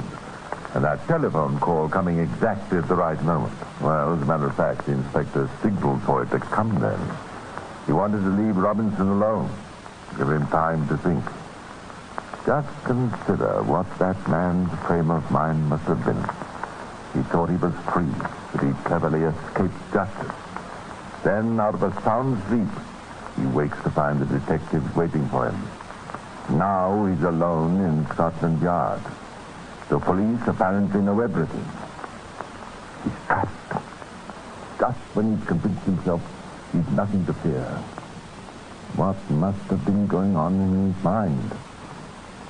I believe we can reconstruct his train of thought as he sits waiting for the inspector's return. Almost a full hour has gone by. The inspector has given him plenty of time.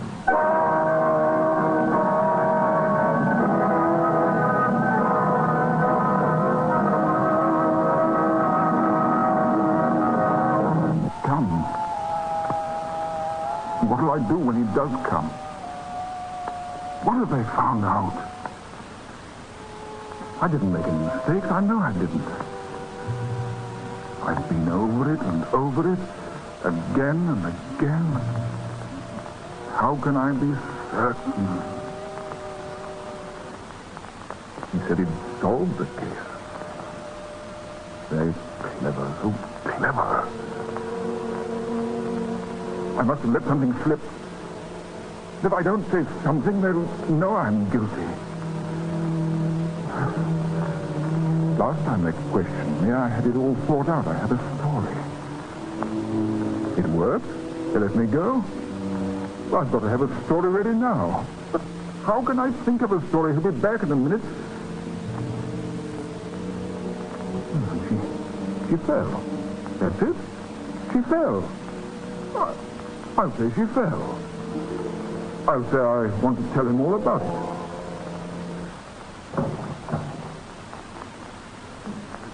Inspector. Robinson, I'm back. I want to tell you all about it. Yeah, I hope you make a statement. You'll know just the bare facts. That's all you can know. I wanted to hear my side of it. Go ahead. I did know Mrs. Bonatti. Well, it doesn't matter how I met her. She came to my office. She tried to get money out of me. Blackmail, that's what it was, Inspector. Well, I'll tell you about that later. She bent down to pick up something from the fireplace. I thought she was going to attack me. I flew into a temper and struck her. Where did you strike her? What? Oh, on her face, on the left side of her face. Just with my hand. It wasn't a hard blow. But you see, she was bent over and it knocked her down. She hit her head on the fireplace as she fell. I thought she was stunned. Serves her right, I said to myself. So I just left the office and went home. But when I came back in the morning, she was still there. I knew she was dead then. I must have gone crazy. All I could think of was to get rid of the body. Is that all?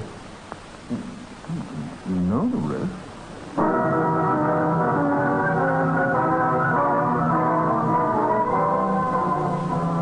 At his trial, Robinson's defense made a determined effort to prove that the crime was only one of manslaughter, but it was a hopeless task. The Scotland Yard pathologists proved beyond question that death had been caused not by a blow, but by strangulation. Robinson paid for his atrocious crime with his life. This case caused considerable public interest, and at the time of the trial, a friend of mine happened to ask her grocer whether he thought Robinson was guilty or not. Well, Mummy replied, I don't know whether he is or whether he isn't, but what I do know is you never find a nice girl in a trunk.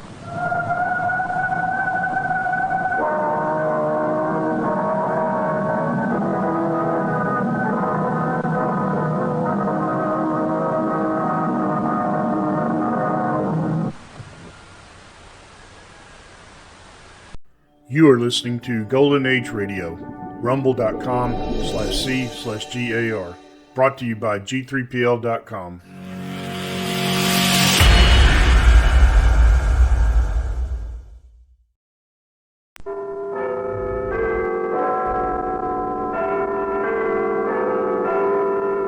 Black Museum, Scotland Yard's Museum of Murder. Here in the grim stone structure on the Thames, which houses Scotland Yard, is a warehouse of homicide, where everyday objects, things like a packet of matches, a coffee pot, a paring knife, all are touched by murder.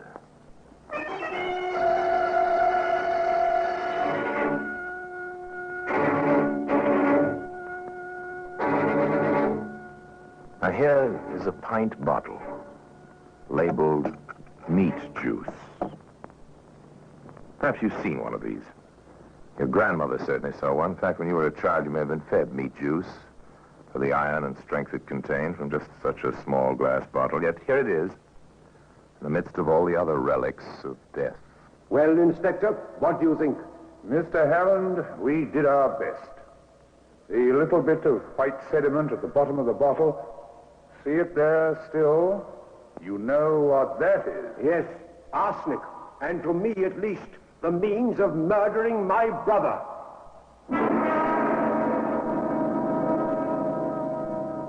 Well, today, that bottle of meat juice can be seen in the Black Museum.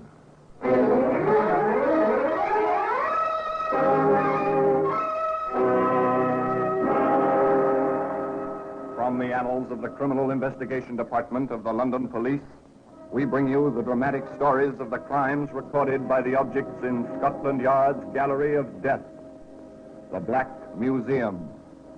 In just a moment, you will hear The Black Museum, starring Orson Welles.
Now, The Black Museum, starring Orson Welles.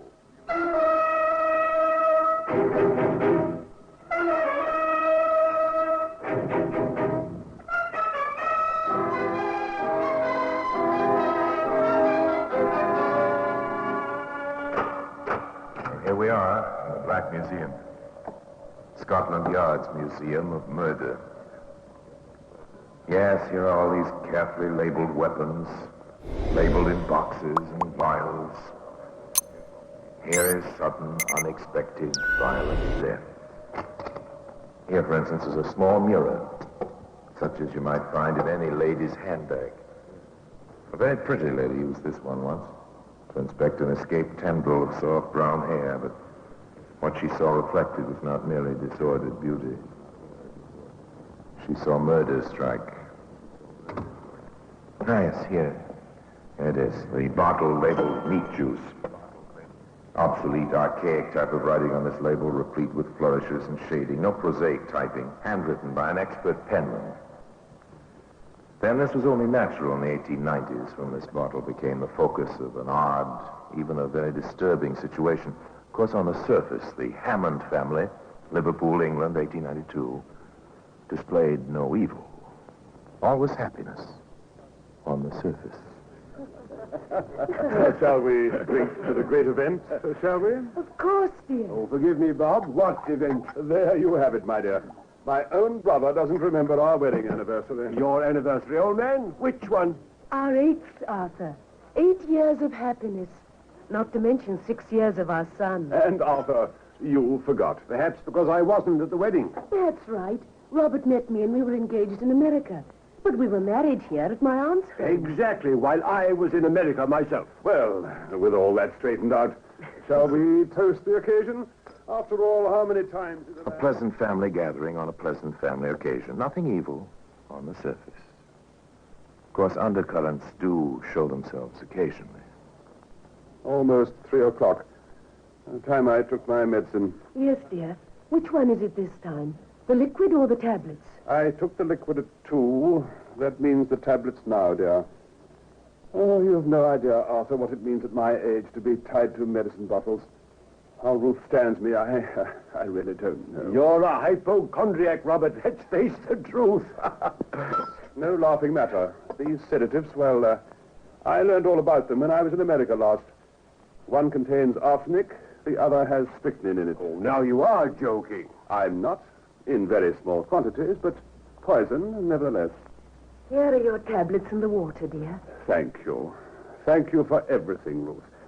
It's not easy, I know, for a girl to be married to a man twice her age. Don't be ridiculous, Robert. I'm very happy. And so would you be if you let yourself.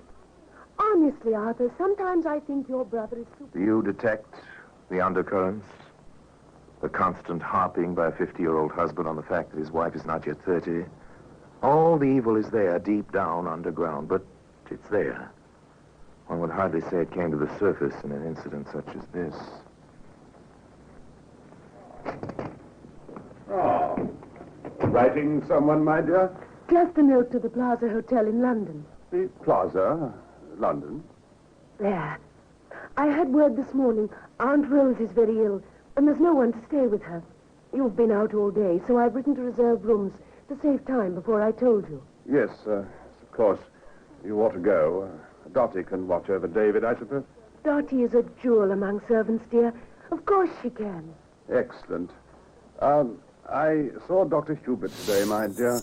He's not at all satisfied with my condition. However, we shall see. He's given me another... Evil to him who evil thinks. Perhaps. Still, the greeting between aunt and niece at the Plaza Hotel in London was something to think about. Darling. Darling. Oh, my darling. Been so long. Too long, my beloved, too long. But now, my sweet, 3 whole days together. 3 glorious days. Oh, John. An interesting aunt, wouldn't you say, particularly when the young wife is half her husband's age?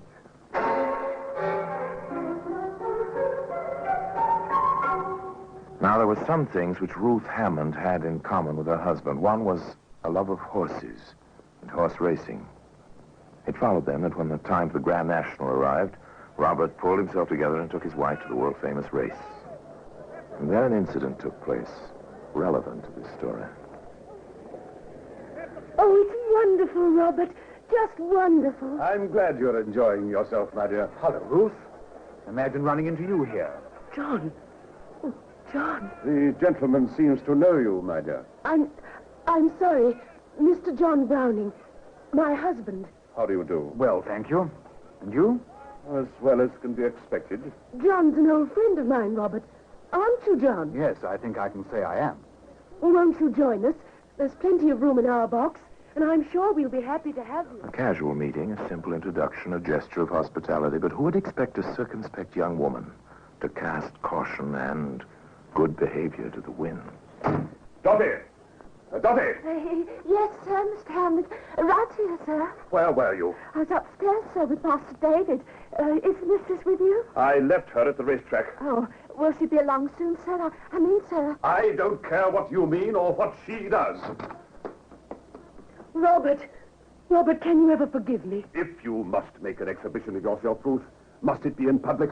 Is that all you care about? Your public pride? Oh.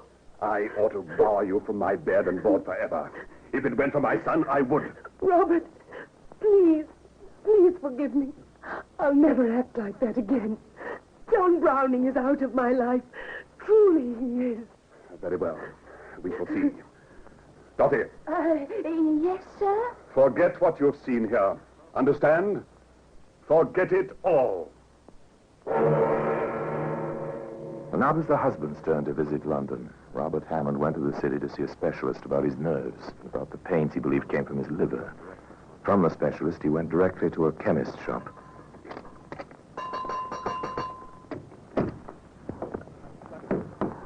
I'd like this prescription filled, please. Very good, sir. Thank you, sir. Can you make it up quickly? Let me see, sir. Yes? Yes, I can, sir, but you'll have to sign a receipt for this preparation. It contains strychnine, sir. The wife, too, was visiting a chemist. A chemist in Liverpool. Anything else, ma'am? No, I think that completes the list. Oh, no, I'd almost forgotten. Fly papers. You do have fly papers, don't you? Yes, ma'am. Any particular brand? No, but I prefer the strongest you have. I hate to see anything linger longer than necessary.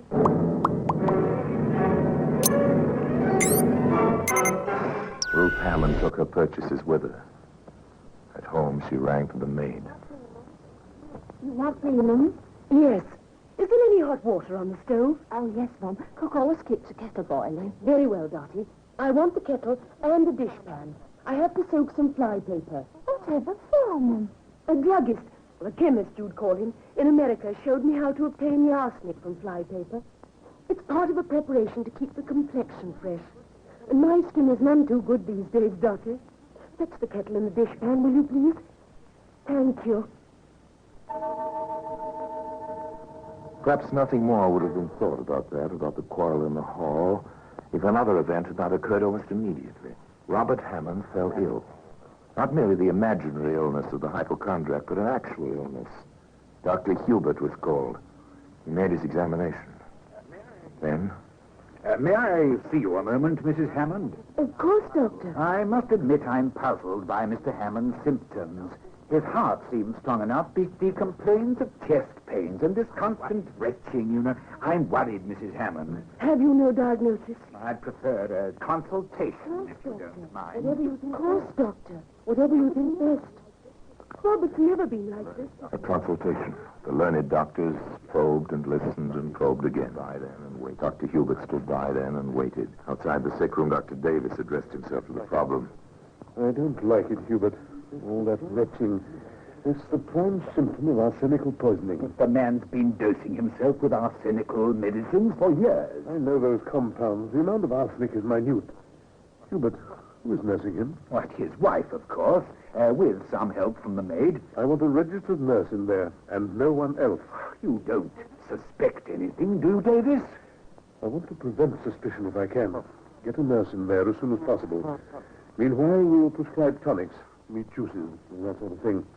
And I want the bottles watched, night and day. The medicine, the patient, the nurse, all that's in the sick room. Everything and everyone else outside, including the lovely wife. Yes, including the lovely wife.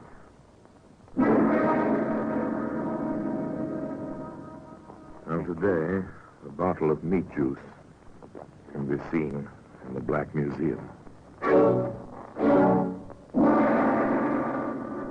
In just a moment, we will continue with The Black Museum, starring Orson Welles.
And now we continue with The Black Museum, starring Orson Welles.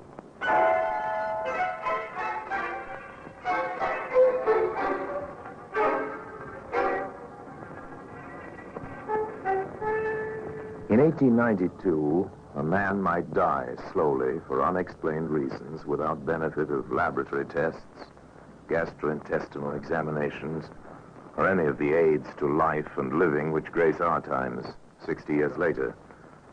The doctors in 1892 did their level best. They used their knowledge well. If it came to placing a nurse in charge, denying a wife access to the sick room, or merely ordering concentrated meat juice as a tonic, they performed their functions according to the time in which they lived. Thus it came about that Robert Hammond suffered in his bed, Ruth Hammond was ordered from his room, and his brother Arthur came to stay in that tense, foreboding household. Yes, Dottie?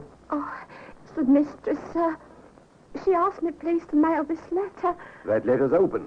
Oh, please, sir, if I can explain. Well, get on with it. Well, I was taking it to the post box, and I dropped it and the envelope was dirty. You can see the mud, sir. Yes, I see, but what else? I wanted to change the envelope, sir. I steamed it open. I couldn't help but read the beginning, sir. Beg your pardon.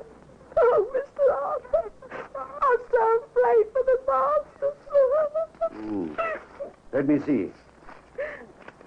Addressed to Mr. John Browning.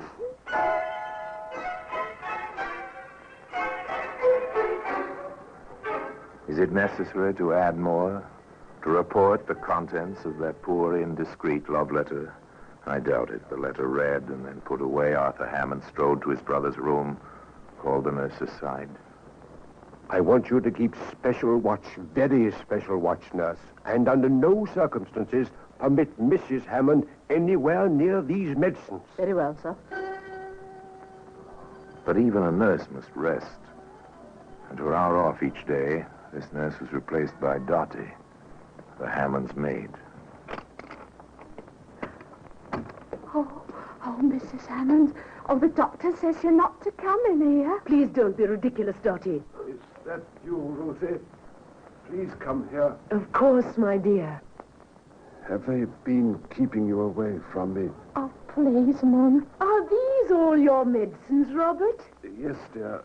Most of them are filthy tasting. Poor Robert. Oh, ma'am, you're not supposed to touch This meat juice can't be bad, Robert. It certainly smells good, like good rare steak. I wouldn't mind taking it myself. But all these other pills... Wouldn't you mind taking it yourself, Mrs. Hammond? I wonder now. Then I'm not alone in that. Brother Arthur wondered, too. And he worried. Particularly when he found you alone in the pantry, washing medicine bottles. Hi, Ruth. Washing bottles? Isn't that Dottie's work?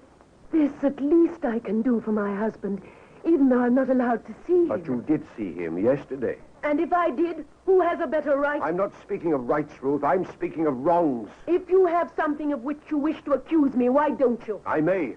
You see, I had the meat juice you handled yesterday analyzed. I see. You did? It contained arsenic. And you insinuate I put it there? I do. I did put something in that bottle. Robert asked me to. Some powder he had in a small box. He told me it always gave him relief, and the doctors had forbidden it. I see. They forbade it. Well, my dear sister-in-law, we shall see what we shall see. They saw soon enough. 24 hours later, a weeping Dottie told Brother Arthur. Oh, the master's death. Just a moment ago. So quick it came. Oh, no time to call anybody, not even you, sir. Dr. Hubert stated. I personally will not certify this death until there has been a post-mortem by Dr. Davis. And Dr. Davis reported. Death was due to aggravated inflammation of the internal organs. The body contains something less than half a grain of arsenic. I recommend an immediate investigation by the police. Enter Inspector Adams of the CID.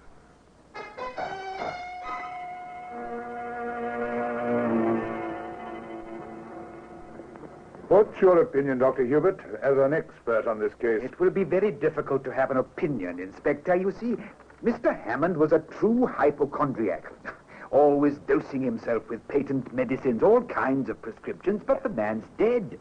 And added to the difficulty is that there seems no really natural cause for his passing. Thank you, Doctor.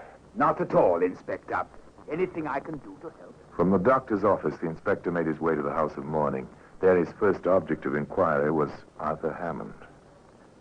So you are suspicious of the cause of death? Wouldn't you be, Inspector? I need more facts in my possession. There are such things as libel laws, sir, and charges of false arrest. Well, perhaps you'd be interested in this, Inspector. And what is it? A letter written by the widow to her London paramour and discovered quite by accident. Thank you.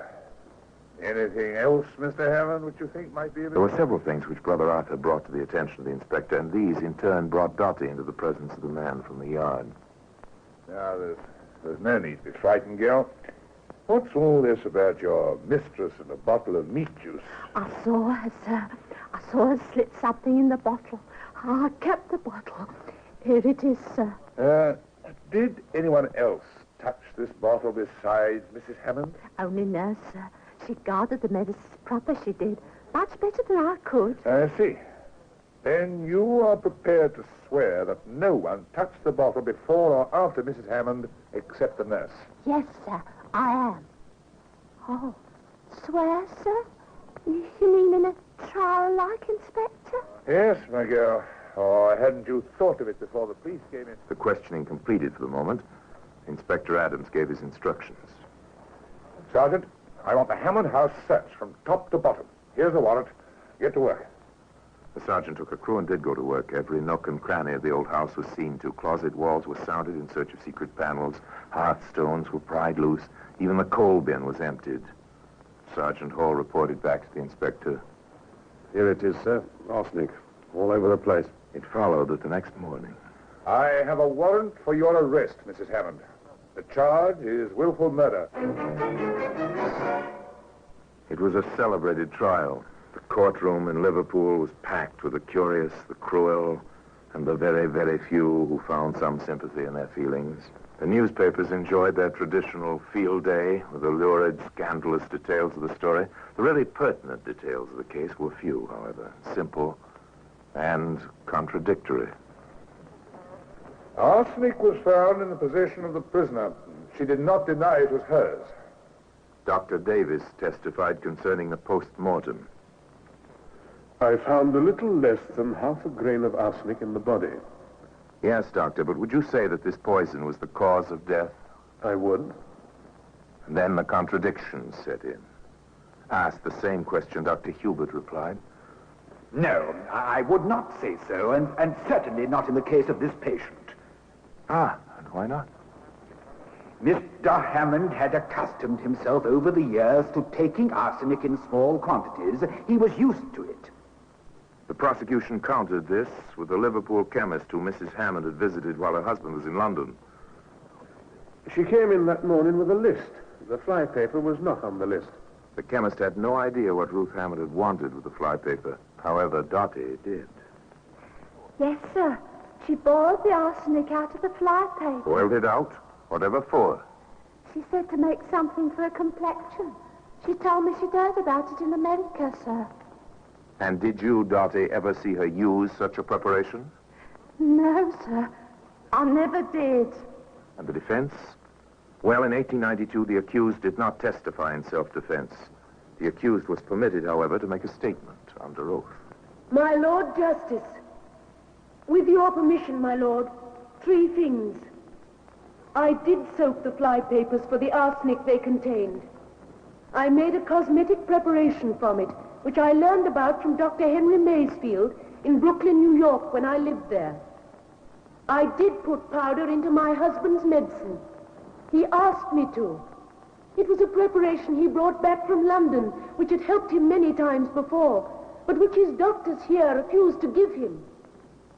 Finally, my lord, I wish to state that for the sake of our son, for David's sake, my husband and I had a complete reconciliation. And on the day before his death, I made a full confession of the terrible wrong I had done him. The jury retired. The court waited. The prisoner waited. The crowds waited. Hours passed.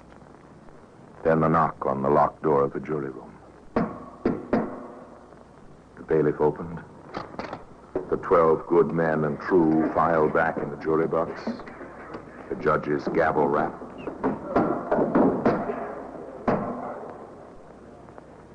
The clerk asked the foreman to rise and face the prisoner. He intoned the traditional question. Gentlemen of the jury, have you reached a verdict? We have. And what is your verdict? We find the prisoner guilty of premeditated murder. And today, the bottle of meat juice, the decisive clue in this case, is still to be found in the Black Museum.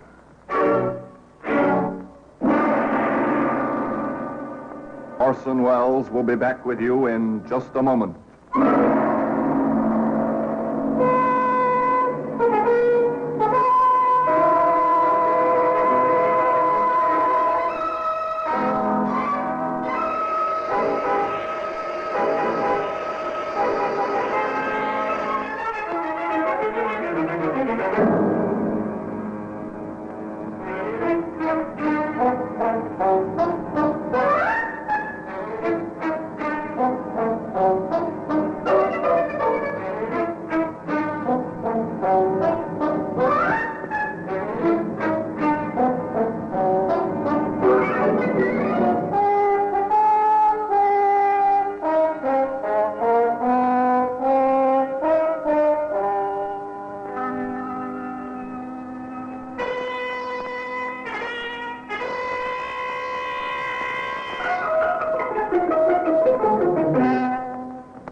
Now here in person is Orson Welles. Well, they didn't hang Ruth Hammond. No, despite the fact that public sentiment was so much against her at the start of the trial, it changed quite drastically once she had been sentenced to hanging. Letters, telegrams poured into the Home Office and to the London Times, and a reprieve was granted. And after many long years in prison, Ruth Hammond was released. She returned to America to die there, forever silent about the crime for which she had been punished. The judge himself, when asked concerning her guilt or innocence, replied only, "I never did express an opinion." And now, until next time, till we meet here in the Black Museum for another story, I remain, as always, obediently yours.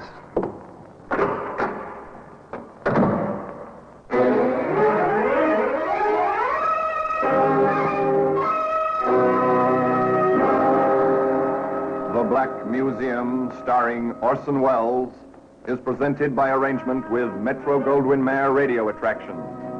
The program is written by Ara Marion, with original music composed and conducted by Sidney Torch. Produced by Harry Allen Towers.